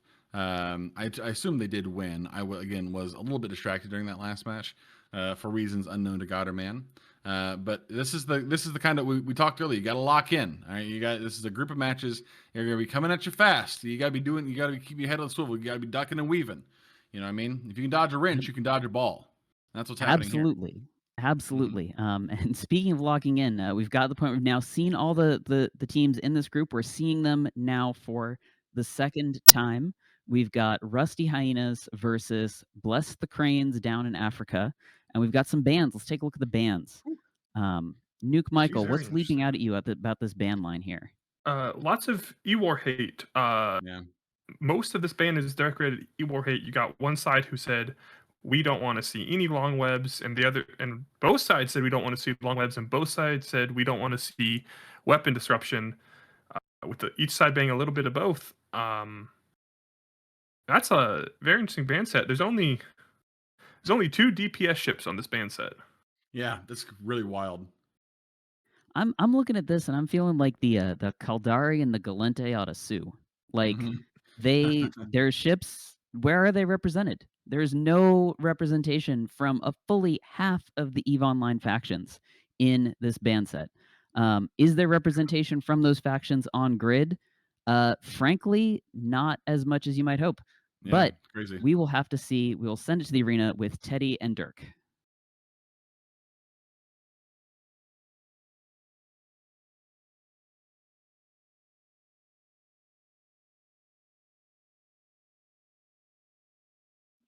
Yes, hello, welcome back. I am Teddy GBYC here with Dirk.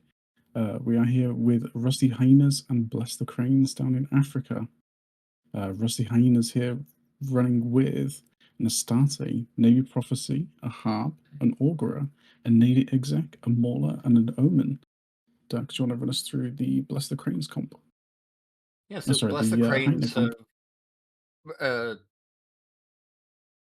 No, I'm backwards. The Hyenas comp. You've just done that. You've just run us through the Hyenas comp.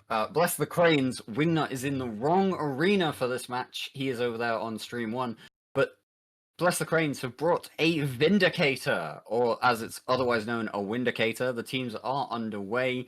They're pairing this Vindicator with an Absolution, an Augurer, a Celestis, a Magus, a Nurgle, and another Nurgle. Those Nurgles, T2 assault frigates, they can spool up and get some really good damage. They are relatively tanky.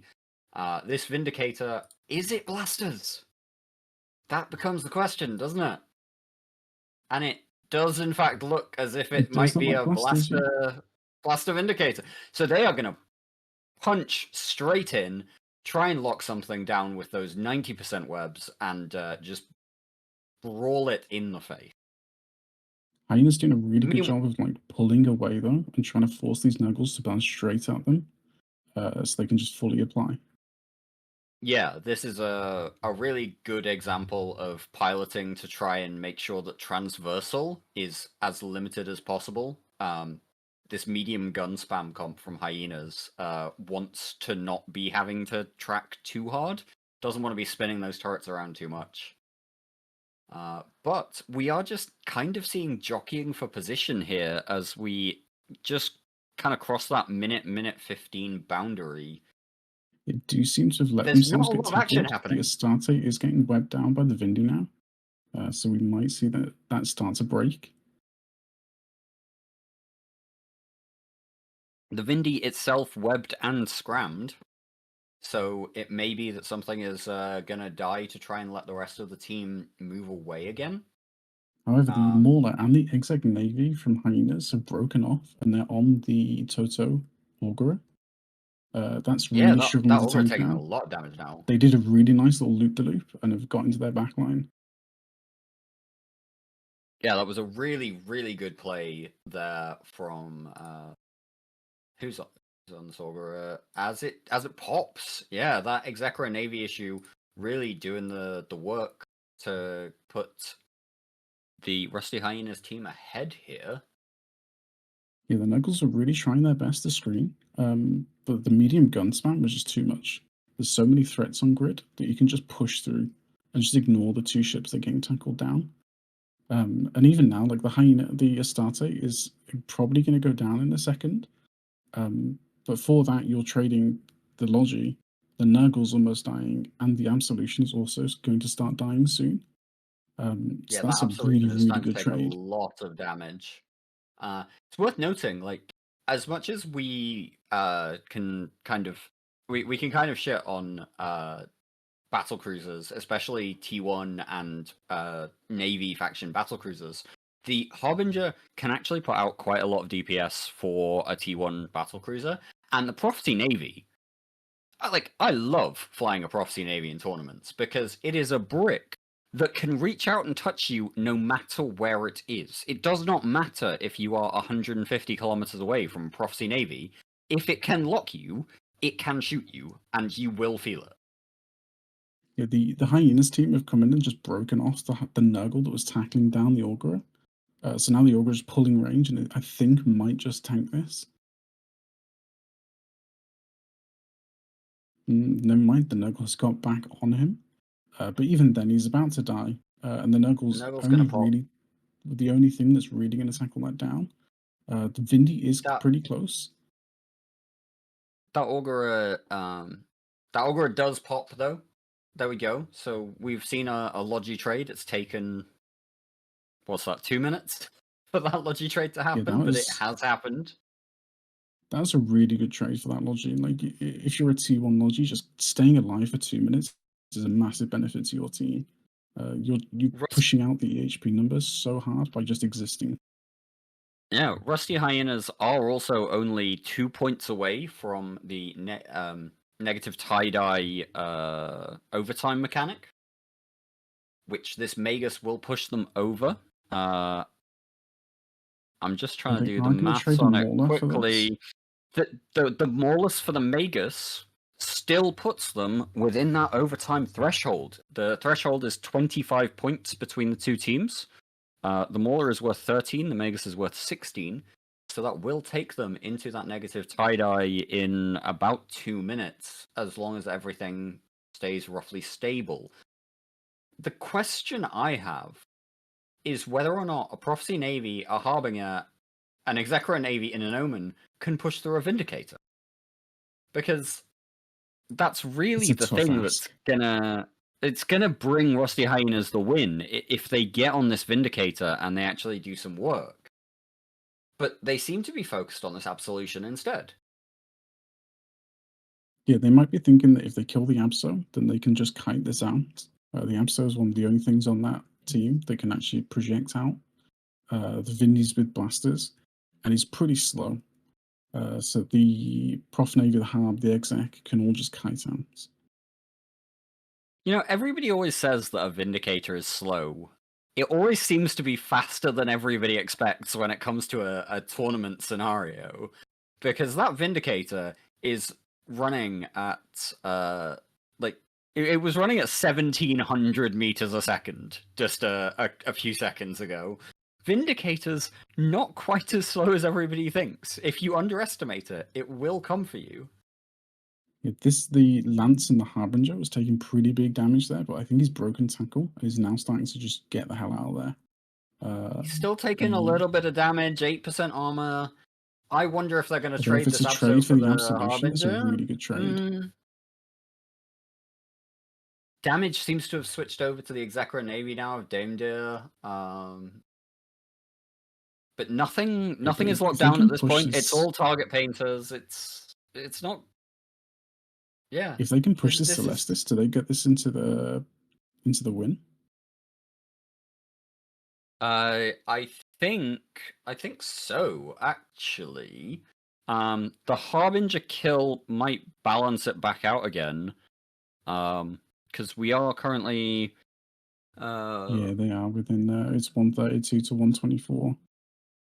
So yeah, this is definitely going to overtime, everybody. We have the first overtime of this group in the second arena, at least. I haven't been tracking the main arena to see if there was overtime there, but tie-dye is now increasing. The match is starting to ramp up and ramp up. Everything is going faster and faster and faster. Every kind of step. So at 2 minutes 30 left of overtime, tie-dye will ramp up a little bit more. At minute 30, tie-dye will ramp up a little bit more. Everything goes faster, and so the chances of mistakes, overheating in a negative tie-dye scenario, or is like dangerous now. You can see that Vindicator is visibly moving faster. Yeah, and kiting gets a lot harder. You're moving around grids so much quicker that trying not to boundary is like quite a significant portion of your mental energy at that point. Which the Vindicator trying to abuse because he can just try and chase something down and just try and rely on mistakes happening. He sits close to the center, everything else is trying to sit far away, and he's just trying to shepherd them out of that arena as fast as he possibly can. He's got a really chunky purple bar for the defense as well, so he's got answer charges to burn through first. And he might tackle this prophecy down. He does have to kill something, though. That's the key part of this match now, is in a minute and 30, can the Vindicator kill a single ship? Any ship. Just one ship will do. And Rusty Hyenas, for their side, all they have to do is play keep away. Are they able to play keep away for a minute? He burned his prop out. If he has burned his prop under... it's easy to do as well in these negative tie-dye scenarios. You think you have time to overheat and then turn it off, and overheat and then turn it off. You don't. You will burn out in those scenarios. So we are now at 300% of faster than normal game speed. This Vindicator is still running around at 160 odd. I think you're... Oh no, there he goes. 1100. He was just didn't trying to do something. For some reason. And Vindicator dies. Vindicator gets killed. We are done here. Very well fought.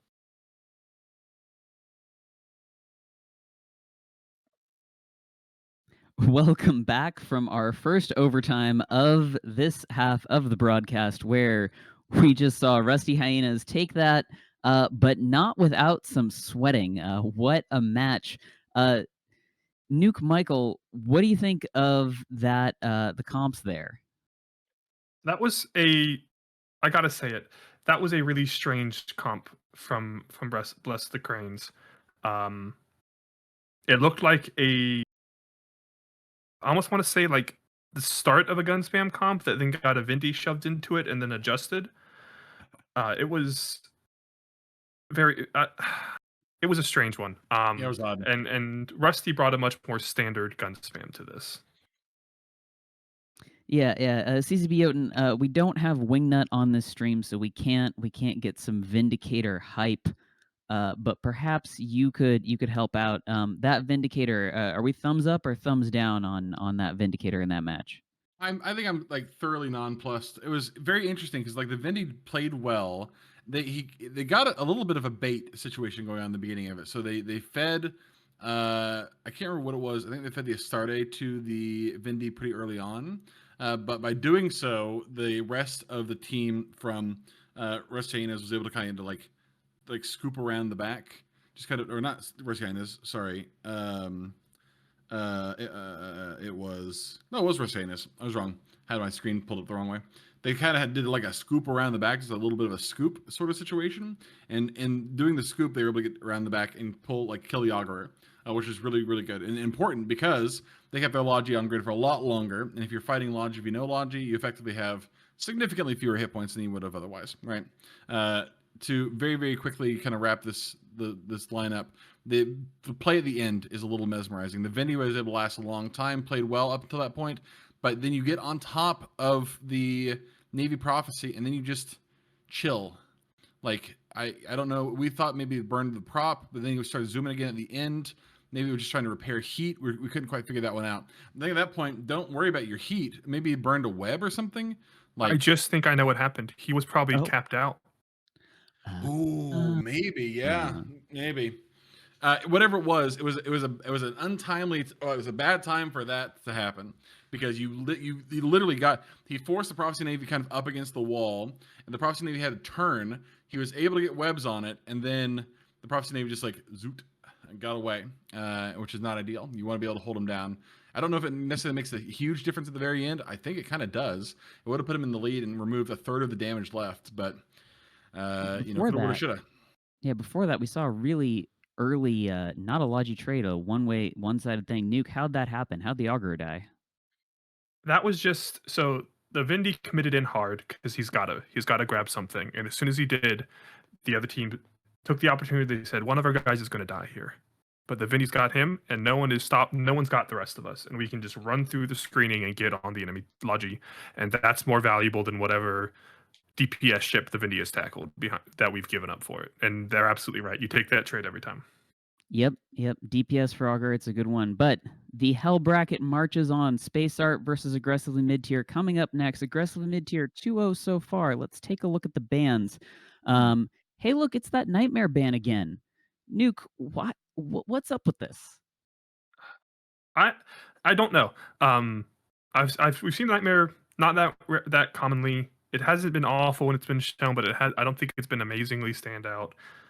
I don't know if this is Rote's a really good team. So I doubt this is they don't understand what they're banning. So I'm not sure if this is they've seen some comp in practice that we don't know about, or they're messing with their opponent. Yeah, it's got to be something in there though. CCP Jotun, we see the Zarm ban, we see the Rodiva ban, we see the Guardian ban. What kinds of comps do we have open here? I mean, you remove a lot of really heavy battleship comps. You remove the the Kingslayer the Armor Kingslayer variant. So the APOC Navy heavy ships. Very interesting. Very interesting. I won't say anything more. It's very interesting. Before we move on, I want to say I think looking at the record so far, this is a big match for Rote because if they win this, looking at the rest of the records, I'm pretty sure they clinched the group. Hell yeah! Oh, fantastic! Because they'll be up 3-0 and no one else will even have 2 wins yet. Sick. Awesome. Yeah, we're still at the point where people are playing to, we haven't seen All Else Fails and Space Art. They both have one loss. They could win. They could get up to better. But we're still at the point where we've got people playing in. Pretty soon we'll be at the point where we're playing for elimination. So we've got Space Art versus Aggressive Mid-Tier. Aggressive Mid-Tier, it's a win and in. Space Art, they've got to win this to really stay in the competition. We will go to the arena where we will see who's able to reign supreme.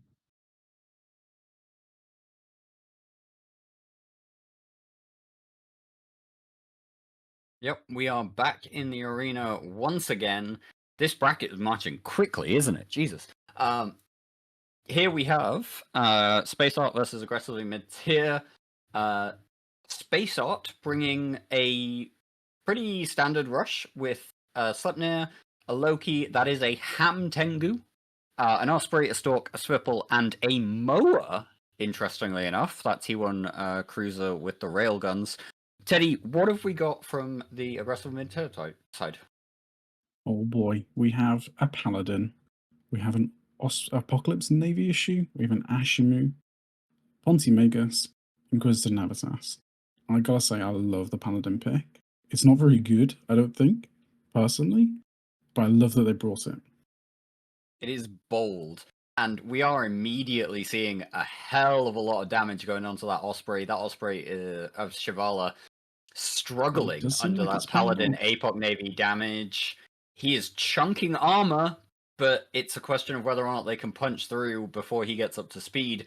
Meanwhile, the Ashimu, while I know it's Baz's preferred cruiser, it is a little bit squishy, that Ashimu. If you can catch it, you can kill it.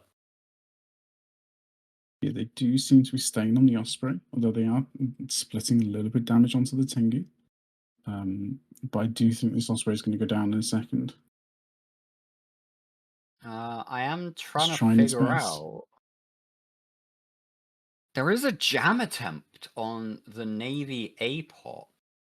That might be from the Tengu. It could That's have the not ECM. that's not but drones. That is a Jamgu, as well as the heavy missiles. We ladies and gentlemen, Jamgu on grid in a tournament This is- setting. Once again, this is beautiful.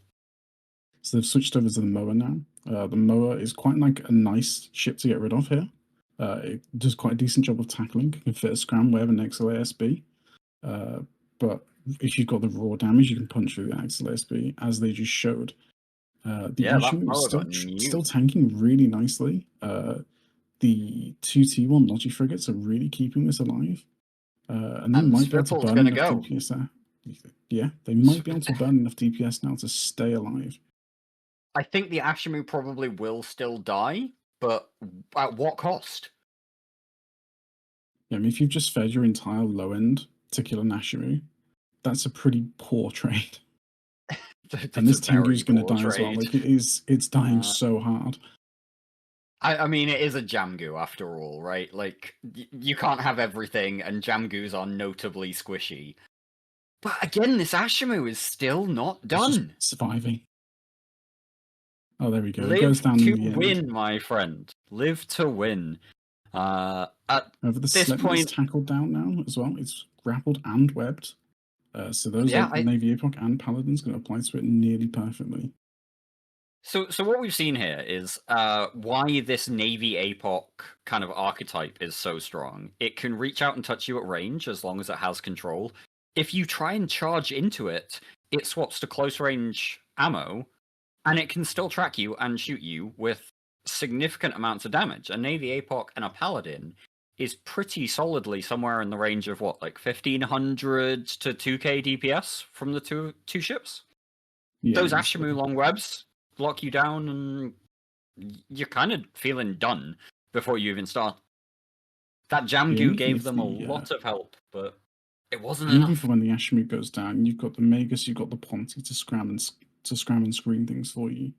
So that even if that goes down early, you've still got backup webs for you. Yeah, absolutely. I am gonna. I wouldn't normally address Twitch chat while we are live with a match, but I am gonna say somebody in Twitch chat is asking how the Paladin is moving in Bastion and whether or not it's being bumped. Bastion is not allowed as part of the rules of this tournament, so that is that's a T2 Marauder that doesn't have the Bastion damage bonus and is still putting out these kind of bumps. These kind of damage, sorry, not bumps. Yes, like typically for when you want to run rush, you want to try and like delete their low end, and they really struggle to like apply to their low end. The Magus and the Ponti was just staying alive, just walking around grid as much as they wanted to, whilst they focused on the Ashimu. And it's a brick. If you fit a 1600 plate on that, it just will tank forever. Yeah. It just sits and takes it.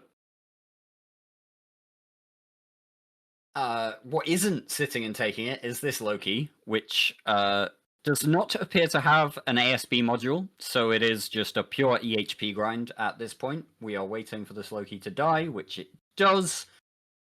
Just there. Have you got anything else to say on this match, Teddy, other than that was a slam dunk? I revoke my criticisms of the Paladin. And with that, we will send it to an ad break and then back to the desk.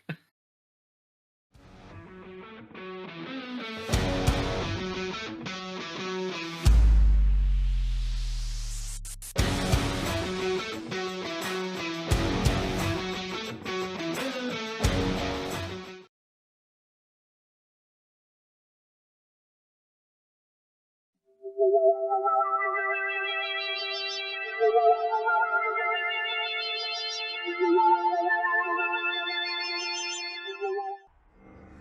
Nalio V, and Test Alliance, please ignore, is recruiting.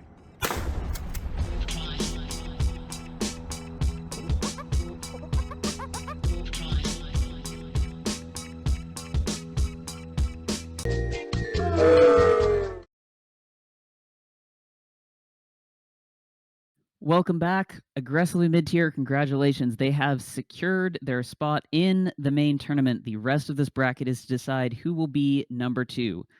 Space Art, it's not looking great with 2 L's to their name, but hopefully we'll see them. I believe we'll see them. Yep, we'll see them again later in the bracket, and hopefully they'll be able to play this out. So very interesting match. Nuke Michael, we saw there the very rarely seen Jam Tengu. It didn't seem to do too much. Is that maybe a piloting thing, or is it just not that good? The Jamgu can be okay, but it's really, if you really want to bring a Jamgu, I believe it's better off in a Kaidi comp or something else. You just lose too much, and you've invested so many points. And because of those extra points you invest into bringing a Jamgu and a Loki, those extra more expensive T3s, this rush just didn't have enough damage. Yeah, it's really tough. When you said that in the cast chat, I was like, no, it was a kite. But no, it was actually a rush. They had heavy assault missiles fitted. CZB Jotun, what about the road comp? We got some battleships on grid. Yeah, I'm going to tell you a little bit something about Roque Bell. Okay? Roque Bell, first of all, old. Okay, very old, fatherly. Many people say. Okay, I've heard this from many such cases. Right, bunch of old men, not as old as like Pandemic Legion, but still very old. Okay, dads across the board. Every single one of them is a father. There's not a single. In fact, it's actually an application. You need to present a child to be in Roque Bell. So they have that sort of old man strength. And that old man strength carried them to what was, in my opinion, kind of a Pog Champ kind of comp pick here, which was they saw that their opponent had banned out the Apex Armor Battleship Logi. All right, the Zarm and the Rodiva can put their on one target, and it gets big and strong. Strong. Okay, and that's great if you have a battleship, because then you can just spool on that battleship and just be real strong. Well, they got rid of those two, the two best comps. So Roque Bell said, actually, fuck you, we're going to do it anyway, and brought Paladin and Navy APOC, which is so goddamn gangster, I can't get over it. It's so cool to like, it's a little bit of a bait and switch. It's a little bit of a little bit of mind games. They saw, oh, you don't want to see the best possible comp for armor. Okay, we're gonna run the second best possible comp for armor battleships. We're just not gonna have that Logi, and then we're gonna swap it out for two Logi Fricks, which is insane. I mean, it's such an insane pull, right? Because you are effectively saying we're willing to play a card down just so that, one, we can spite you and your bans, fuck your bans, and two, we are so confident in our ability to field that comp, we don't care if we aren't able to bring the better Logi version. We can just do it anyway. This is what it's like to have children, I assume. This is like, once you have that the confidence of being able to like procreate, then you're like, okay, yeah, we can absolutely do this. This is no problem. But then you're locked into playing a comp with dad in the name, and I am wondering if that's going to be a weakness for them in the main tournament. We're gonna have to see how they do. Yeah, they're strengthened by dad energy, actually. Yeah. So, Nuke Michael, speaking of the Logi, we cut out the Apex Armor Logi. We don't have the Rodiva. We don't have the Guardian. We don't have any of that good stuff. The Ishimu still managed to tank for such a long time. Was that the right target for them in that situation? It was the right target, and the unfortunate reality is that T2 Logifrigs are good.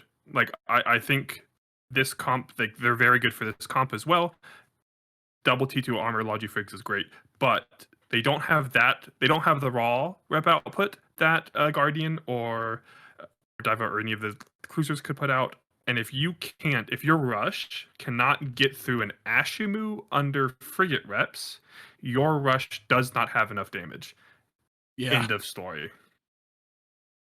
It was the right Yeah. target, but the comp, like your rush, just has to have more damage than that. Mm-hmm.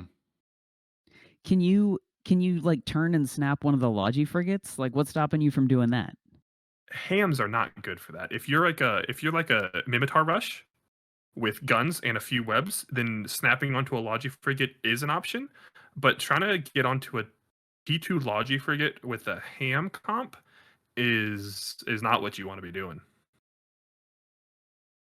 Absolutely. It's definitely a very, definitely a very interesting comp. We will, like I said, we will see them again. We do have a challenge for this, by the way. I will link it again in the Twitch chat so you all can follow along. It's showing the progress of the bracket on this side and the other stream. Both streams currently running the relegation brackets right now. Again, the top 2 of this group will go through, and the bottom 3 will be eliminated. The top 2 in the other group will go through. The bottom 3 will be eliminated. Just one more question for CCB Jotun. How are you feeling about the tournament structure overall so far?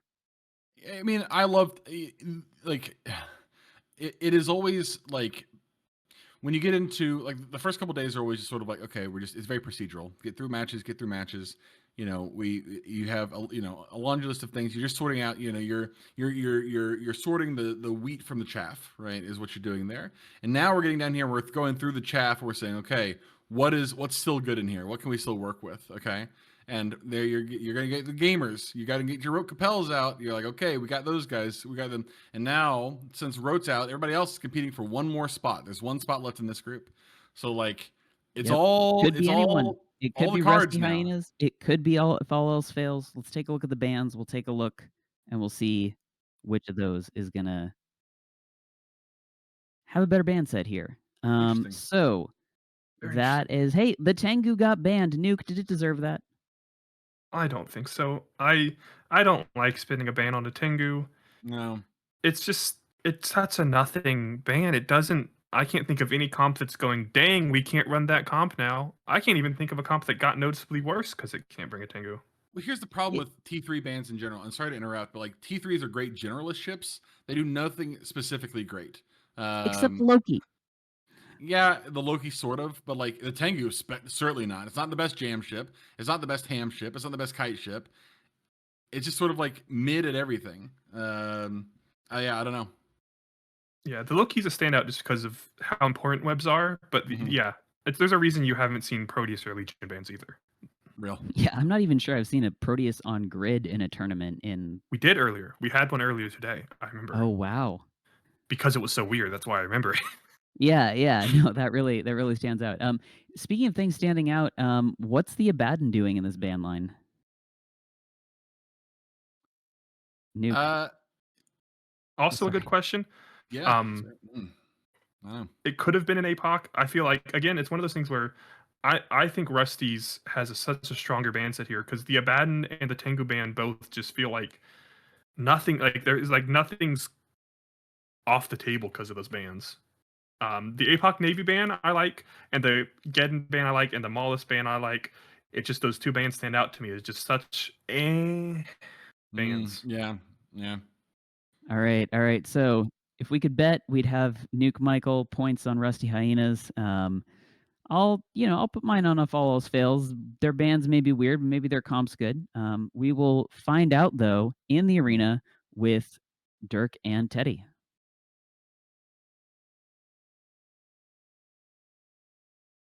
Hello, welcome back to the Hell Bracket. We have Rusty Hyenas versus If All Else Fails.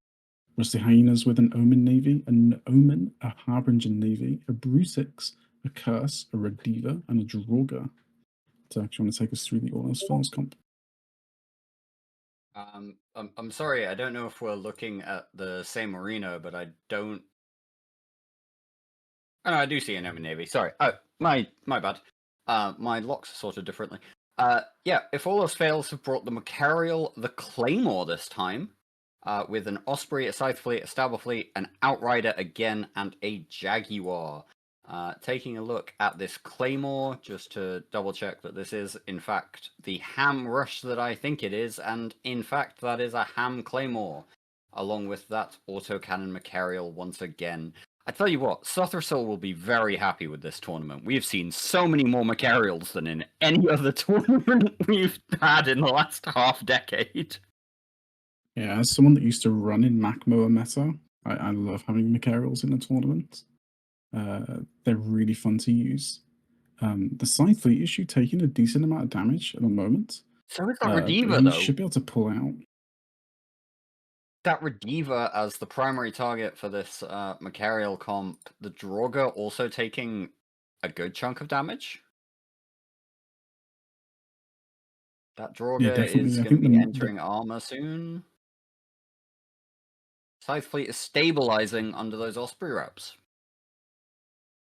Yeah, interesting storm. No tackle at the moment on anything really. The Jaguar is being screened off though. And it looks like the Rediva is taking damage. No reps coming out from the Rediva or any other ship on the Rusty Hyena's side. They are all damage drones. And there are some ECM drones trying to harass this Harbinger Navy issue while we're at it. So Rusty Hyenas have done quite well at pushing the All Else Fails Osprey away from their entire fleet. So Yeah, they're that is getting just very no nicely support isolated. at all.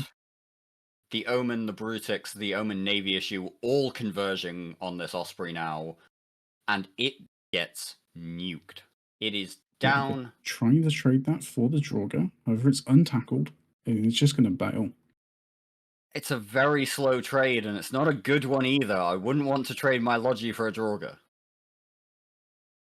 However, the Draugr doesn't appear to be getting reps, which is, I think the Rediva might be just out of range. But it is burning in. Yeah, it's slowly dropping. Meanwhile, this Scythe fleet about to go into armor and probably just get annihilated. Yep, there it goes. Hull and gone. If all else fails, came into this confidently. But they've not really managed to execute with this Macarial Claymore comp. Yeah, and the Draugur's getting reps now, so they're not going to break that. They are trying to put some damage back on the Rediva a little bit, but that is mainly just drones. They're And the also Outrider trying a is little bit gone. on the Curse. The boost situation on the If All Else Fails team after that Outrider loss is looking a little bit dire. It's only this Ham Macarial, and that Macarial wants... Ham Claymore, sorry. Not Macarial. Ham Claymore. And that Claymore wants to be pretty close. The Claymore doesn't have a range boost last time The Mac is setting up an MJD play to try and get onto that Rediva. Let's see if you can line it up properly. So that Claymore's boost range is 30 kilometers. They've got a micro jump. That Macarial is behind that Rodiva quite nicely now. Yeah, he set that up quite nice. It is still tackled by the Jag. So if they could, they might be able to get this Rediva down. And then potentially start to grind on the end. What's this Claymore doing? It looks like it's trying to micro jump, but it's taking a while. Yeah, he's trying to line Jaguar up. down. The Rediva is no longer the Rediva is no longer tackled. It's just under these new pressure moments. Yeah, too the little, Claymore too tried late. to set up an MGD play, but he ran himself too far away from the beacon. He's having to turn around and try again. And meanwhile, that Macarial is just going to be piled on. Yeah, he's scrammed, he's screamed. That Draugur's going to exist on him now for the rest of time. This match has been unfortunate. There were a couple of points where the If All Else Fails team had opportunities, and I think they tunneled visioned a couple times on specific targets. That Draugr, for sure, they tunnel visioned on for a little while. And then that mistake with the micro jump from the Claymore. Like, Yeah, I'm sorry, CJ. You should... CJ, turn around, go back to the beacon and boundary at this point, buddy. Like, you are suiciding for no good reason at this point.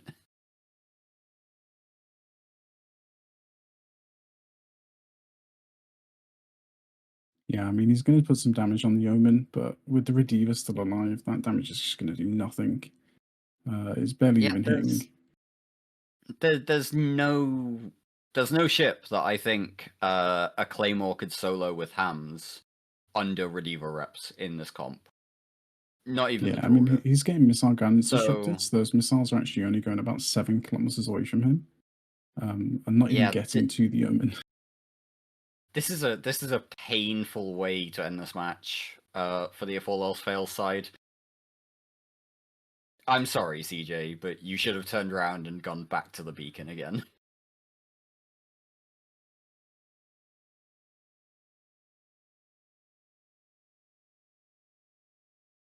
And with that, we are seeing a clean sweep from the Rusty Hyenas team, and we'll send it back to the desk for a bit more of a breakdown.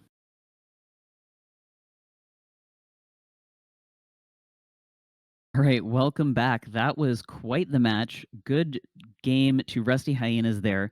Rusty Hyenas, they're still in it for that second place. All Else Fails falling to the 2L tier, which is honestly not looking like such a great tier here. CZB Jotun, I believe you wanted to talk about the positioning of the gun spam comp there.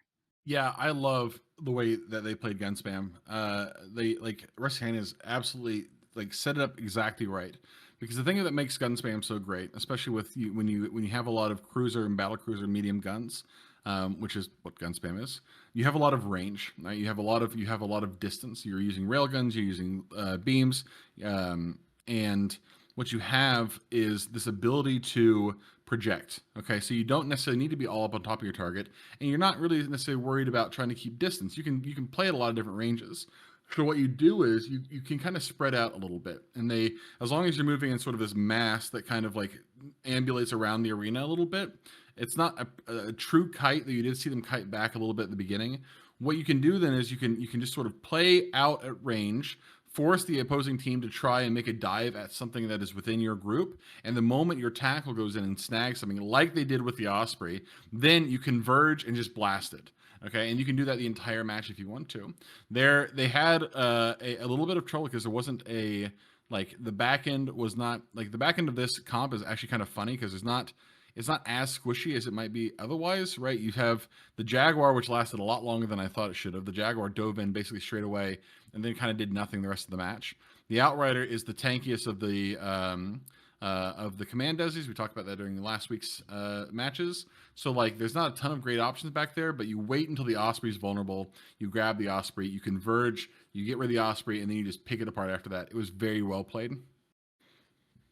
It's it's one of the things that's so incredible about gun spam is you can play up close, you can play at long range, just like you were saying, CCP Jotun. You have the flexibility to use the entire arena that you paid for. Nuke Michael, in that sort of world where you're facing down a gun spam as a rush, is there anything that maybe the blue team could have done different to pull that one out? I really think there is. It's not an easy matchup, but there's a lot you could have done here, and especially as a rush versus a comp like this, you should always be taking some stuff with you. Points still matter in this group. You're not completely out, and for you to make it through, you've got to go to a tiebreaker, and you need those points. You have a Jaguar, you have an Outrider, which can be relatively fast with some tackle. Fleet side, Stabber Fleet, both can be pretty fast cruisers, and there's some ships on the Rusty Hyena side that aren't the fastest in the world. You're telling me your Jaguar couldn't catch either of the BCs? You just got to grab something at the start there. Your Jaguar ran in, he didn't get killed immediately. Your fast cruisers could have run in. They're not going to die immediately. You just have to grab something. And then you have damage here. You have a Mac, you have a Ham Claymore, you have those 2 DPS cruisers. You can kill something here. Like, I know Rediva has a lot of reps, but it's not saving a T1 Brutix if you get it pinned down, or if you pin down a Navy Omen. Like, those ships will die. Absolutely. You deliver the DPS before that Rediva is allowed to spool, and it eventually does get deleted. So CCP Jotun, that rush comp, that gun spam comp, the rush comp was a little bit different, I think, than the normal rush comps that we've seen. How are we feeling about this Macarial rush here? Yeah, the Macarial rush is really interesting. Like, rush comps don't typically rely, like, I cannot think of too many rush comps that rely on like a battleship mainline. Off the top of my head, I may just be cooked and missing something obvious. But I mean, we've seen like Vindicators work well, obviously, because if a Vindicator gets on top of you, that's kind of the ball game. You don't want to be underneath the Vindy's webs rather. But the Mackerel is interesting. The Mackerel's fast. It's certainly not slow. It is a little bit range limited. I mentioned during the last time we saw the Macarial that it still can project out a little bit, which is true because it has, it doesn't rely on optimal range necessarily. It's playing fall off a lot. But do I like that better than like sort of the standard shield rush stuff that brings more, that might bring another Sleipnir or bring another like a Hurricane or Hurricane Fleet or something like that. I don't know. I mean, I trust that the if all else fails knows what they're doing. Obviously, these guys scrim these comps for forever, and they know more than I do. But it's an interesting choice. I don't know if it's a bad choice, and certainly here did not quite get the job done. Yeah. What about the command ship slot there, Nuke? I recall you commenting on that. This is one of those where a single ban can be pretty impactful because the Sleipnir was banned by Rusty Hyenas, and if you want to run a Minmatar rush, the Sleipnir is a key ship for that because the Claymore in a rush is just not as good. The Sleipnir it brings more to the table. It has the self tank, which is really strong. Especially versus certain targets, you really would prefer to have ACs. It didn't happen in this situation, but if you run into Logifrigs, you really want those ACs instead. I think if I see a Sleipnir ban against me, I'm personally not bringing Min Rush. If I want to do Rush, I'll go for like a full Kaldari Ham Rush or something, but bringing Min Rush into a Sleipnir ban is a very brave thing to do. Yeah. Speaking of bans, let's take a look at the bans for this match. No Sleipnirs to be found on this particular ban line. Instead, we've got our friend the Scimitar hitting a ban for the first time in a little bit. Nuke, anything you want to say about this ban line here? Bless the Cranes hates being kited. So true. So Real. true, my friend. And CCB Jotun, we've got the Draugr on the ban line and the Ishimu. Those ships deserve that? The Ishimu potentially just because of the webs and newts have so much utility. I don't know if I agree with the Draugr. I think the Draugr is sort of I don't know if it's so strong that it's worth justifying a pick. It's not even like the most relevant armor command destroyer. The Pontifex would be a little more interesting there, I think. But I mean, the Draugr is still good. It still has, I think, probably the highest damage of all the command desies. I don't know that for a fact. Yeah, so highest potential damage anyway. So this is an important match for Bless the Cranes. I think they need to win this one to stay alive. They're now 1-1. Absolutely. Yeah, no, this is critical for Bless the Cranes. Yeah. Rote Capel has the chance to do what we call in the Magic scene dream crushing. They're in. They're in the main tournament. They're locked and loaded, but they are still slated to play this match in order to get the full round robin against all of their opponents. As they just beat them. Put another L on the board there. A little unfortunate, but what can you do down here in the Hell bracket? So with that, the Hell bracket marches on, and we'll march on with it. We're going to send it to the arena where Dirk and Teddy will bring you the action in this match.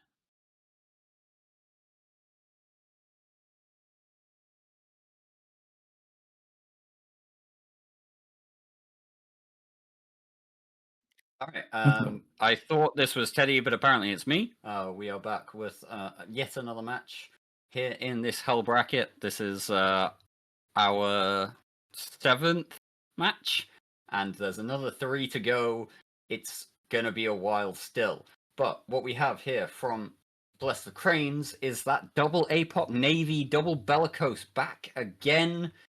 Really just trying to make it work. Along with the Pontifex and double Navitas once more. Teddy, what have we got from the roadside? You've got a Macarial, a Sleipnir, a Cinnable, interestingly, a Tholos, a Raptor, an Outrider, and an Osprey. I do quite like the look of the Tholos in this comp. If it can get into the middle of the 2 APOCs, it can put a world of heart on them, but it's got to survive that burn-in.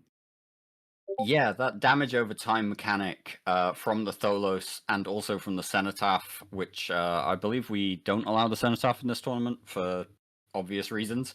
But the Tholos, definitely, if it can burn in and get those dots off on the battleships, that can put a hell of a lot of pain on these Navitars. Because you've got the damage over time, you've got the targeted damage coming in as well. The dots are big. Yeah, and bless We the see the Cranes match sort of start. The recognize the threat. Raptor straight They're in. immediately trying to kill the Tholos as during the burn-in. But if this can survive to get close enough, which I don't think it will, because the Apocs are going to start hitting it again in a second, then 6 it will start to get pretty good kilometers. damage on. Although it 6 seems to have kilometers survived is the it. range for a dot to get on, right? These are very short-range weapons, but that Tholos is recovering now. It did manage to get a dot very into well Star Wars. caught by that rote Osprey there, Rima. Rima playing very well to keep this alive and get that damage going out. Yeah, Star maybe Omer has one too now as well. Omer taking Yeah, they both have them. pretty progressive damage. And the And then they're Navitas trying of to pressure the Jim Navitas. getting some punishing as well.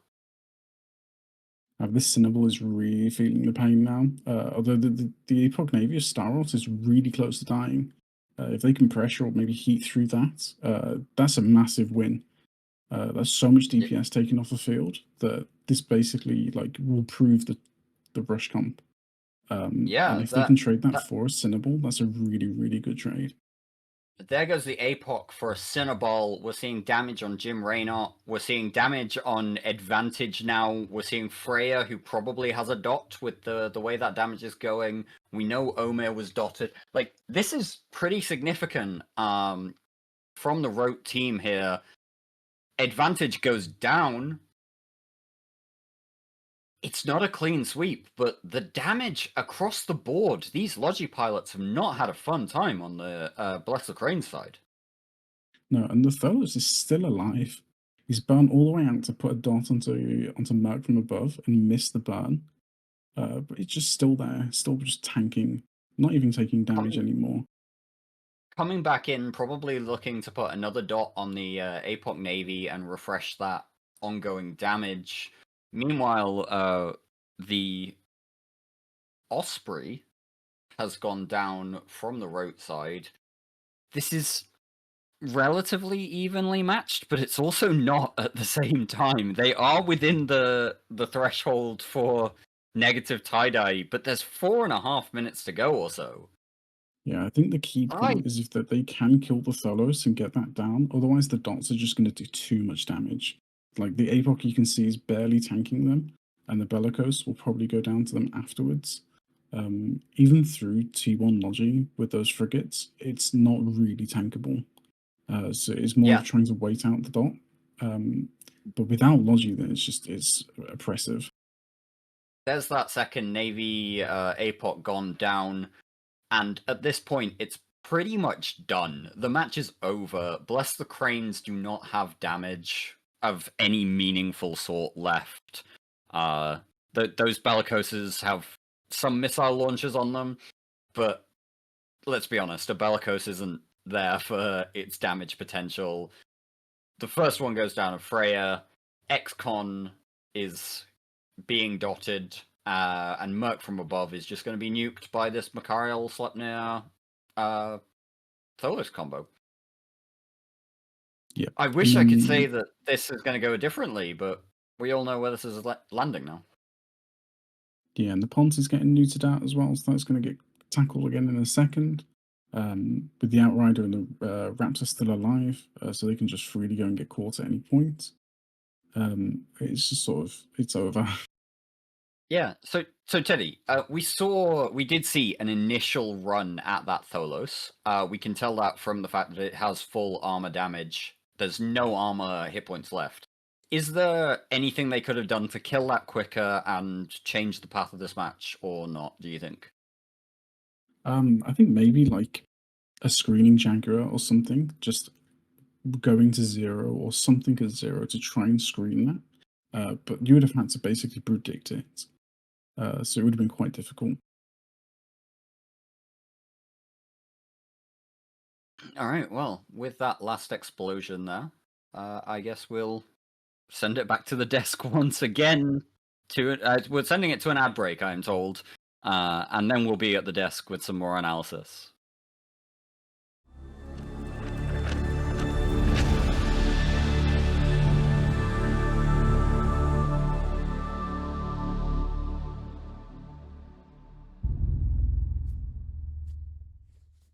The pythographs, the pythographs, the pythographs. Like Jordy says, dude, the comps might seem bad, but they work. But it doesn't. It only works in Pytha.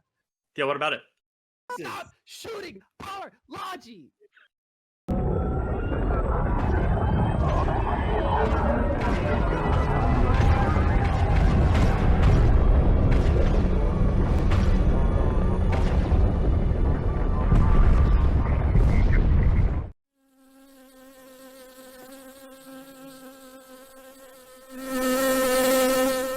Makes me want to log in. That's inspiring there. That is inspiring. Thanks, Rand. What's you guys feel loved and appreciated right now?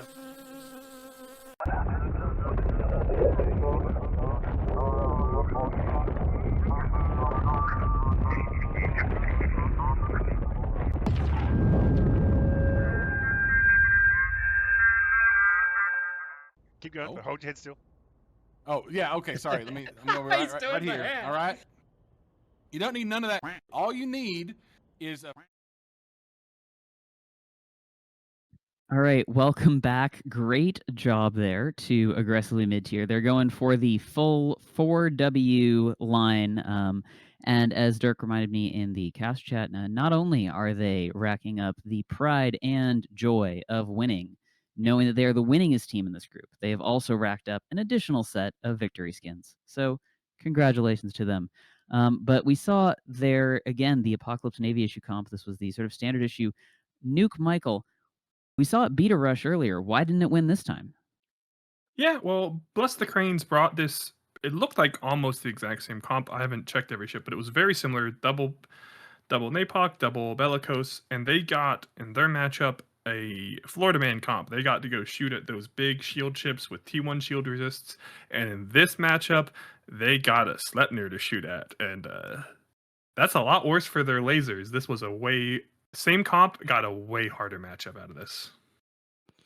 Is this something that Nuke? Is this something that they could have seen coming from the like? Was this a ban theory decision, maybe, or? They didn't. I don't think they broadcast it too hard with the bans, but I could definitely see Rote saying, "Look, they're 1-1 right now. They've lost a match, they've won a match, and they probably like that comp they won with because they're feeling if they like that comp they won with it. If they can stick with it, if we don't ban it out, we let them bring it. I bet they will. That's a pretty good call to make, and if they did that, it worked out really well. Yeah. I mean, bringing what you're comfortable with, bringing what's winning, it's great until it stops winning. CCB Jotun, this comp has been one of the breakout comps of the tournament. We've seen it a lot. Do you think it's gonna go the distance in the main tournament? Yeah, it's interesting. I mean, like I said, I think we've probably seen more Macarials in this last 2-hour block than I've perhaps ever seen in any tournament setting, which is nuts. I don't hate it. Certainly don't hate it, especially when it's flown by the deft hand of, like I said earlier, a group of fathers who, like a papa in his wood shop, know where all the grains are, know the texture of the wood. They just run their hand up and down the material and they go, "Yep, that's good. That's a good finish." It's well deftly handled from the team from Rote Capel. Yeah, and it's it's the first comp that doesn't traditionally have dad in its archetype name. So I think that's a real big step for them. Maybe getting out of that comfort zone. Getting out of their bubble. Yeah. Yeah. Nuke, do you think we're gonna see? So is this sort of, you mentioned the T2 Minmatar resists? Is that maybe why we're seeing so many of these Sleipnir bans in these ban sets? I don't think so. It is something you're worried about if you're bringing lasers, so it makes sense to ban if you're bringing lasers. But even if you're not bringing lasers, the Sleipnir is, especially in tournament play, the Sleipnir is such a overall good ship. It fits.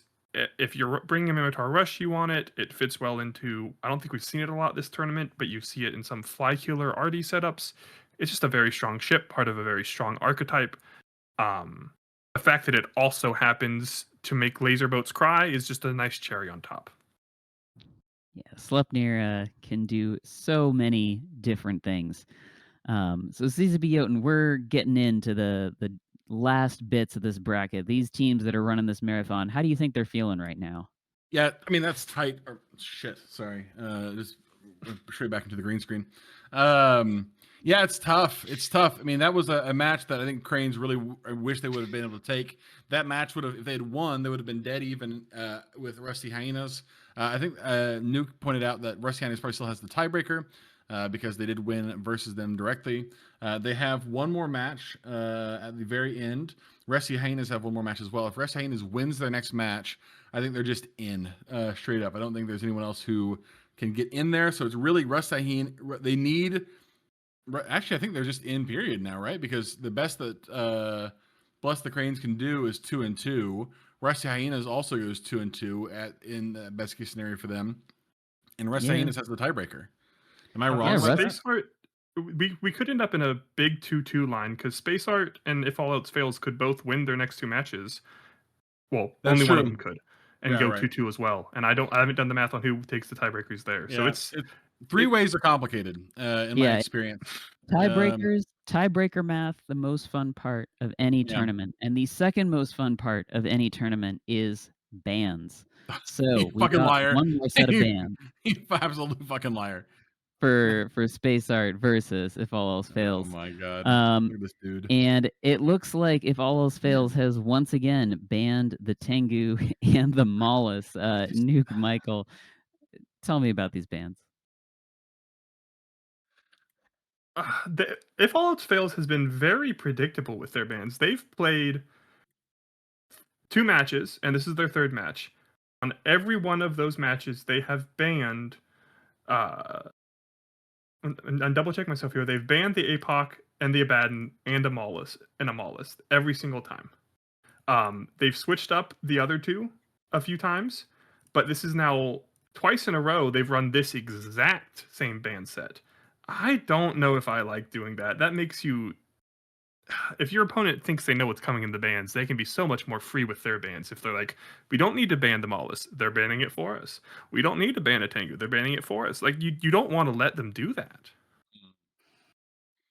Yeah, and CCB Jotun, we've got we've got again those battle cruiser bans. Is this enough to kick gun spam out of the running? No. I mean, there's still so much other great gun spam that you can pull in here, but I don't even know if you need to. I mean, we've seen like the oh, I guess they did pull the Napoc then too. I don't know, interesting. That Paladin that we saw earlier could be really interesting here again too.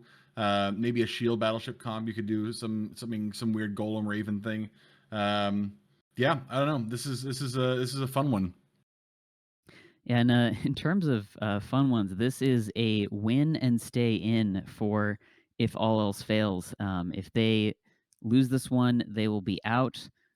Space Art, I believe, Same are thing. in the same boat.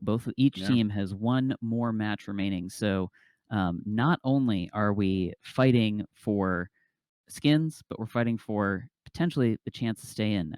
We will send it to the arena where we can see what's going to go on. I spy a Munin on grid. Gasp.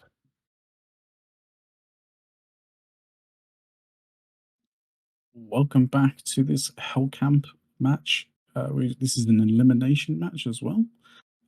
We have from All Else Fails a Nighthawk, a Loki, a Serb, a Caracal Navy issue, a Svipal, an Outrider, and an Osprey. Nuke, do you want to take us through these Space Art comp?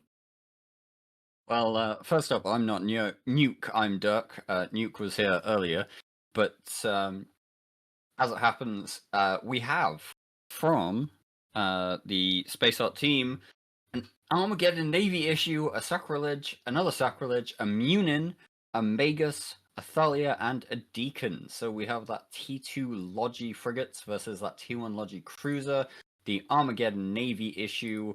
What are you fit with, sir? Have you got lasers? Have you got missiles? You have got missiles. So you are a rapid heavy missile setup. Alongside what look to be hams on the There's a hams on the sacrileges. sacks and on the mutants, I think. So Yeah, we're and on kind the of mutants. seeing a little bit of a rush from the space art team. Well, if all else fails, go and walkabout. They're just going to go sit on a beacon with their heavy missiles. Let them fly in. Like, Yeah, this it does appear is that feeling a little neither bit. one of these guys actually want to engage with each other. This is a and bit I of think a Loki's sort jockeying of for banging position at himself the out. moment. I'm just double checking the missile. That Nighthawk looks like it's fit with the hams. And the Loki looks like it's fit with the hams.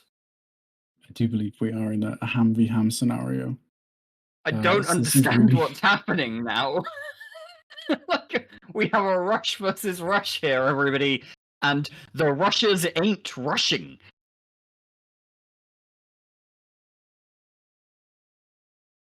Yeah, it's sort of interesting that they're trying to sort of jockey each other around grid, whilst we sort of continue to wait for literally anything to happen. But they do appear to be slowly going towards a beacon from all else fails. And they Like, might try and do something, but you never know. They might continue to do literally nothing. Loki is sort of looking like it was going to spiral in, and then it backed out a little bit. The Caracal is running ahead of the rest of his comp, and then not. The drones, even there's not even like drone movement here, guys. We're literally just waiting for anybody to decide that they've had enough of this. Please, somebody do something.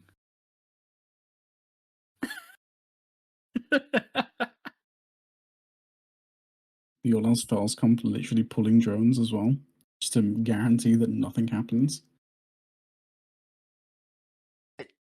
There's a little bit of damage on one sacrilege. That is all that has managed to happen here.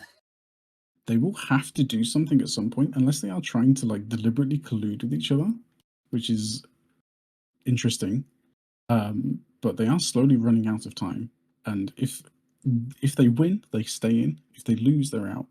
So there is a pretty decent incentive to actually try and win this match. Like, there's no way to run this match that like actually actively benefits anybody if they are trying to, you know, do whatever. Like, if they draw, then it goes to a points tiebreaker, and one of them loses. Oh, never mind. The Caracal Navy actually starting to take a little bit of damage now. Drones on him too. Somebody finally got bored. Thank you, Jesus. Like, this took a little while for one of you to get bored. It's been 4 minutes of the match of you just doing nothing. And finally, a Caracal Navy is, like, getting scratched on the paintwork. We do have the Svipal burning in to try and grab into the sack as well.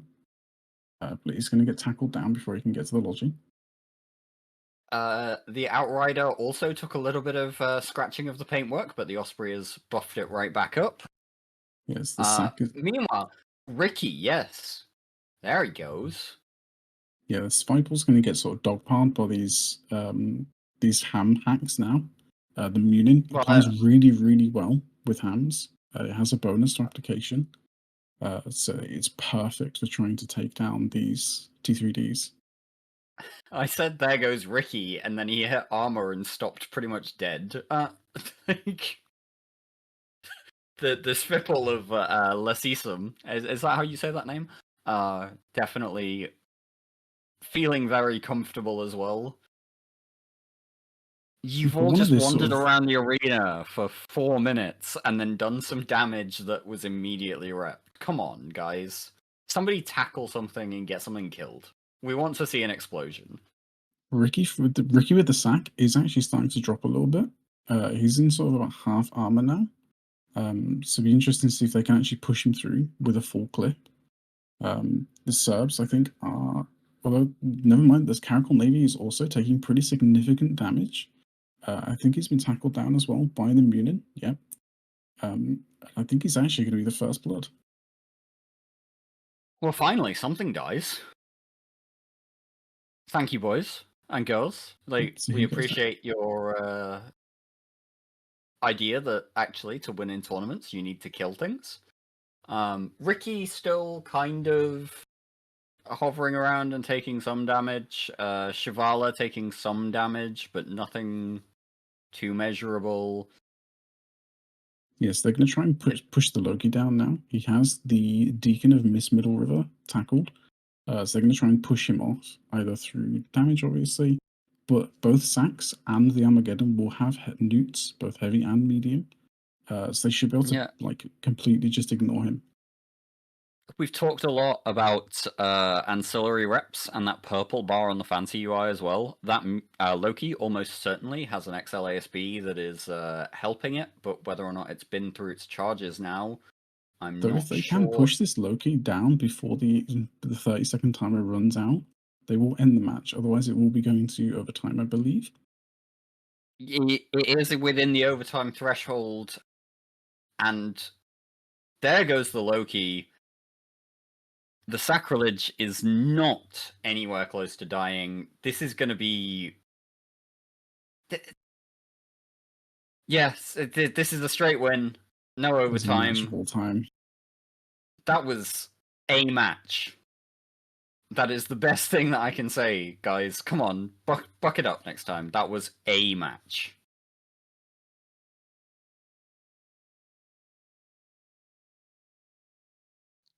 At that point, we'll throw this back to the desk to commentate on this match.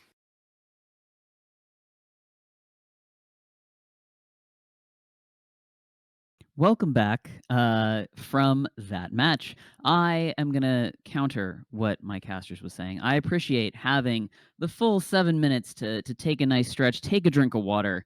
Nuke Michael, what do you think of that match? Well, I had a very interesting experience with that match because as soon as we cut off the desk, I was like, I gotta go do something real quick, and I'll run back. And I saw the grid right before I ran off, and I saw a rush v rush, and I was like, oh god, I gotta go quick because by the time I spend 2 minutes out there, I come back, half this grid's going to be dead. I came back and nothing had happened. It looked like the match had just started. That's yeah, that is what happened. Is that a normal nuke? Is that a normal tactic for a rush mirror? Sort of. So in a rush, there is a sort of general understanding that if you're in a rush v rush, you'd rather the other rush be running into you because you can kind of grab their front guy and get all of your guys on top of him while they stream in. And the most important thing for a rush, especially in a rush v rush where it's going to be DPS checks, who can have the most DPS uptime, is making sure all your ships stay together so you can always have all your DPS ships on the primary. But they took that idea a little bit to the extreme here. Yeah. We did see a team doing some beacon bouncing last weekend. I wish I could remember which one it was. CSB Jotun, you've been pondering your orb there for some time. Is there? Yeah, deep in thought here. I've been studying the orb because I had the same sort of problem that Nuke did, which is I sat down here. I'm like, I zoomed in, did an early zoom on the Nighthawk. Thought, I'll investigate. I saw hams and thought, here we go. Time for a bit of a scrap. And then there was no scrap. In fact, both teams just sort of like meandered away. Now, here's the thing. It's actually not. I agree with Nuke. This is not a terrible play if you're setting up for a move. But it really felt like both teams were playing not to lose, which is honestly, I kind of get that too, because like this is a match you cannot drop. You if you want a chance, the slimmest possible chance of staying alive in this thing, you cannot lose this match. So you have, but at the same time, I feel like there's just a moment in there where you have to make a decision, right? And now, granted, obviously the decision was made, and they were able to pull out the dub. But at the very beginning, it felt just so much like a will they, won't they sort of just a little bit of jockeying. It was very strange. That's why I pulled out the orb, so I could ponder it and just try and fathom some of the thinking that goes into this. I'm not on these teams. I'm not going to sit here and pretend like I know better than they do. Certainly don't know better than they do. My God, I am just they pay me to yap. They don't pay me to know things. But yeah, it's a interesting way to play it. Very interesting. Yeah, yeah. CZB, you were formerly a member of Hot Take City. Are you walking away from that place today? No, certainly. I am a fan of Hot Take City.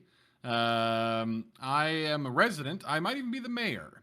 I'm just trying to be diplomatic. Here's the thing. I fully understand the position, right? I fully understand that you are in a situation where if you make the wrong move out the gate, you're staring down the barrel of another rush comp. You have two rush comps looking at each other from across the room. Okay, I've seen what's that heated something or other, the gay hockey show, heated rivalry. That's the one. Oh, yeah. Yeah, I've seen it. Amazing show.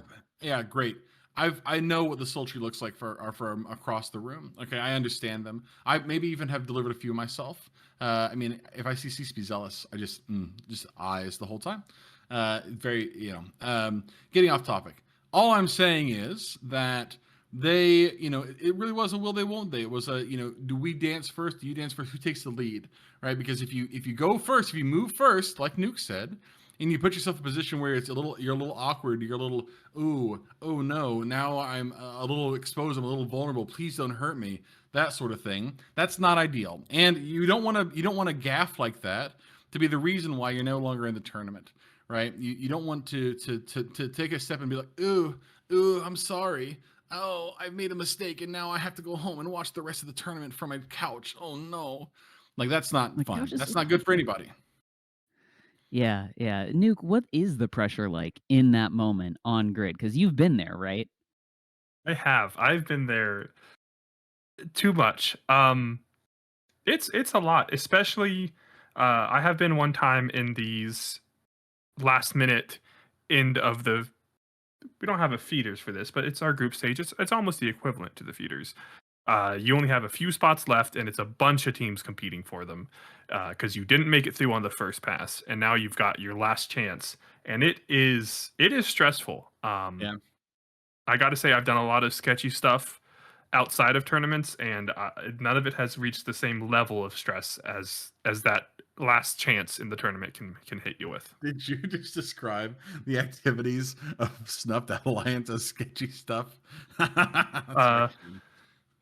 Sometimes there. I myself have done some sketchy stuff. You can say some of our stuff isn't that sketchy, but we've also done some very sketchy things. Yeah, no, I'm not disagreeing with you. I just think it's a funny way to describe it. Anyway, sorry, Allie, please go ahead. Yeah. I know. I just noticed Miss Middle River in chat said, to be honest, we didn't even realize we won Space Art. Yeah, it sounds like they were just so locked in, and that's honestly where you have to be in this sort of setup, right? Yeah. Like Nuke, tell me if I'm saying it wrong. You just have to be in that moment where you're like, okay, we got to kill the next ship, and then the next ship, and the next ship. We're not going to worry too much about the points necessarily, unless it's the question of do we kite or not, right? Yeah, you can get really into the weeds trying to do math in your head while you're sitting there waiting for the warp command to be unlocked, going, how many points do we need exactly? What's the tiebreaker at? And there can be some value in doing that, but I think a lot of times people can get in their own heads doing that and actually hurt themselves by trying to figure out exactly how many points they need or need to not give up. Speaking of how many points people need, CZB Yoten, can you just give me a quick update on what our side of the bracket is looking like as far as these teams getting into the tournament? What is the route to the tournament for those folks that are not the ever so lucky Rote Capel? Yeah. Okay. So sorry, I had to translate some Danish real quick. Okay. So after that one, aggressively mid tier, obviously Rote Capel still gaming. Okay. They are in for sure. Rusty Hyenas still 2-1. They will play next. They go up against Space Art next. Space Art, who just won. Space Art now is I believe. No, sorry. Space Art did win, right? Yeah, they did. Yeah, Space Art won. He said we don't need either. So they need to win again to come even. Rusty Hyenas also, if we want any of this, if we want the threesome to occur, the three-way interplay of these 2-2 teams, this next Tiebreakers, match, yeah, that's the one. This next match has to go the way of Space Art. Rusty Hyenas would then go 2-2. Space Art would then be 2-2. I think Dirk had it listed as them being 0-3. I think they are 1-2 right now. So Space Art, if Space Art takes the next one, they'll be 2-2. Rusty Hyenas would be 2-2, and then Bless the Cranes now 1-2. They would need to win their last one against if all else fails, and then we have the great the triplicate, as you will, the triumvirate of 2-2 teams. So very interesting to see how this one's going to play out.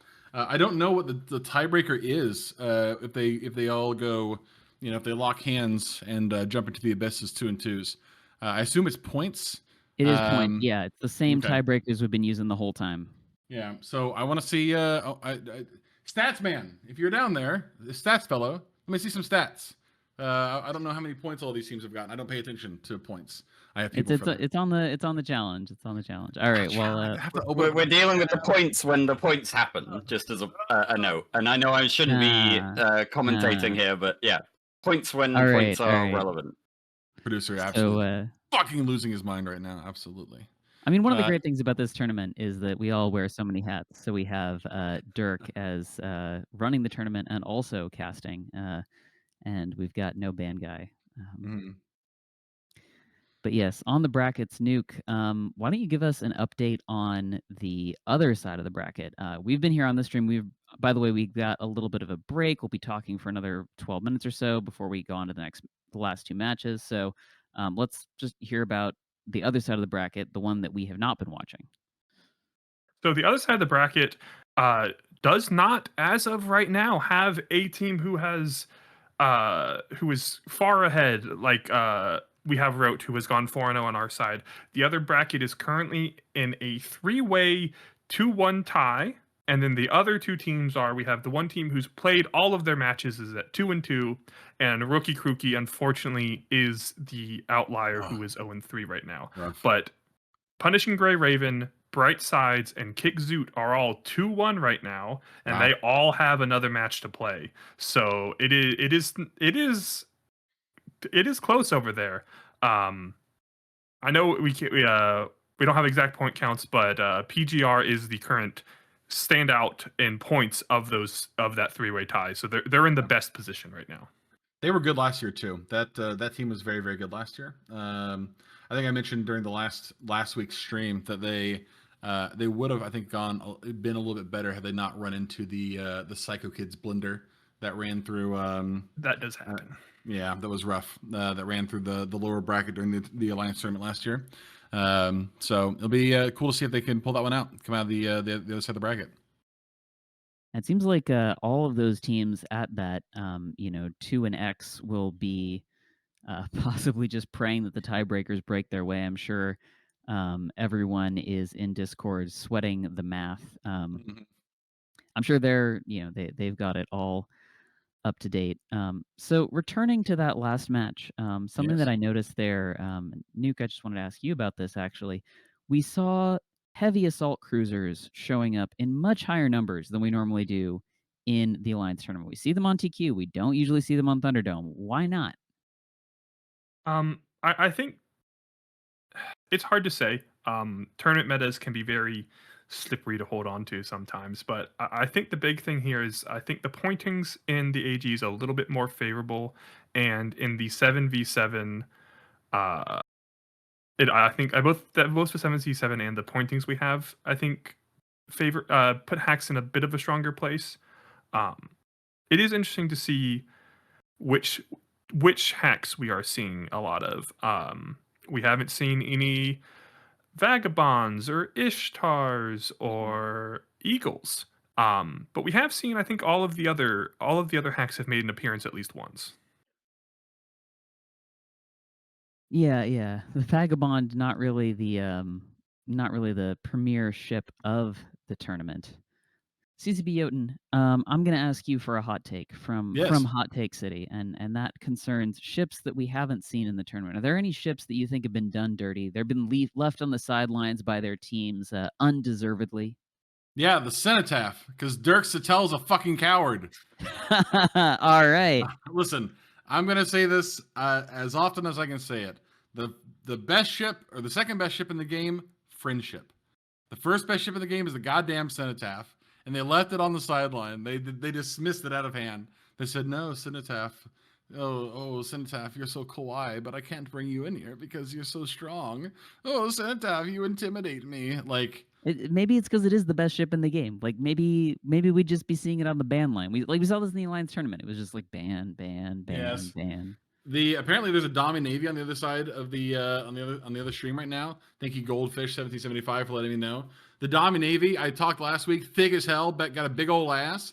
I'd love people to bring the Domi Navy more often because it was awesome. In terms of just sort of raw damage output and honestly sex appeal, the Domi Navy really cannot be beat. It's juicy, it's mean, it's got a lot of presence. It's thick as hell. It's intimidating. Good. They updated the title as well. We got to fill some time. I'm bringing the cat in. Listen, I know what this is. We understand. I can give us another ship balance in the tournament. Please hot do. take Oh here yes, as well. please Keep going. lay it on me. One thing what we're we here have for. not seen that much of, which a lot of people hate in tournaments. They hate these comp archetype, and I wish we'd see it more. We haven't seen any of those Eos Ishtar armor drone kites. Yeah. Where did they go? Right. Why aren't they here? I would love, we're not even seeing bands around them. EOS is a thing you used to see banned all the time just because of the sphere of the armor drone kite. Yeah. What happened, man? Yeah. I gotta wonder if that's a points thing or something like that, because the EOS, it's not just the armor drone kite, or maybe I can't remember if it got hit in the September updates, because that ship It did get a bit of a nerf recently. I will admit on Okay, T2 it did get a little bit of a nerf. Yeah. What was the nerf? I think it was just pretty much overall damage nerf, wasn't it? I don't think it was anything complicated. Was it because it was a nerf to the sentry blobs too. God, I can't remember what it was now off the top of my head. You would think I know since I work here, but I don't know things. You work on a different game. Yeah, you work on a different game. I mean, I got it. Go ahead, It please. was it got damage and hit point bonus for drones for sentries specifically reduced from 10 to 5, and the sentry drone tracking bonus got hit from 7.5 to 5. That's right.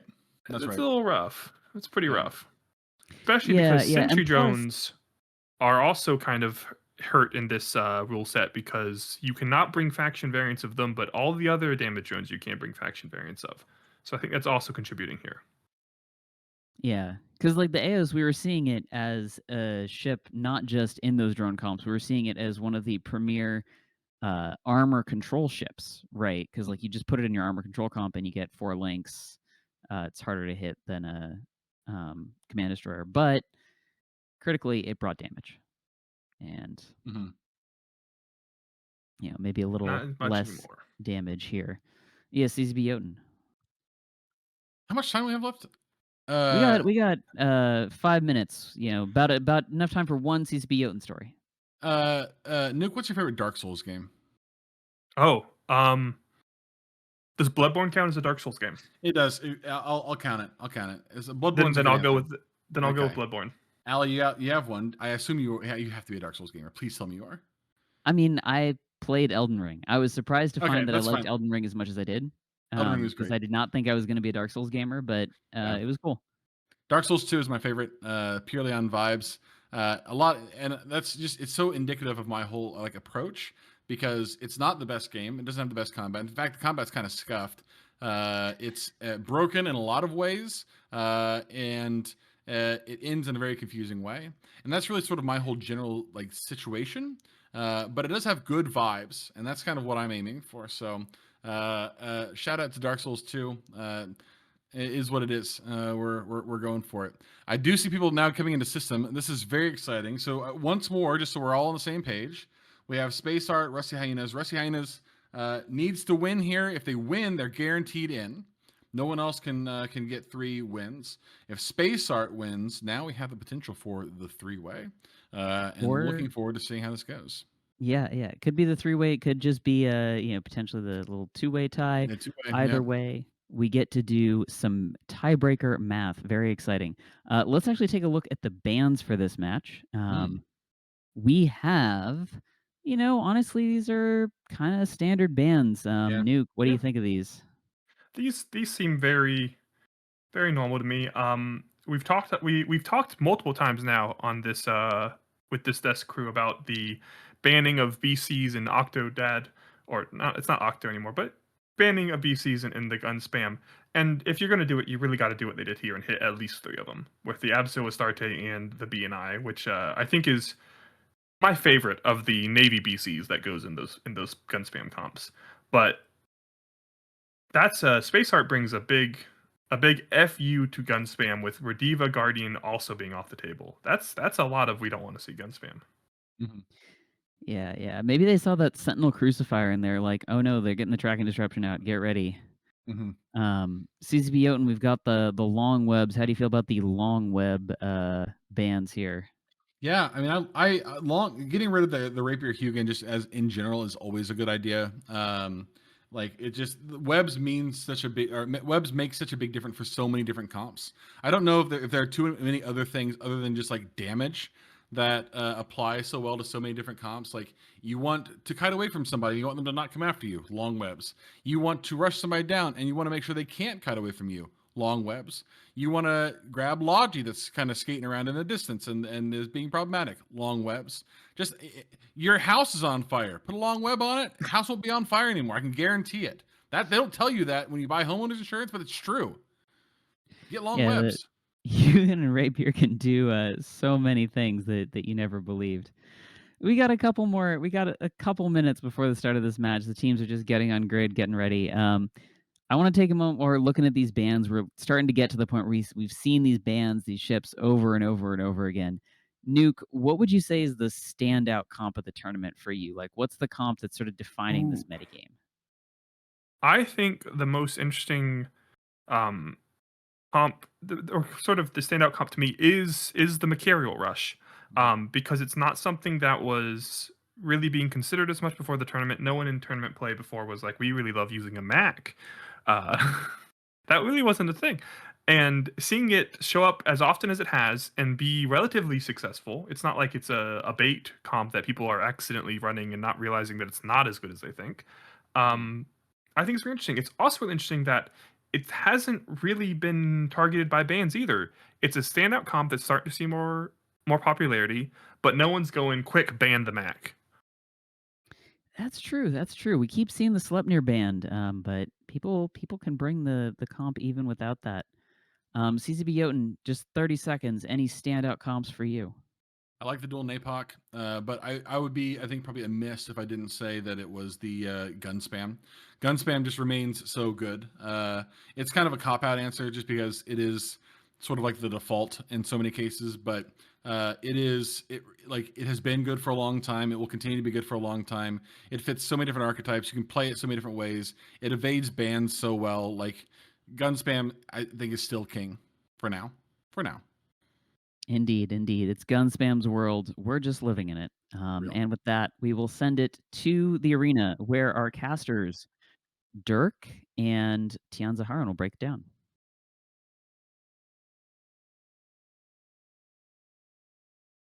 Yes, hello, welcome back to this penultimate match of the relegation group stages here in Arena 2. I am here with Tian Zaharan, and we have Rusty Hyenas versus Space Art, who we just saw in the last match. What we have here is Rusty Hyenas bringing a Zarmaz, Drakovac, Harbinger Navy, just a Harbinger, Augur Navy, Execra Navy, Mauler, Ishka. Tian, what do we have from the Space Art team? Space Art bringing like kind of more of a classical doctrine, like where we see the medium gun spam being a bit unusual with that Zarmast and Drakovac. Hamrush is more straightforward with Nighthawk, Loki, Tengu, which is a bit extraordinary. Osprey, Tholos, and immediately they're just rushing in there, especially using basically just their main core DPS to push in there, and the Loki is going to probably get webs on something here in a second, I would hope. But at the moment, they are not applying any damage yet because the Hams have really short range. So it's going to be interesting to see if they can tackle something here. And it looks like we have webs of the Harbinger now. Yeah, we are seeing again an instance of a Tengu with Hams. This might also be a Jamgu. I'm not seeing any jam attempts yet, but looks like just a Ham Tengu, honestly. just normal ham Tengu, pure DPS. just hit it and go. Lovely. Shivala in the Osprey really taking actually quite a lot of pressure now. We have seen some local reps come in, and those are going to be XLASB reps, but it does get deleted from the grid. This is a rush, actually rushing for any participants of the last match. Meanwhile, the Harbinger of Lost T is heading towards feeling the pressure too. It might die that Harbinger, but I'm not sure because the Zarm is just spooling and spooling and spooling, and soon they will just not be able to break through anything anymore, especially with the Tholos now in low shield and just about to be volleyed. Tholos now down, finally, and the Harbinger is just tanking. They need to make a target switch now. They need to make use of that Loki, get onto something else, and hope they can break through something else, while the Zarm is having his spool on the Harbinger, but I don't see that happening right now. Yeah, absolutely. Couple of things worth noting. I mentioned this a couple of matches ago. That Tholos only has a 6-kilometer range on its dots, and so that range, you really do have to get in close and hit it and then move on to the next target. That Tholos does not seem to have managed to spread its dots because those dots do persist after the ship dies. The other thing to note is that the Zamzad is only allowed to have a single repairer module. It's only allowed to have that one high slot mutaplasmid repairer. And so if you can force the damage switch and you can force them to have to reset that spool, you can do a lot of damage while that Zarmazd is still trying to catch up with you. Yeah, definitely. And they did make a switch there with the Loki, trying to get into something else, but what they chose to go on to was the Jakavak. Not a good target call, because the Jakavak is not known to be less tanky. Because if they can't even break the Harbinger, they're not getting through the Jakavak. The thing they would have had to do is get on the Zarmast as long as they still had long range reps with that Loki. But yeah, now it's just a cleanup for Rusty Hyenas, which actually secures them a place well, it secures them another chance at the main bracket because they are locked in first place in their bracket now with this win, which I'm pretty sure we can call already. Rusty Hyenas looking to go 3-1, which does look like it will secure them second place in the bracket. Obviously, aggressively mid-tier, otherwise known as Rick Pell. They went 4-0 earlier on today. Rusty Hyenas going 3-1 will secure them that second place and push them through into the secondary double elimination bracket that we are running here in AG7 because we just had to make it more complicated. Yeah, I might have said some things wrong there because I don't quite look through the spreadsheet. I need to invest some time into that. But yeah, I think this is a pretty clean match. Well executed by Rusty Hyenas. Just like looking at the threats and just deleting them. And very good job on that Storm to just have good positioning, not get caught, and just keep everything alive. The spool on that Harbinger was just in time. Like, he bled some hull, he barely died, but, well, he barely almost died, but then he didn't. So, yeah. Well played, and very nice execution. Now it's just, can they clean the rest in 2 minutes? I'm pretty sure they can. And you're just running up to the Bifrost. But, target selection has go down. Target selection has been on point here. I don't know that there's anything that Space Ark could have done differently to adjust for this with the comp that they brought. They tried to dive in, they tried to get an early, quick kill off, and it just didn't work for them, unfortunately. Yeah, this is the cleanup zone, as CCP confirmed would call it. Yeah. I'm also just, because I don't have anything else to do, I'm looking at this Ishkar. is that Ishka actually one-man afterburner fit? I think it is, because it's running after that Bifrost not fast. It seems to be going for a boost now. It's definitely interesting to see the one-man assault frigate probably just supposed to go in somewhere and keep something tackled while staying alive. But that is certainly a choice to go one-man on that. Yeah, I don't think I've seen that Ishka break 1 kilometer a second. Like it's Yeah. been hovering around that like 850, 900 meters per second mark. Yeah. It probably is that 1MN, but that does also mean that it's pretty awful to try and target and hit, right? Yeah, That exactly. It keeps that sig radius down. Yeah, if they had faced something like a Leshak, like a big, juicy battleship com, would have been really nice to just send the Ishkar in, tackle something down. But yeah, with the Bifrost going down now, we can send it back after some ass to the desk for analysis.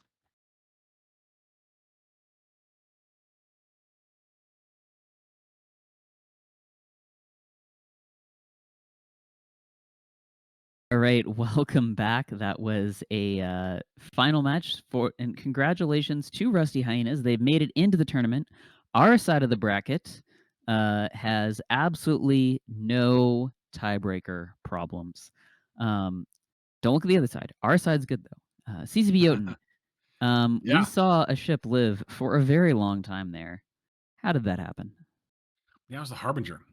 So here's the problem. When you're running up against Zarm Logi, and it is the Zarmazd, by the way, for those of you Zarmzad enjoyers. It's got an M in there. You understand how letters work. The Zarm is better the longer it's spooling. Okay, that's how spooling works. If you press the button, you get a number, and then the longer you don't unpress the button, the number gets bigger. Okay, so the top damage that you're going to do to a target is going to be straight out the gate, right? You're going to do the most damage up front. And when the Zarm starts spooling on something, you're on a timer, because eventually you're going to get to the point where the Zarm will rep more than your team can apply damage to. So the way you can get around that is by switching targets.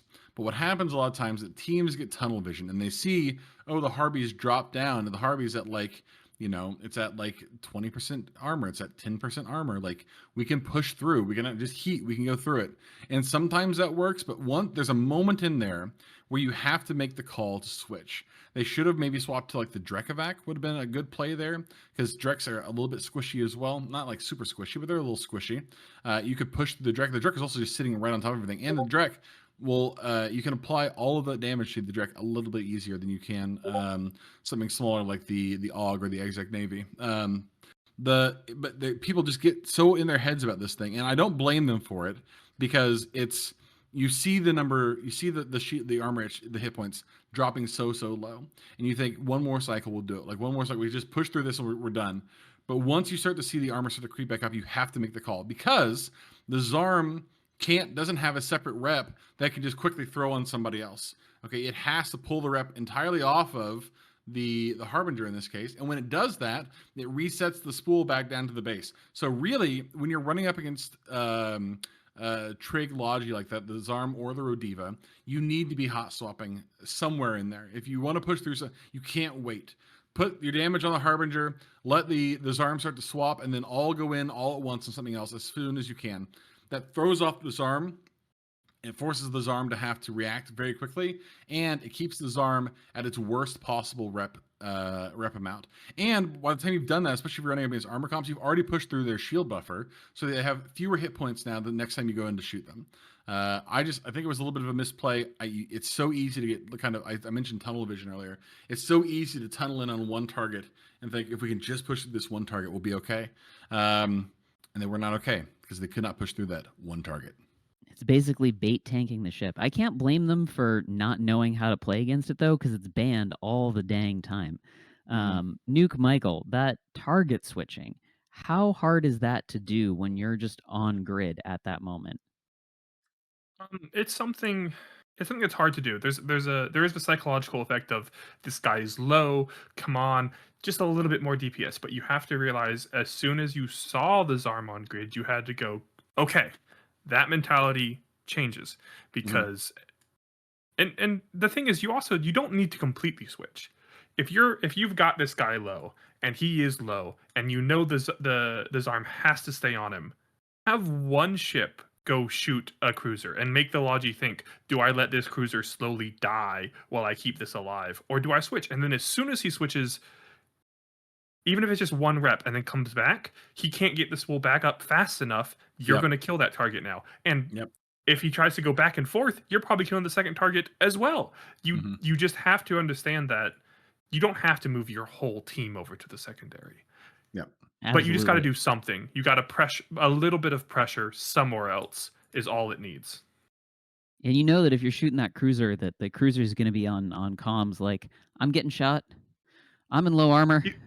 And Help. he's going to see he's not getting reps. He's going to see above his capacitor. He doesn't see the icon. He's going to be going, dude, I need reps. Dude, I need reps. Especially if it's a team that isn't super well drilled and he doesn't realize that everyone else is still shooting the Harbinger. And he's like, I'm being primaried. Why am I not getting anything? I need to yap and let him know. Yeah. And he doesn't. He shouldn't be doing that then, but they will. Honestly, the hardest part of the Alliance tournament, when to yap, when not to yap. Alliance tournament, Anger Games, any tournament setup. We have one more match of the stream. This match, we are no longer playing for entry into our secondary bracket. We are no longer playing for entry into double elimination tournaments. We are playing for skins, and we are playing for glory and bragging rights. So let us take a look at the bans for If All Else Fails versus Bless the Cranes down in Africa. All right, looking at these bans, we have... Honestly, it looks like Bless the Crane, All Else Fails, they're still on their Maulus Tengu bans. Bless the Cranes, they've got Rapier Hugin. Nuke Michael, we've got a Balgorn on this ban line. Balgorn is you see the Balgorn ban not that unfrequently in like ATs. The Balgorn is a terror in ATs, but it hasn't really been making itself known here. But it doesn't surprise me to see a ban if you're a team that's played the tournament a little bit and you're not sure what to ban. I can see the part of your brain that's still thinking about AT rules going, the Balgorn's a good ship to ban, especially if we're not using it, and throwing it out there. The Dominix ban, though, the Dominix ban is weird. I don't know what that's for. I mean, maybe they're just locked in on last AT, right? I mean, like CCPO, and we saw Balgorns, we saw Dominixes. What do you think about these bans here? Yeah, it's interesting. The Domi ban is so fascinating. I don't know if I've seen a single Dominix so far in the tournament. I mean, maybe they're seeing some on the other ones. Maybe there was one earlier today when I was asleep. I did sleep for a period of time today, so it's possible I missed the Dominix action then. But like the Domi Navy has been very strong. But the thing is, when you're banning something, when you only have 5 bans, when you're committing a ban, you are making a decision that this is something that we don't want to see, obviously.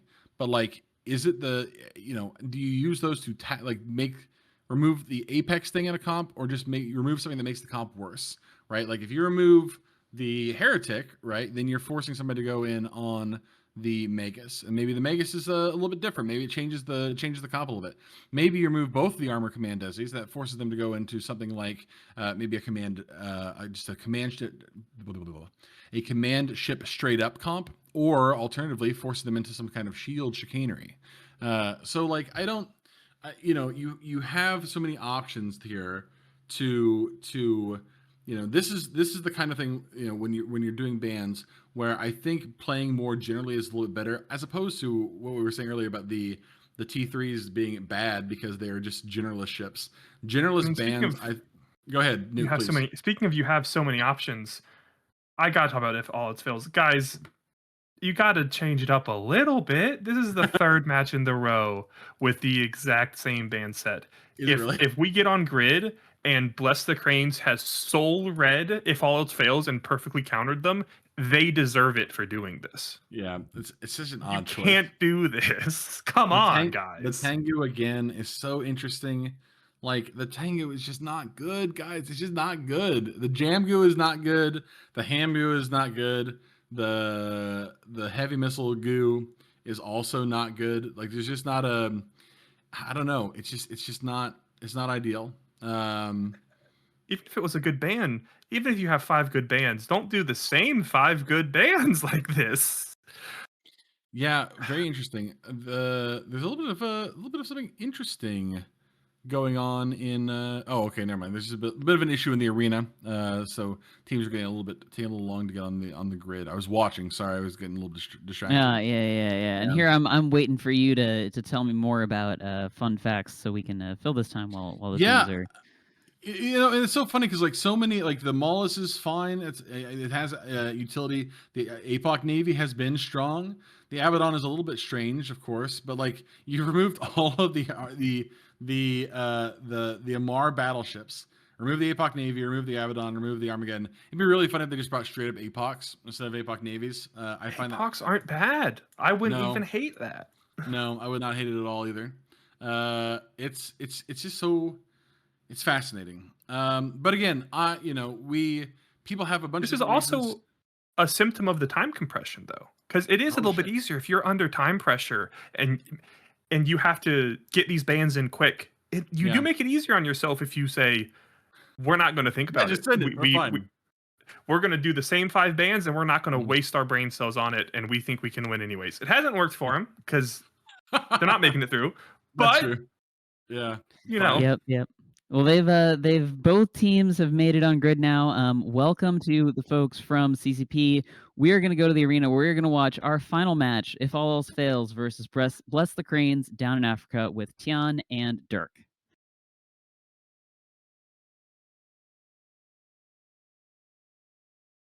Hello and welcome back to the arena for the last time tonight. I am Tian Zaharin and I'm joined by Dirk. What do we have here? We have, if all else fails, in another hammer, it's Bless the Cranes down in Africa. What did they bring to the field? Bless the Cranes down in Africa have broken back out their Vindicator Absolution Augurer semi-rush. That is a Blaster Vindicator. It is going to be followed up by that Augurer with its long-range reps.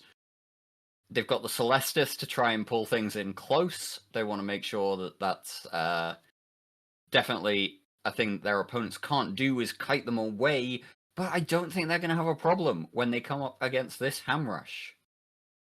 Yeah, it's going to be interesting to see if the Hamrush can just do what the name says, rush in, get on that Vindicator, if they want to try that, and if they can actually break through the Vindicator under Augurer reps. It's going to be interesting to see. The Vindicator is usually not that tanky, but the Augurer reps a lot. So it might be worth for them to consider flying backwards a bit, do the counter rushing, try to sneak past, maybe use an MJD and get on that Augurer, and then after that start breaking the high end. But my call would definitely be and test the Vindicator's tank, see if they can blast through it right at the beginning. Yeah, that Vindicator is basically... It's probably, like, I would say easily 55-60% of the in the Crane Bless the Crane's DPS. It's a big chunk of EHP to grind through, but it might not be the worst target to try and hit early on, especially when otherwise they'd kind of have to be blasting into these Nurgles. I don't like a Nurgle as an initial target call. And we do see, in fact, damage straight onto that Vindicator as they come in. Yeah.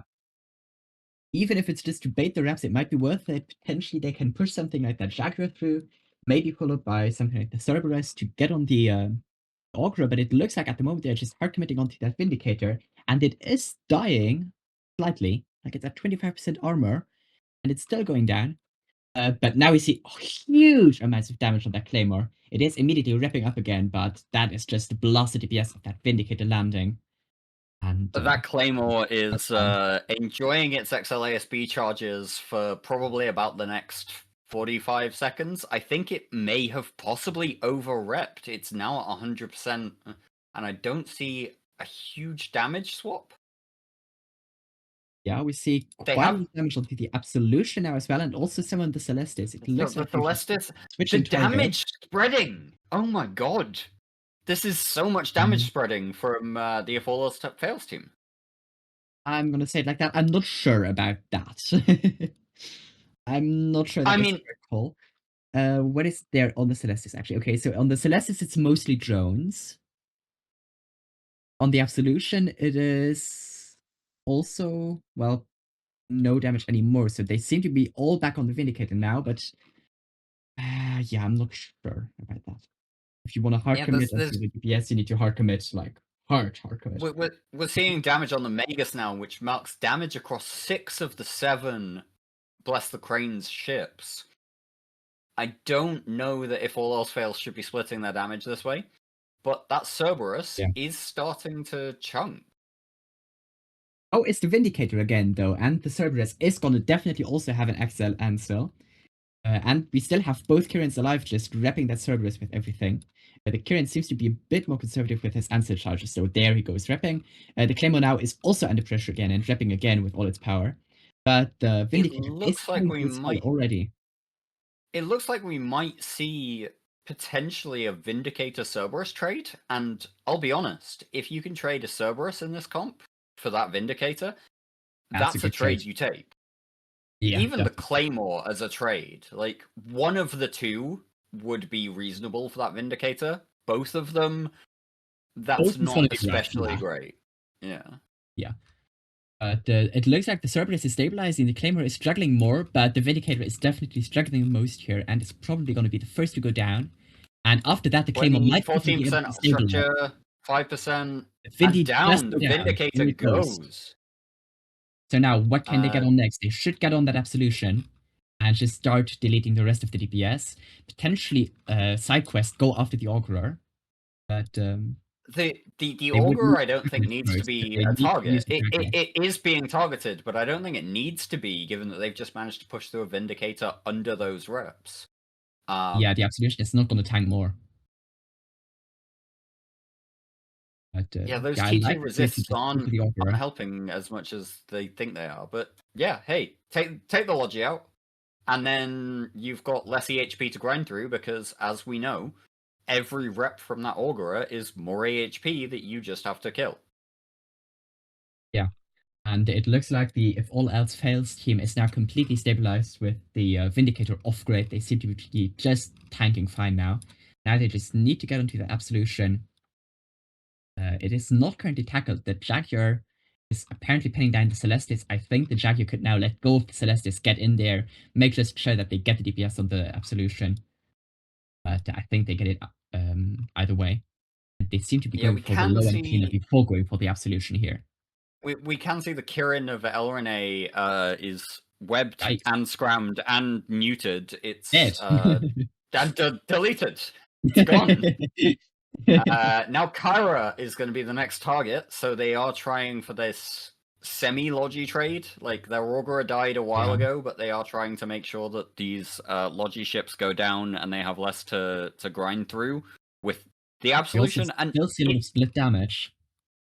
It's worth noting, double Nurgle is not it's not something that you want to sniff at. You want to like take that seriously. Double Nurgle is 500-600 DPS at max ramp, but we are seeing Jim Raynett and the Magus go down. Freya is gonna die as well. I think. I don't think they've got enough local rep to keep themselves up. It's looking bad now for the Blessed Cranes. But that's not. Even if the Kirin goes down, it is not going to change anything because I'm kind of worried. I think Blessed Cranes is probably reloading their Ansels. So the longer they waste shooting not the primary DPS ships, the better the DPS ships are off because they can get their Ansels off again. And now the Nurgle is down, the Celestis is shortly going to follow, and we now also see finally some damage onto that Absolution, which is also not going to be long for this world. The question now is just, in 1 minute and 12 seconds, can they finish this off or not? Clean the field. Yeah, this has become the cleanup zone. CCP confirmed has kind of popularized this, but yeah, this is the cleanup zone. It is where it is. Yeah, I honestly think this was some good execution from If All Else Fails. They played that really well, going for the Vindy and then switching off the target, then going back onto the Vindy, confusing the Logi a bit. I'm not sure if it was intentional. I saw a bit too much damage splitting. I would have liked to see a bit less of that, and more focus on the Vindicator from the start. I think they could have killed it earlier, but they reached the goal in the end, which is what counts. And now it's just a Nurgle against the world and 20 seconds to live.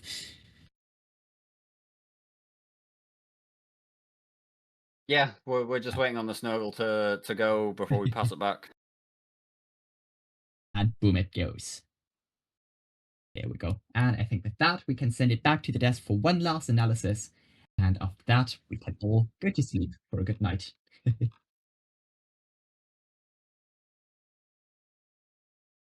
Welcome back.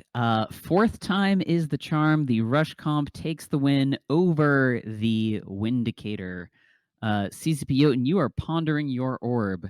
What has the orb told you about the Vindicator in this match? I want everybody to know I'm acting as Nuke Michael's anger translator here.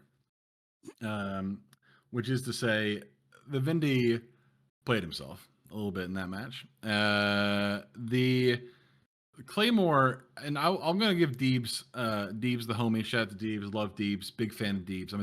I'm a Deebs stan.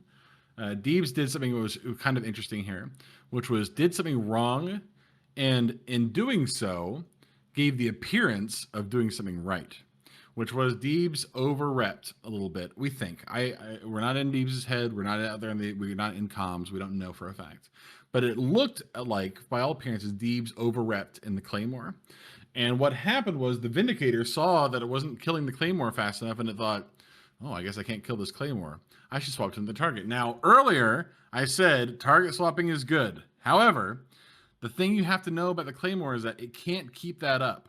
It only has so many charges in its XLASB, and then it's done. Okay, they did have Logi on grid still. They still have the 2 Kirans, but like you have Nurgles to take care of the Kirans. You have an Abso that can go take care of the Kirans. The Vindicator stopped shooting the Claymore. The Claymore can't keep repping forever. So as a Vindicator, you just got to keep pumping. I mean, you got to throw hands. That's what the Vindicator is there for. And it didn't do that.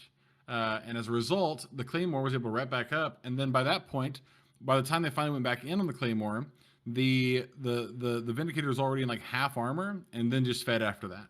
Like it's a tough thing to do in that moment to make the call to stick around, but you have to know that the Claymore does not tank through Vindicator guns at 0 with 2 Kirans running, and just 2 Kirans. Especially if you can get your 2 Nurgles, which are specifically designed to kill Kirans, on top of the Kirans.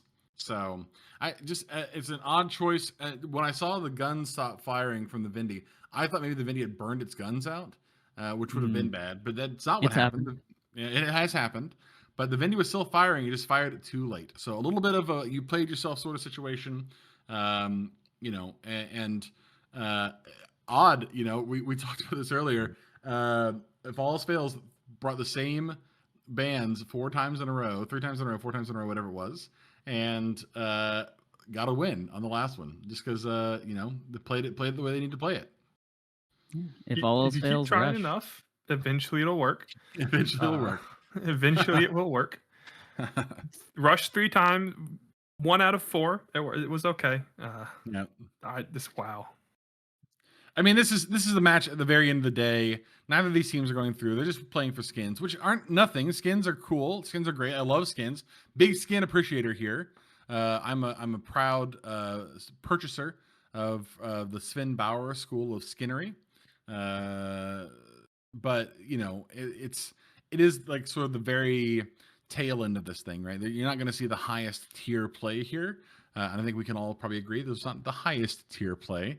But still some interesting things to learn in there. I mean, the fact that the Vindicator, had a move in there where it could have gotten a dub probably almost by itself, and then chose not to, or made a decision that resulted in them not winning, is something that we can learn from, all of us together collectively. All of us There's can another learn from interesting it. thing with that matchup. Oh yeah, go ahead. We always talk about, T2 Minmatar resists, they're awful for lasers. And that's like one of the, if you ask the average EVE player, that's probably the only wow, that sucks to shoot at matchup they can think of. Yeah. Yeah. But all of the T2 ships are meant to counter it-ish a weapon system. And that T2 Minmatar shield, its big hole is kinetic. Yep. And your blasters. And all those T2 Caldari ships their resists were set up anti-blasters. So the Claymore really is the best target you can ask for there. Yeah. Because you're shooting into its hole, and all the other targets have resists against you. Keep shooting it! Yeah. Yep. Yep. Who knows? It could be, you know, it's the end of the day. It's a long day. They could be tired. Definitely a Honestly, same. tough break. I get it. Tough break. Yeah, yeah. But thank you, Nuke. Thank you, CCP Jotun. You've both been fantastic. I'm Aliaris. You've also been hearing from our casters. We have Dirk, Tian Zaharin, and Teddy as well. I've been hearing from Graham Sloan running the stream, and all of us have been hearing from him running the stream in the background. Fantastic work to our referees and our cameras, the McLeod, Luca, and Chunky referees. I lost this here, but you are all fantastic. Thank you so much. We are going to end it here. We will see you all same time next week. More ship explosions Same time as we tomorrow. keep battling. Tomorrow. I'm sorry. Yes. It has been a long day. It's going to be a It sure long has. sleep. I'm going to do a Real. CCB Odin. Have a good night. See y'all tomorrow.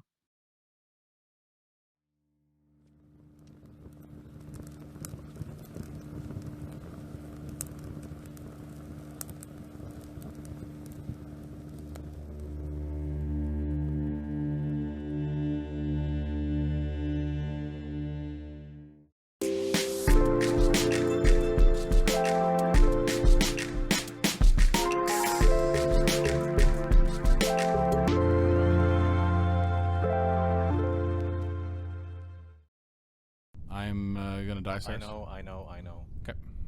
I'm watching you. I'm making it exciting. Cyrus, this is not funny anymore. I think it's pretty funny. I am in Hull, Cyrus. Oh, you really are? Reload you again. Rain, are you in an armor vagabond or something? No, I've got Axel ASP. And polarized guns or what? No, I'm scrammed! Help! Where are you? Kill the rats! Kill the rats! Kill the rats! Kill the rats! What are you doing? They suddenly went angry, dude. They weren't angry before. Kill them! Which one's grabbing? This one, the claw. Kill the claw. Kill the claw. I'm gonna get owned by rats. Not like this. Kill the rats.